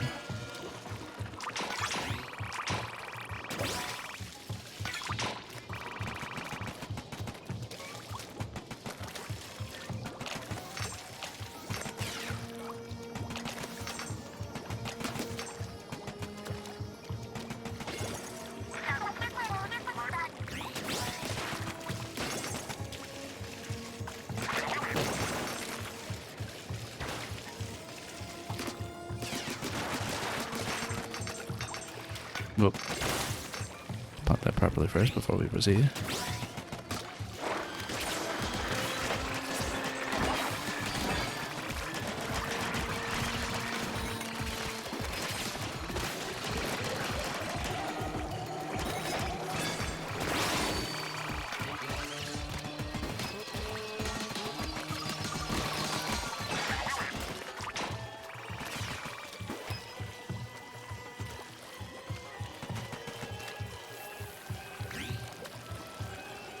Let's resist the urge to inadvertently jump all the way back down.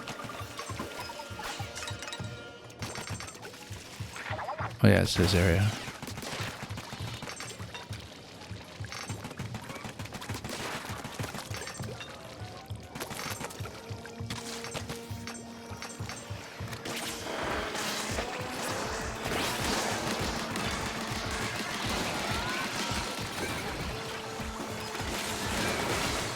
You know what? This is a moment for big man. To screen clear for us here.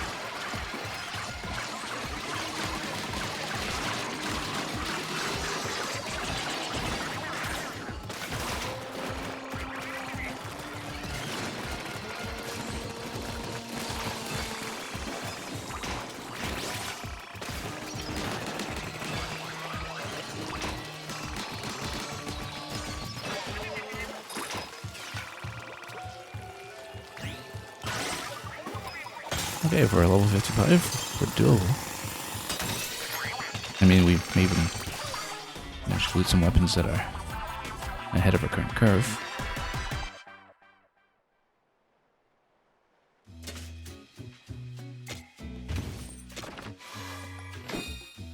Unless the weapons too cap out at 50, which may be the case.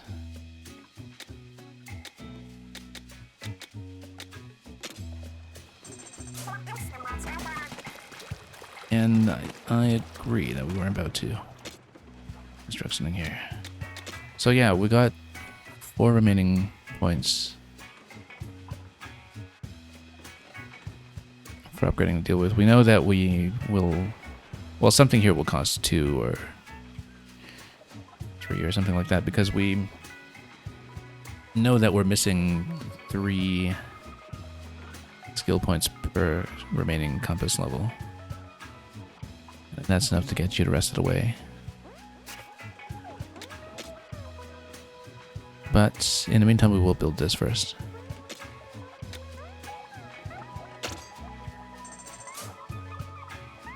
And get a sense of how the power swapping works.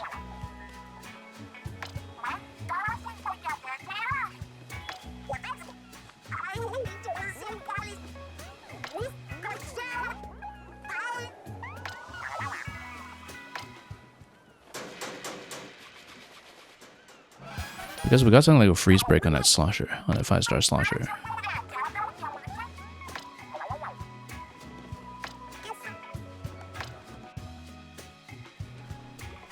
Then that would work pretty well with the 100% on the freeze percentage.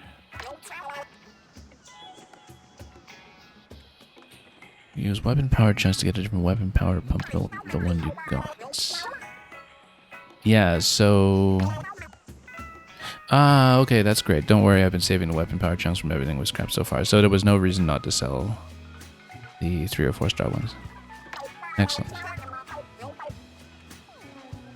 Yeah, so you can only do that with the 5 stars. That's fine.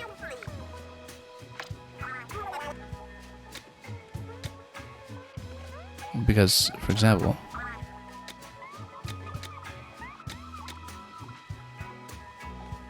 Well, we don't want to swap it out, obviously. We can see just how many of each type we have going on.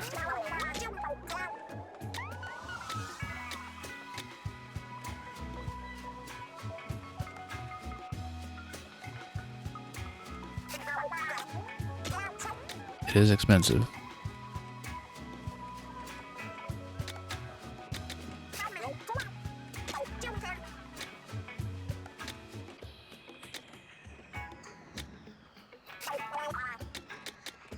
But then, the more of these weapons you collect, the better shape you'll be in for doing that. Because the idea... And notice that you got Scorch and Ignite on this together. I only just noticed that we have Scorch and Ignite on it. Which... As with this one doing Icebreaker and Freeze, that already kind of has natural synergy built into it. I didn't see that actually, because we saw the... Drum Power Slosher earlier. So what's the difference between one's designated primo and one's not designated primo then?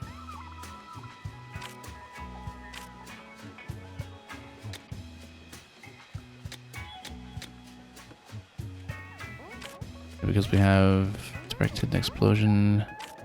Camel Slosher has a single slosh damage to it.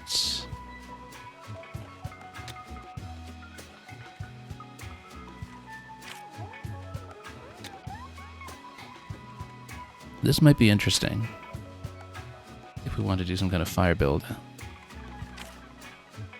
and just have tons of damage going. We won't really have the resources to build into that yet, but if we have a big Scorch build that can kind of stack that multiple times, then... Ooh, new outfit.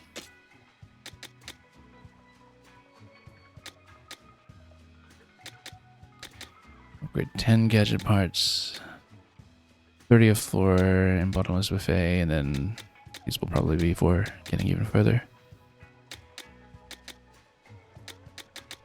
So yeah, apart from not having done a co-op, we're getting most of this collection filled out within our means. Eventually we'll be collecting all relics, clear all on super spicy. We'll work our way up to that.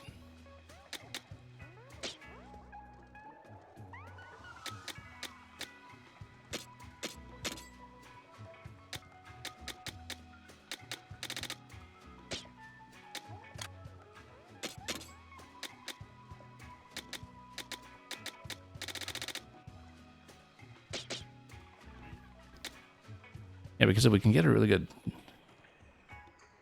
scorch base setup going, the slosher might be helpful. Because look at this. It's pretty quick too, actually, as far as sloshers go. There's not a very wide spread on it, but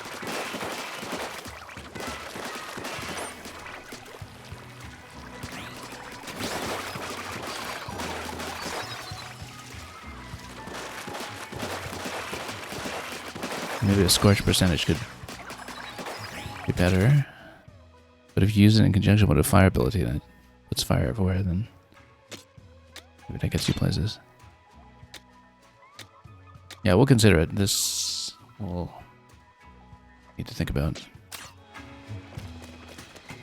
And actually, now that we know that we don't need to be shy about scrapping weapons with properties on them, let's scrap more weapons.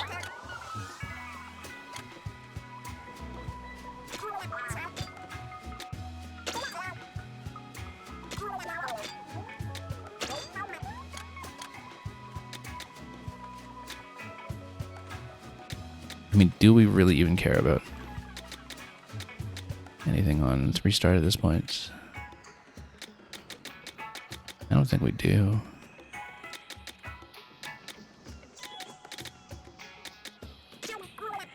Unless there's a particular weapon type we really want to play. Whoops.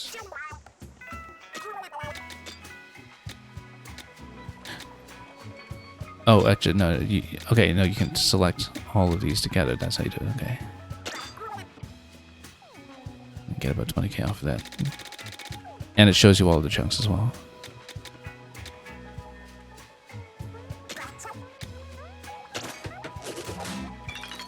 Yeah, I love that the chunks just get saved retroactively in the system. That works very nicely.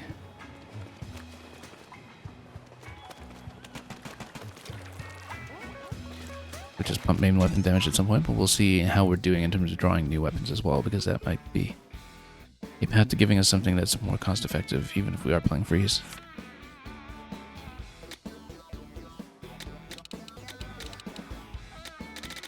So yeah, I mean, if it was no problem to do the 55 over here,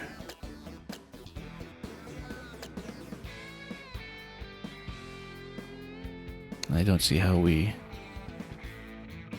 can't just proceed with some of the other ones that are a little beyond the current level. I mean, let's just keep pushing and see what happens. High danger.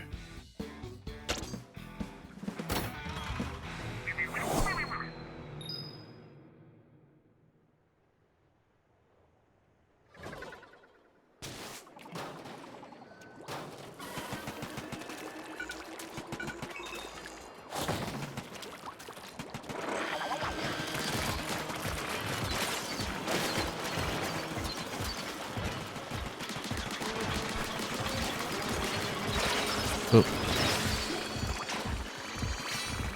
And look at that, we froze the whole thing. I couldn't find his tail, though. I was trying to look for the end. When it was frozen, I couldn't see it.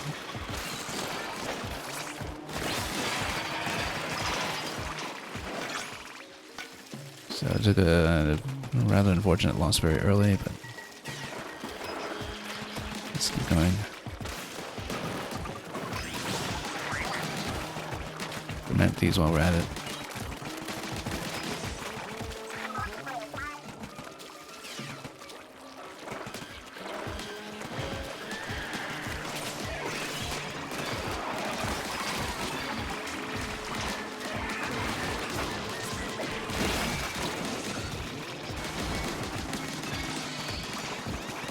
Have to be careful when jumping with the Julies because they might dodge roll by mistake.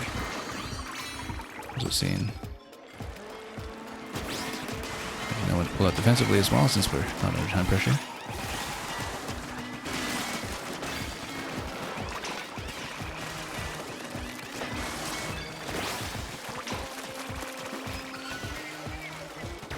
Oh. One more.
I'm amazed this is even comprehensible to me.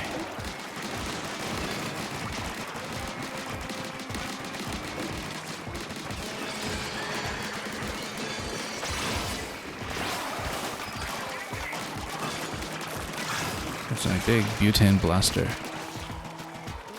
Now, the butane blaster last time was the one that we were running for the longest time before we switched to our current weapon because it worked beautifully as a freeze breaker. So there's a freeze break on this one as well.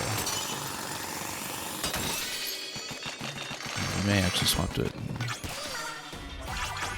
Because it makes so much sense to have it in conjunction with the 100% blast boot.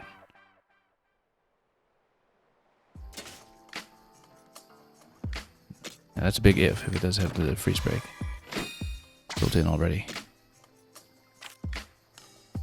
It does not, unfortunately.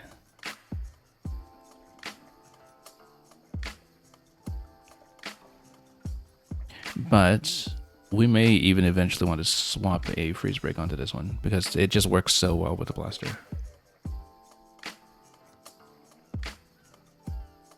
That's a really nice chance and scorch though.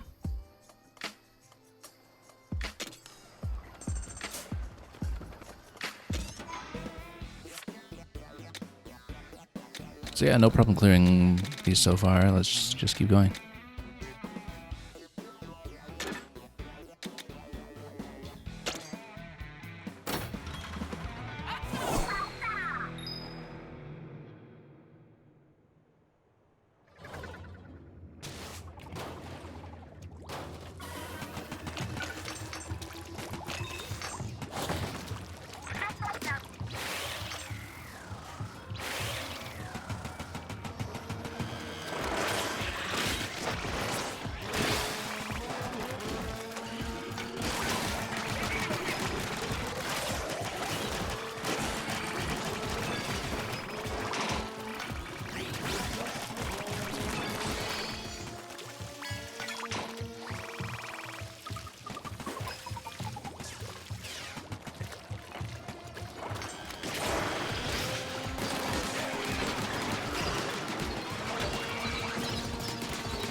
To the end of the heal, but we'll see what that dealt with.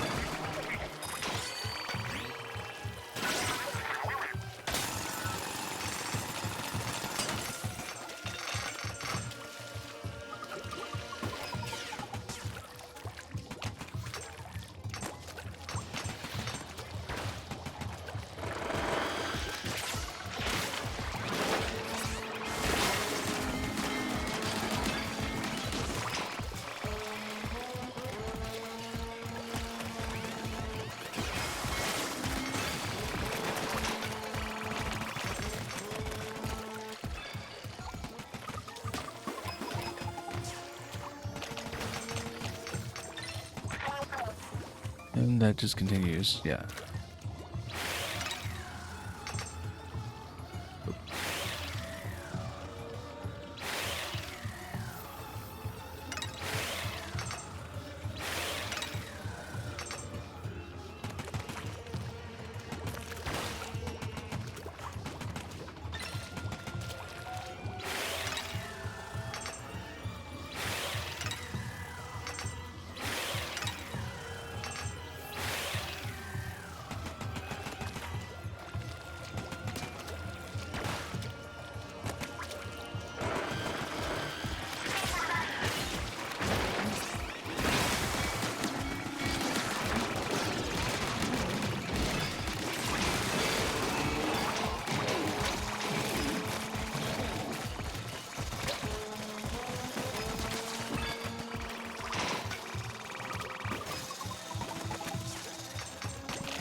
Okay, not really feeling the bump in the recommended level, but let's not speak too soon. That's what's coming.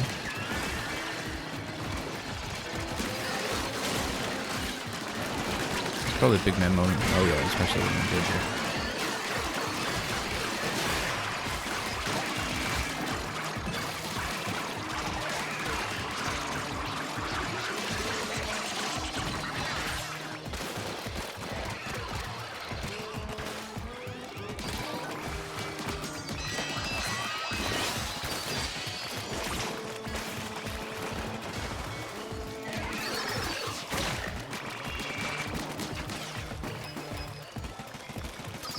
We're out of position there.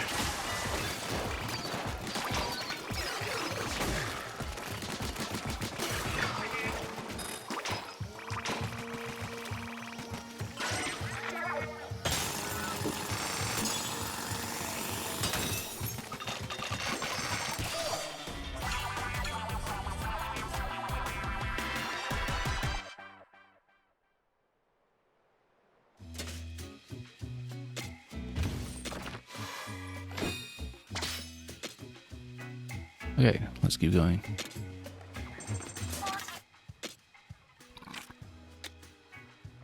I was kind of wondering about the damage on this. Yeah, because if you manage to swap a ×5 freeze break on that, you got about 150k on the hit.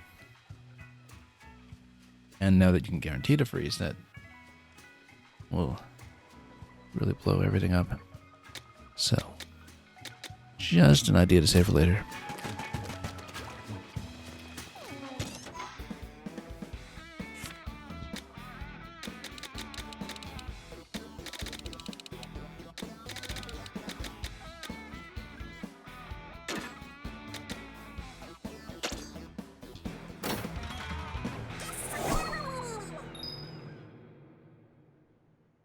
We might do this one and call it for today. We'll see.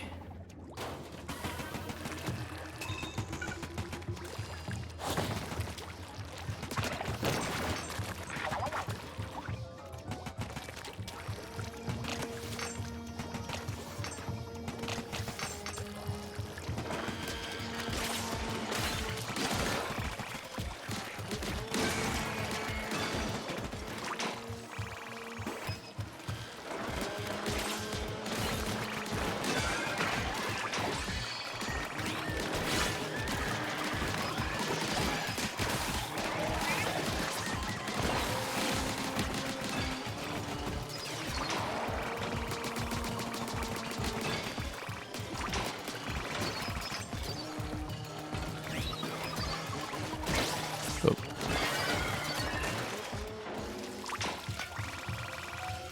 Caught slightly out of position there.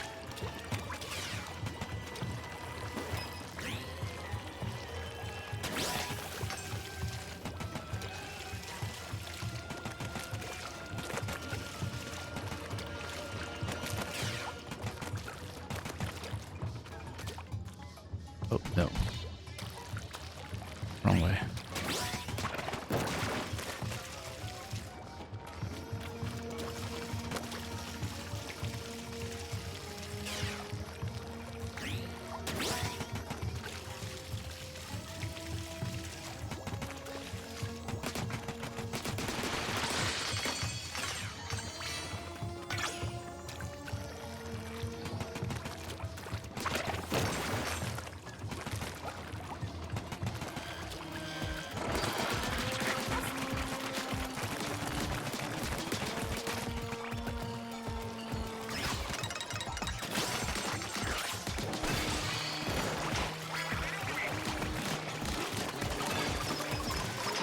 Oop, nope.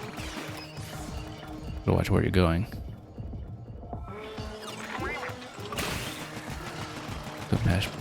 Push past your limit, well, more like the levels limit. Or not watching.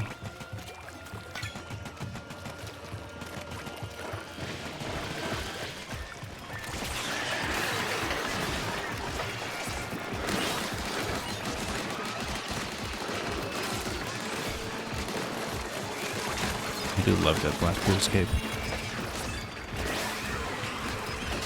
We can get out of danger for a moment. I was about to say, and get big man's power up and running for specifically this kind of circumstance.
Okay, we can just push it in this way instead of diverting around.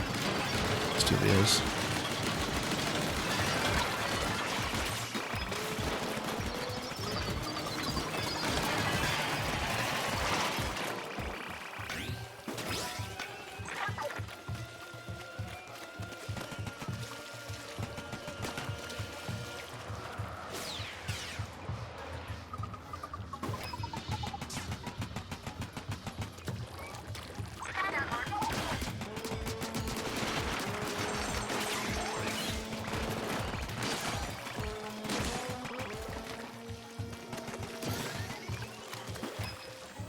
Let's not miss. Here we are.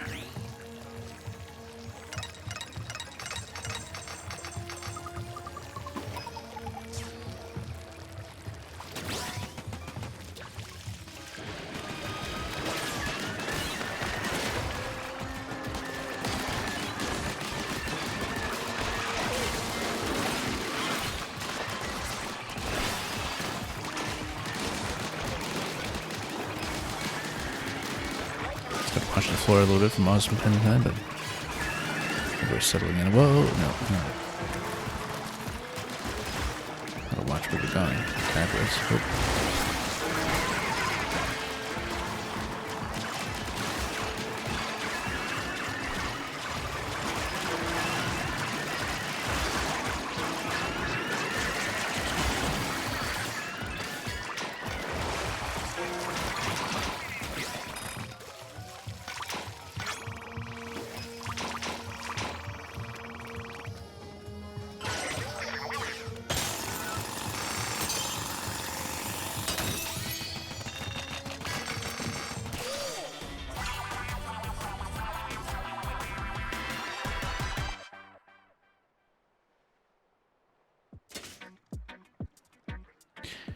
Okay, looking all right.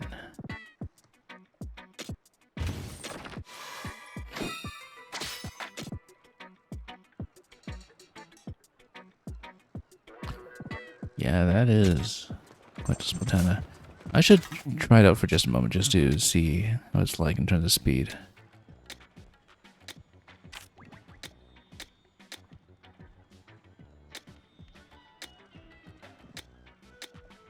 Yeah, same damage numbers on them, but max range and coverage.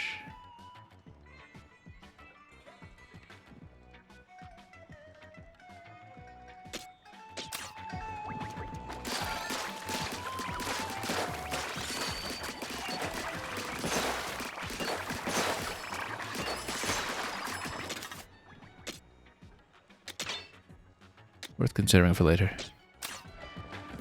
Let's see what we can do with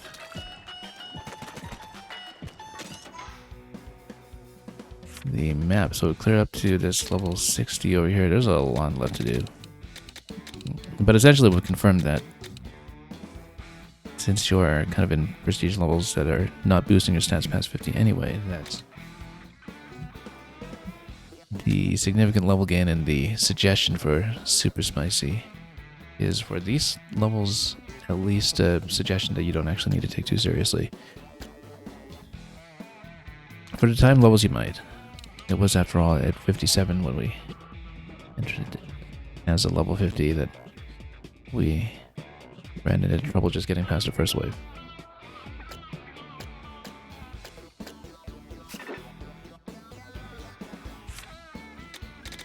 But pretty good start off of Super Spicy, and it does farm up a good amount of currency pretty readily. So, for example, if we at some point wanted to pump this thing, oh, the next set is going to take about 50k, but that's what it would look like to get up to that level.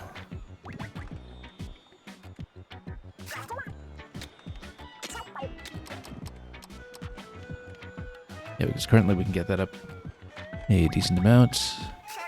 I don't know if we'll do that yet necessarily. We'll find out. But Because we can just have something else that'll just naturally draw an icebreaker. That would be fun. I don't think we're swapping anything out of this weapon because the freeze plus icebreaker just works so conveniently, and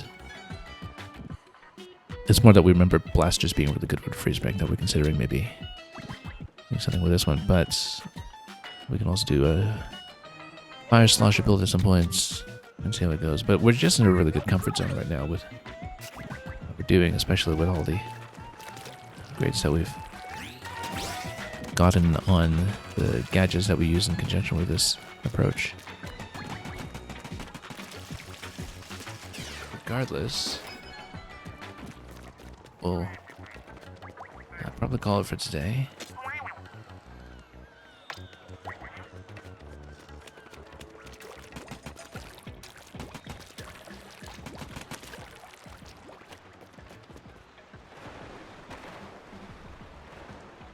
In a way, that's how we look. And yeah, we'll call it for today.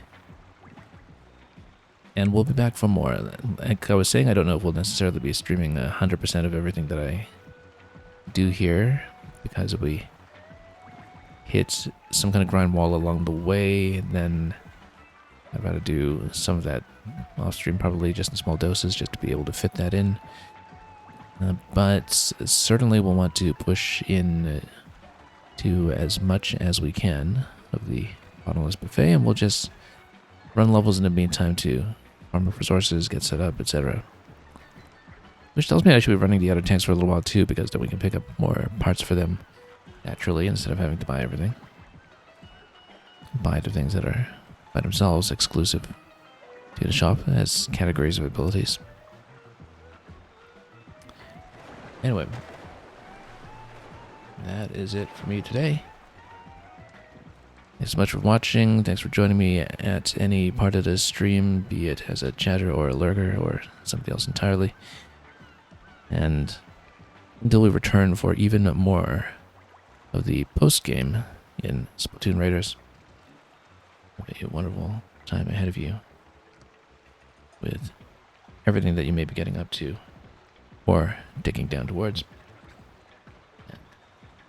As always, ready well.